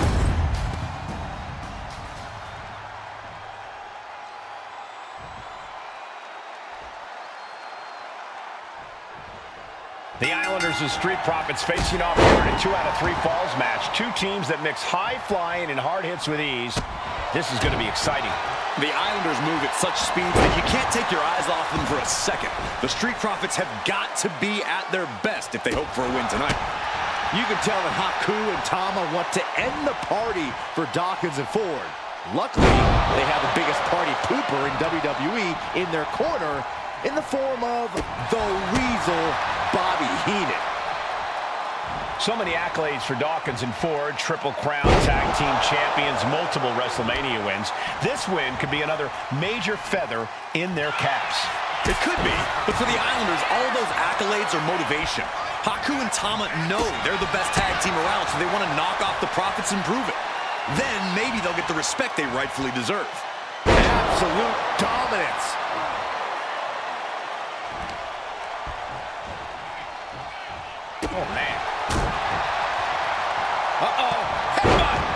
Ford's resolve might be wavering here. The Islanders putting a beating on the Street Profits. The reversal. He saw that coming. Look, I get that the Islanders are brutal, but when I look at Haku, I kind of see something royal about him. Are you kidding me, Saxton? Haku's a big, mean dude who loves to brawl. Nothing about him says royalty. Though Bobby Heenan does seem intent on taking the Islanders to the top of WWE, perhaps becoming king of the ring, is on that path. 2 out of 3 falls matches are a unique test. Corey, break it down for us. What's going through the Profits' minds here? Well, Tez and Dawkins cannot allow themselves to get frustrated, because if you lose your cool, you lose your focus, and you start to make mistakes. There's a little more room for error in a multi-fall match, but not much when the competition level is this high. Haku is picking the opposition apart. The Islanders straight up crushing the Profits here. Elbows to the temple. Something that Tez and Dawkins need to watch out for tonight is the presence of Bobby the Weasel Heenan. He'll do anything for his clients. Don't you dare disparage the brain, Saxton. Heenan is indeed a wise man who has quickly brought the Islanders up the ranks. They'll be tag champions in no time. It's obvious Montez Ford is feeling the pain that has been dealt out so far. And in these situations, it's hard to not get desperate, to start going for Hail Mary plays. How much longer can this really go on? And his body has to be in extreme amounts of pain right now. Oh, man! Ford seems unable to turn the momentum here. And I don't think anything can stop Haku now. Got the tag. And just in the nick of time. A 2 out of 3 falls match is a different beast and a bit of a rarity in tag team competition. But one of these teams actually has a bit of a history with the stipulation. Yeah, Cole, the Islanders have a history of success in multi-fall matches and in high-profile situations, no less. They competed in the main event of the first Royal Rumble event in this soaring. Ooh, poorly timed, high-risk attempt. Haku gets caught with a counter. Boom! Drop kick On the mark. Haku shows the wherewithal. A big kick to the gut, the clubbing forearm. Oh, look at this. Headbutt! We're watching 2 great teams at work right now, but with the talent at this level in the ring, you have to wonder, are there any... Oh, there may be no escape from this. Haku with a plunging death grip. So much for the submission hold. He just lets go. His grip strength might have run out. Great sequence of offense from Haku. This is where Dawkins will be tested. Gotta find a way back in this. Targeting the throat there.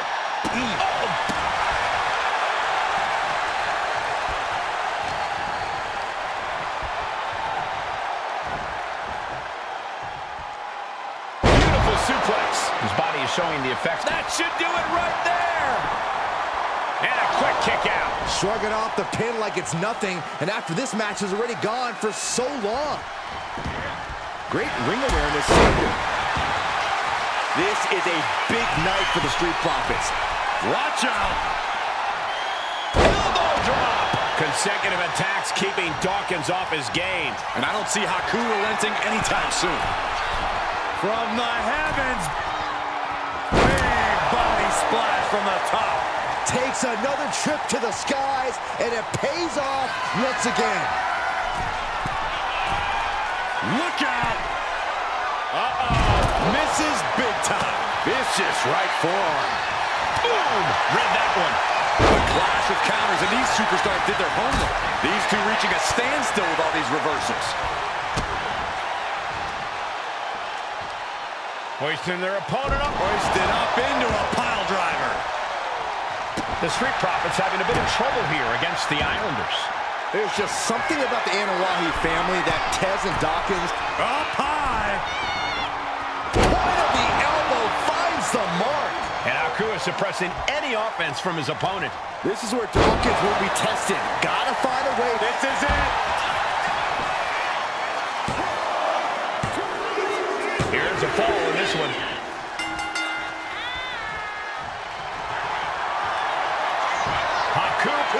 With the Tongan death grip. He is struggling to find an escape, but to no avail. Second fall for the Islanders, and they beat the Profits. Here are your winners, Tama and Haku, the Islanders.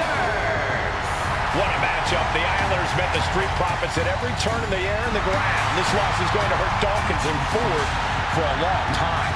Look, we saw tremendous tag teams do what they do best, but only one could win. And the Islanders stepped up and got the job done. Tama and Haku.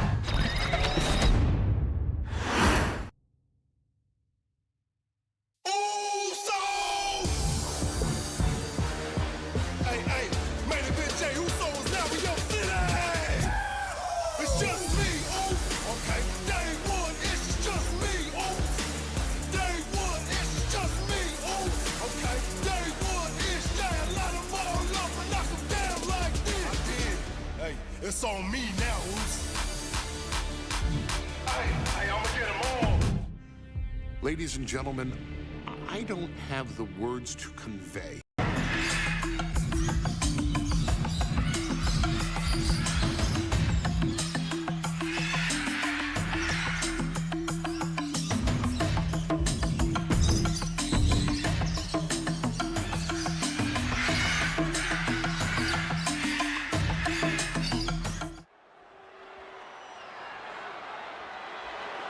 The following match is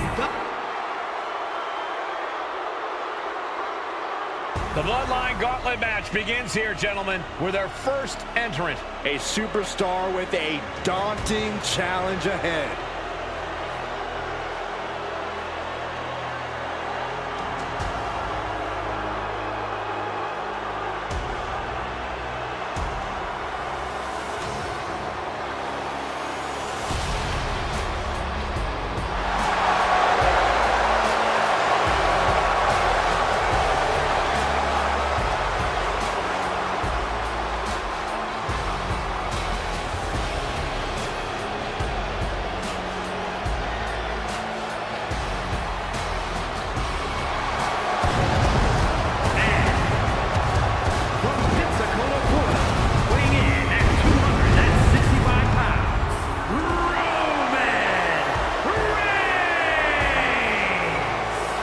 Grinding your way through the bloodline? One of the biggest dynasties in history? Is it even possible? Well, it's highly improbable, but nothing's impossible in WWE.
It requires incredible courage to take on the Bloodline. And there's no tougher challenge than taking on the entire Bloodline in a gauntlet match. Can't imagine what's going on inside this superstar's head.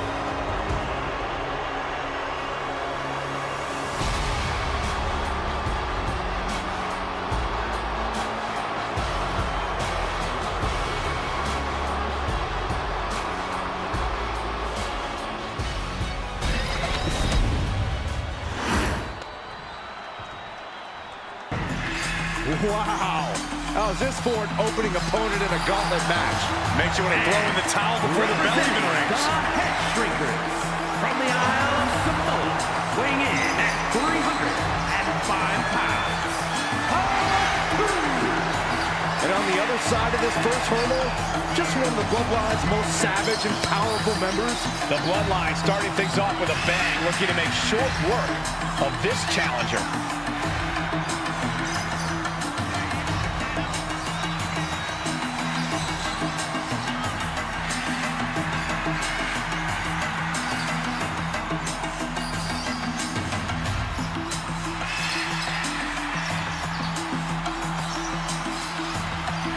This is where it begins. The ultimate gauntlet challenge against the full might of the Bloodline.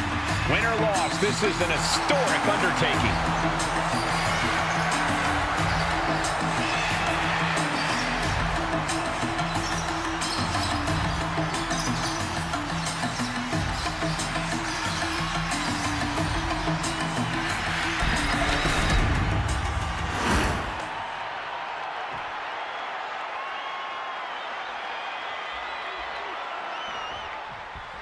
History being made right here. The most prestigious family in the history of our business is at war with one of their own members, and tonight will be a battle to set order to the entire Bloodline.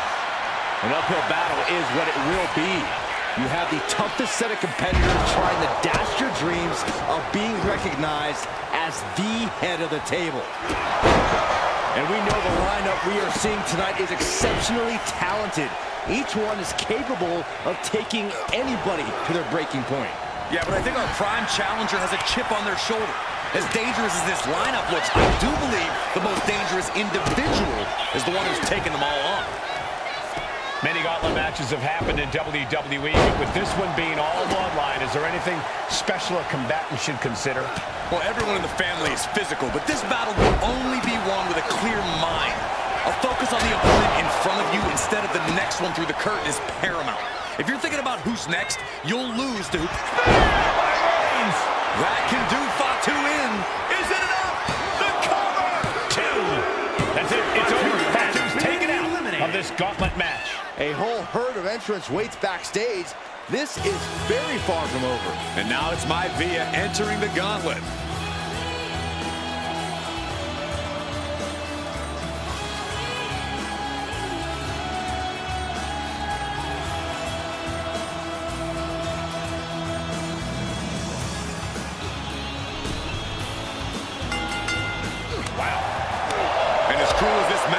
Let's not forget, this is family. And right or wrong, however a family settles their disputes needs to be respected. Well, one can even ask if this is a fight to fix a family or a night to control an entire business. It's hard to say, Byron, when the family business is all about fighting. Russian leg sweep. Oh, gosh. Oh, and he manages to reverse. Vaulting plancha, incredible. Soaring out of the ring, looking to do as much damage as possible. And he tosses him back in now. Boom! And let's not lose the reason for this match, the right, no, the honor to have sole possession of the seat that stands at the head of the table. Well, if you can survive tonight, you will be at the top of the mountain, casting an enormous shadow over every possible challenger. I'm already intimidated, thinking about the Ulafala adorned around this superstar's shoulders. Oh, stomping away. Oh! Peter Maivia turns that around. Maivia gets stonewalled. Ooh! Oh, perfect kick. Peter Maivia sensed that was coming. Kick lands. Boom!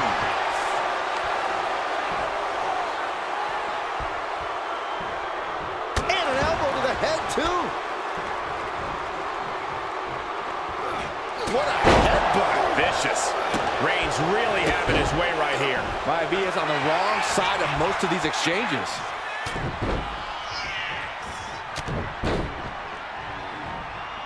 Boom! Practically never-ending blows coming at full force here. Oh, not to the belly! Timed his defense perfectly. Oh, what a kick. We got a cover! No, stops the count at 2. There's some shock in the arena after that kick out. Reigns heads up. This is going to be good. From the top. Diving elbow drop. Are you kidding me? Ooh, he looks absolutely dead on his feet. Could be getting into a dire situation. Reigns put his stamp on this one. Cover. 2. Peter Maivia defeated, eliminated from this gauntlet match. But we're still in the shallow end of this very deep gauntlet pool. Now entering the gauntlet is Tamina, ready for action.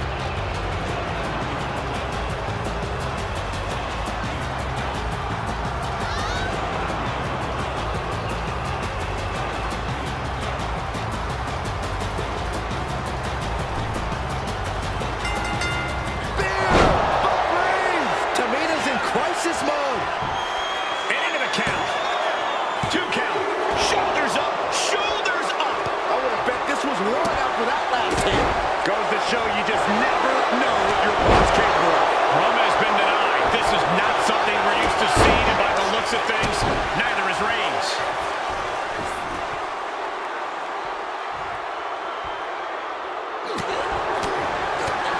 Back suplex, no! Driven down. Shoulders down. And easily kicks out of the count. Just power out. Manages to slip out of the way. What a forearm. Strong punch.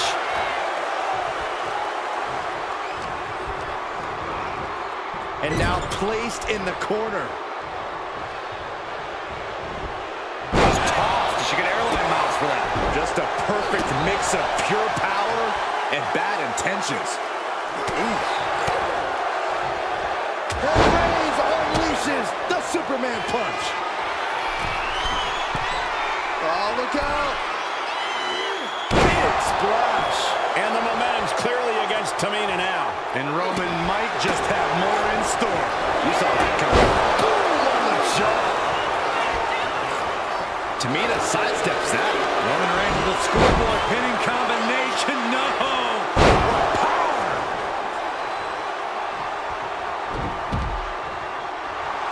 Reigns laying down the gauntlet for his opponent. Waiting to strike. Brace for impact. Launch out to the outside. And that takes so much skill to land with such accuracy. It takes a whole lot of luck, too. She finally creates some more offense for herself. Tamina hoping to start a rush of her own with that attack. Counter right when it was needed. Reigns establishing the upper hand. Tamina has to devise a new plan here.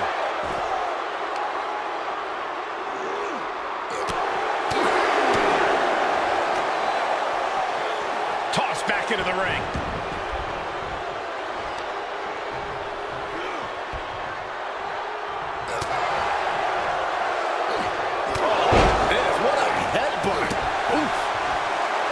Roman is in the zone and letting the opposition know it. Oh, man, a little extra luster behind that kick. Superman punch from Reigns. I think we are witnessing a career-altering moment for these superstars, guys. But the spoils will only go to the victor, and I have a feeling we're close to finding out exactly who that will be. Right about now, Roman Reigns demands acknowledgement. Reigns on the money with a Superman punch. Finish things off. There's the spear by the Tribal Chief. Cover. Gone from the gauntlet. It's Tamina. Around and around we go. I got lost in the entry pool, but believe me, this thing's far from over. Here's Yokozuna, ready to shake things up in this gauntlet.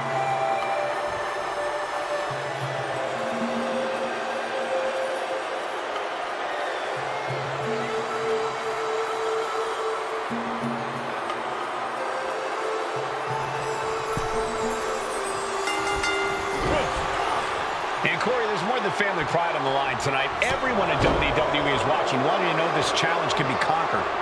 And think about the bragging rights. If you run through the gauntlet of one of the most prestigious families in all of wrestling, you will automatically be considered the toughest badass walking this earth. Oh, clothesline. Counter. He knew just what to do.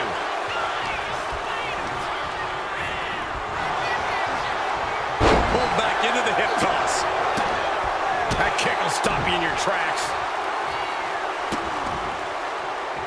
kicks to the cranium of their opponent. Making a mockery of your opponent could eventually backfire. German suplex. Fast thinking saved him there. Big boot. Boom. Oh, man, right to the arm. Hyperextend your elbow.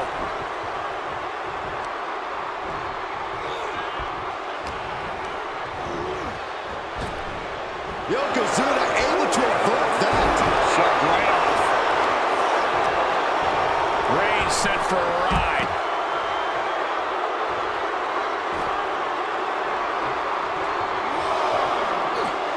He's looking to go high risk from the top. From way up. Double axe handle connects. Ooh. Oh, what a kick. Boom. The Tribal Chief oozing disdain for his opponent. Dodges out of the way.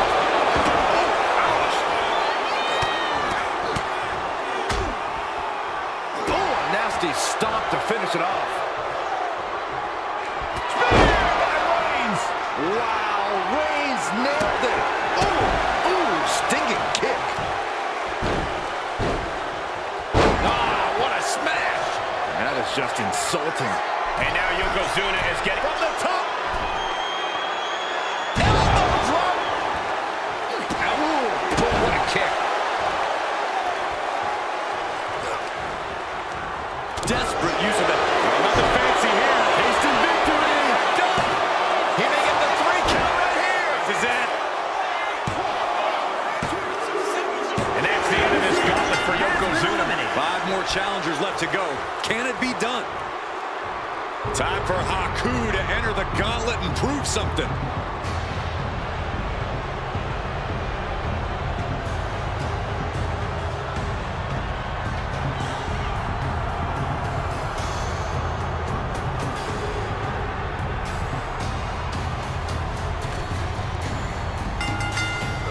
Reigns just imposing his will right now. Haku has been snuffed out. Sit-out crucifix powerbomb. Bam!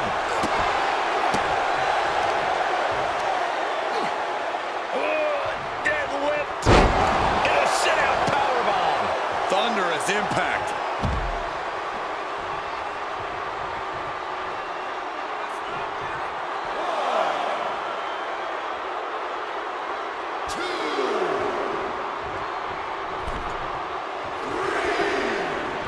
Double leg takedown, got the shoulders down. He kicks out almost immediately.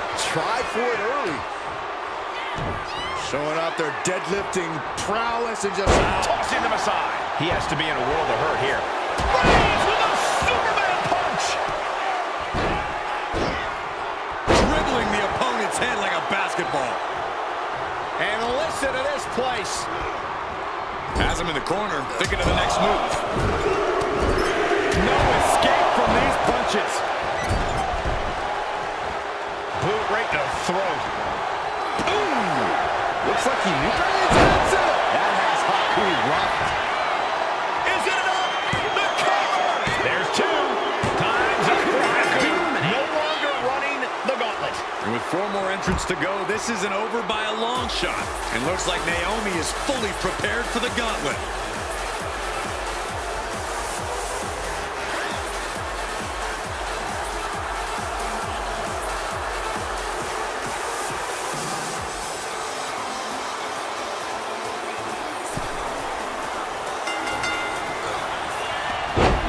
Right to the schoolgirl. Pin broken up easily. The ref barely started the count.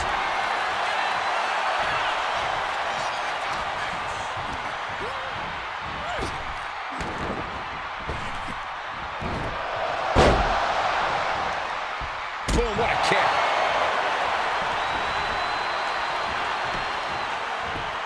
And retaliates with a counter. Boom. Oof, kick finds it. Right in the middle. Relentless. Right in the face. My God. Raking the face with their forearm.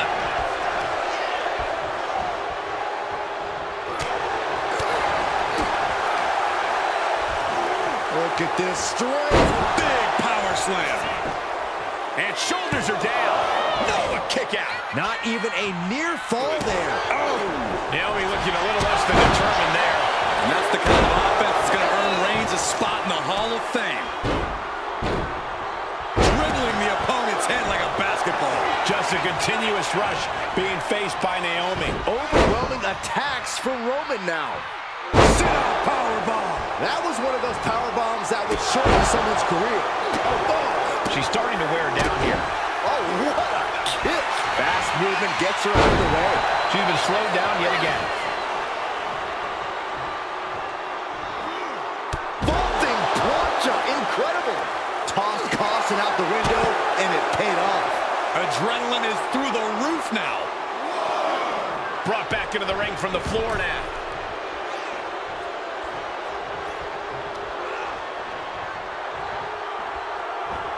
Superman punch!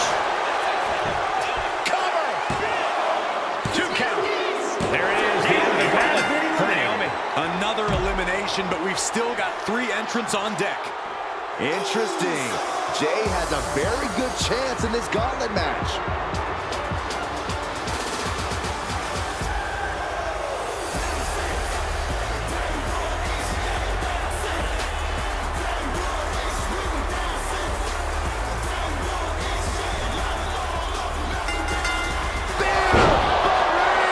Reigns got all of it.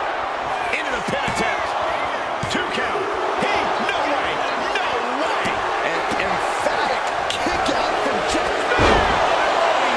Look at Jay. His lights are off. 2. That's it. Jay Uso's been eliminated from this gauntlet match. 2 more competitors to come after this entrance. This is awesome. Tama looking to make a statement in this gauntlet match.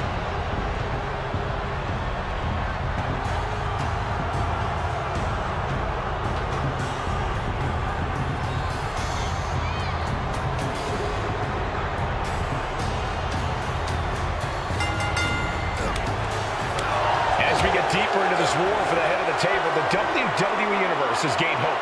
They're starting to believe a miracle is possible tonight. The energy in the arena has shifted. Members of the Bloodline may have expected things to be over by now, but somehow one of their own has proven to be defiant in the face of all challengers. Listen to this place. Roman's on a roll here. Tama really has to show some more resistance.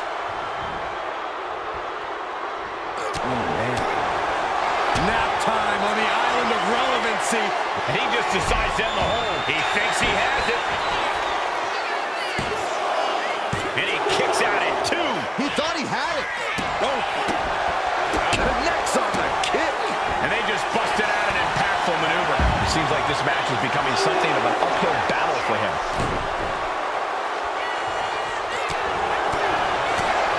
Punishing double axe handle. That dodge can buy Tama some time. Is it enough? The cover! There's 2. Well, Tama got caught. He's been eliminated. And now here we have it, right at the final stretch of this gauntlet match. Gauntlet time for Rocky Maivia. Here we go.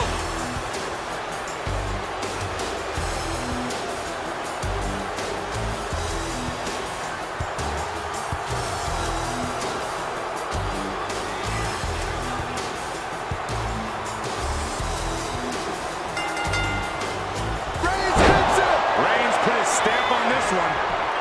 Hit that with everything and following it with the pin. What a kick out at 2. Just an incredible wherewithal to get the shoulder up. Yeah, you would... Oh, soon we could be seeing a submission here. Pain just painted all across his... Nice escape. One final adversary stands in the way. The road has been tumultuous, but the finish line is in sight. Finish the job on your felt. Back and forth we go. Oof. Back and forth, neither one giving up any ground. Slugging away with everything they've got. You can feel the contact, and so does the WWE Universe. Ooh. This is a war of attrition with neither superstar wanting to be the one who surrenders. Oh, man. But it's absolutely drained, but both superstars just unloading, putting it all on the line. Oh, one thunderous final blow. Piercing the pin attempt here. A kick out to stay alive. That was a long 2 count there. Maivia in a state of distress. Reigns is picking up steam. Got out of the way that time. And then quickly the cover. 2. That's it, and Roman Reigns has done it.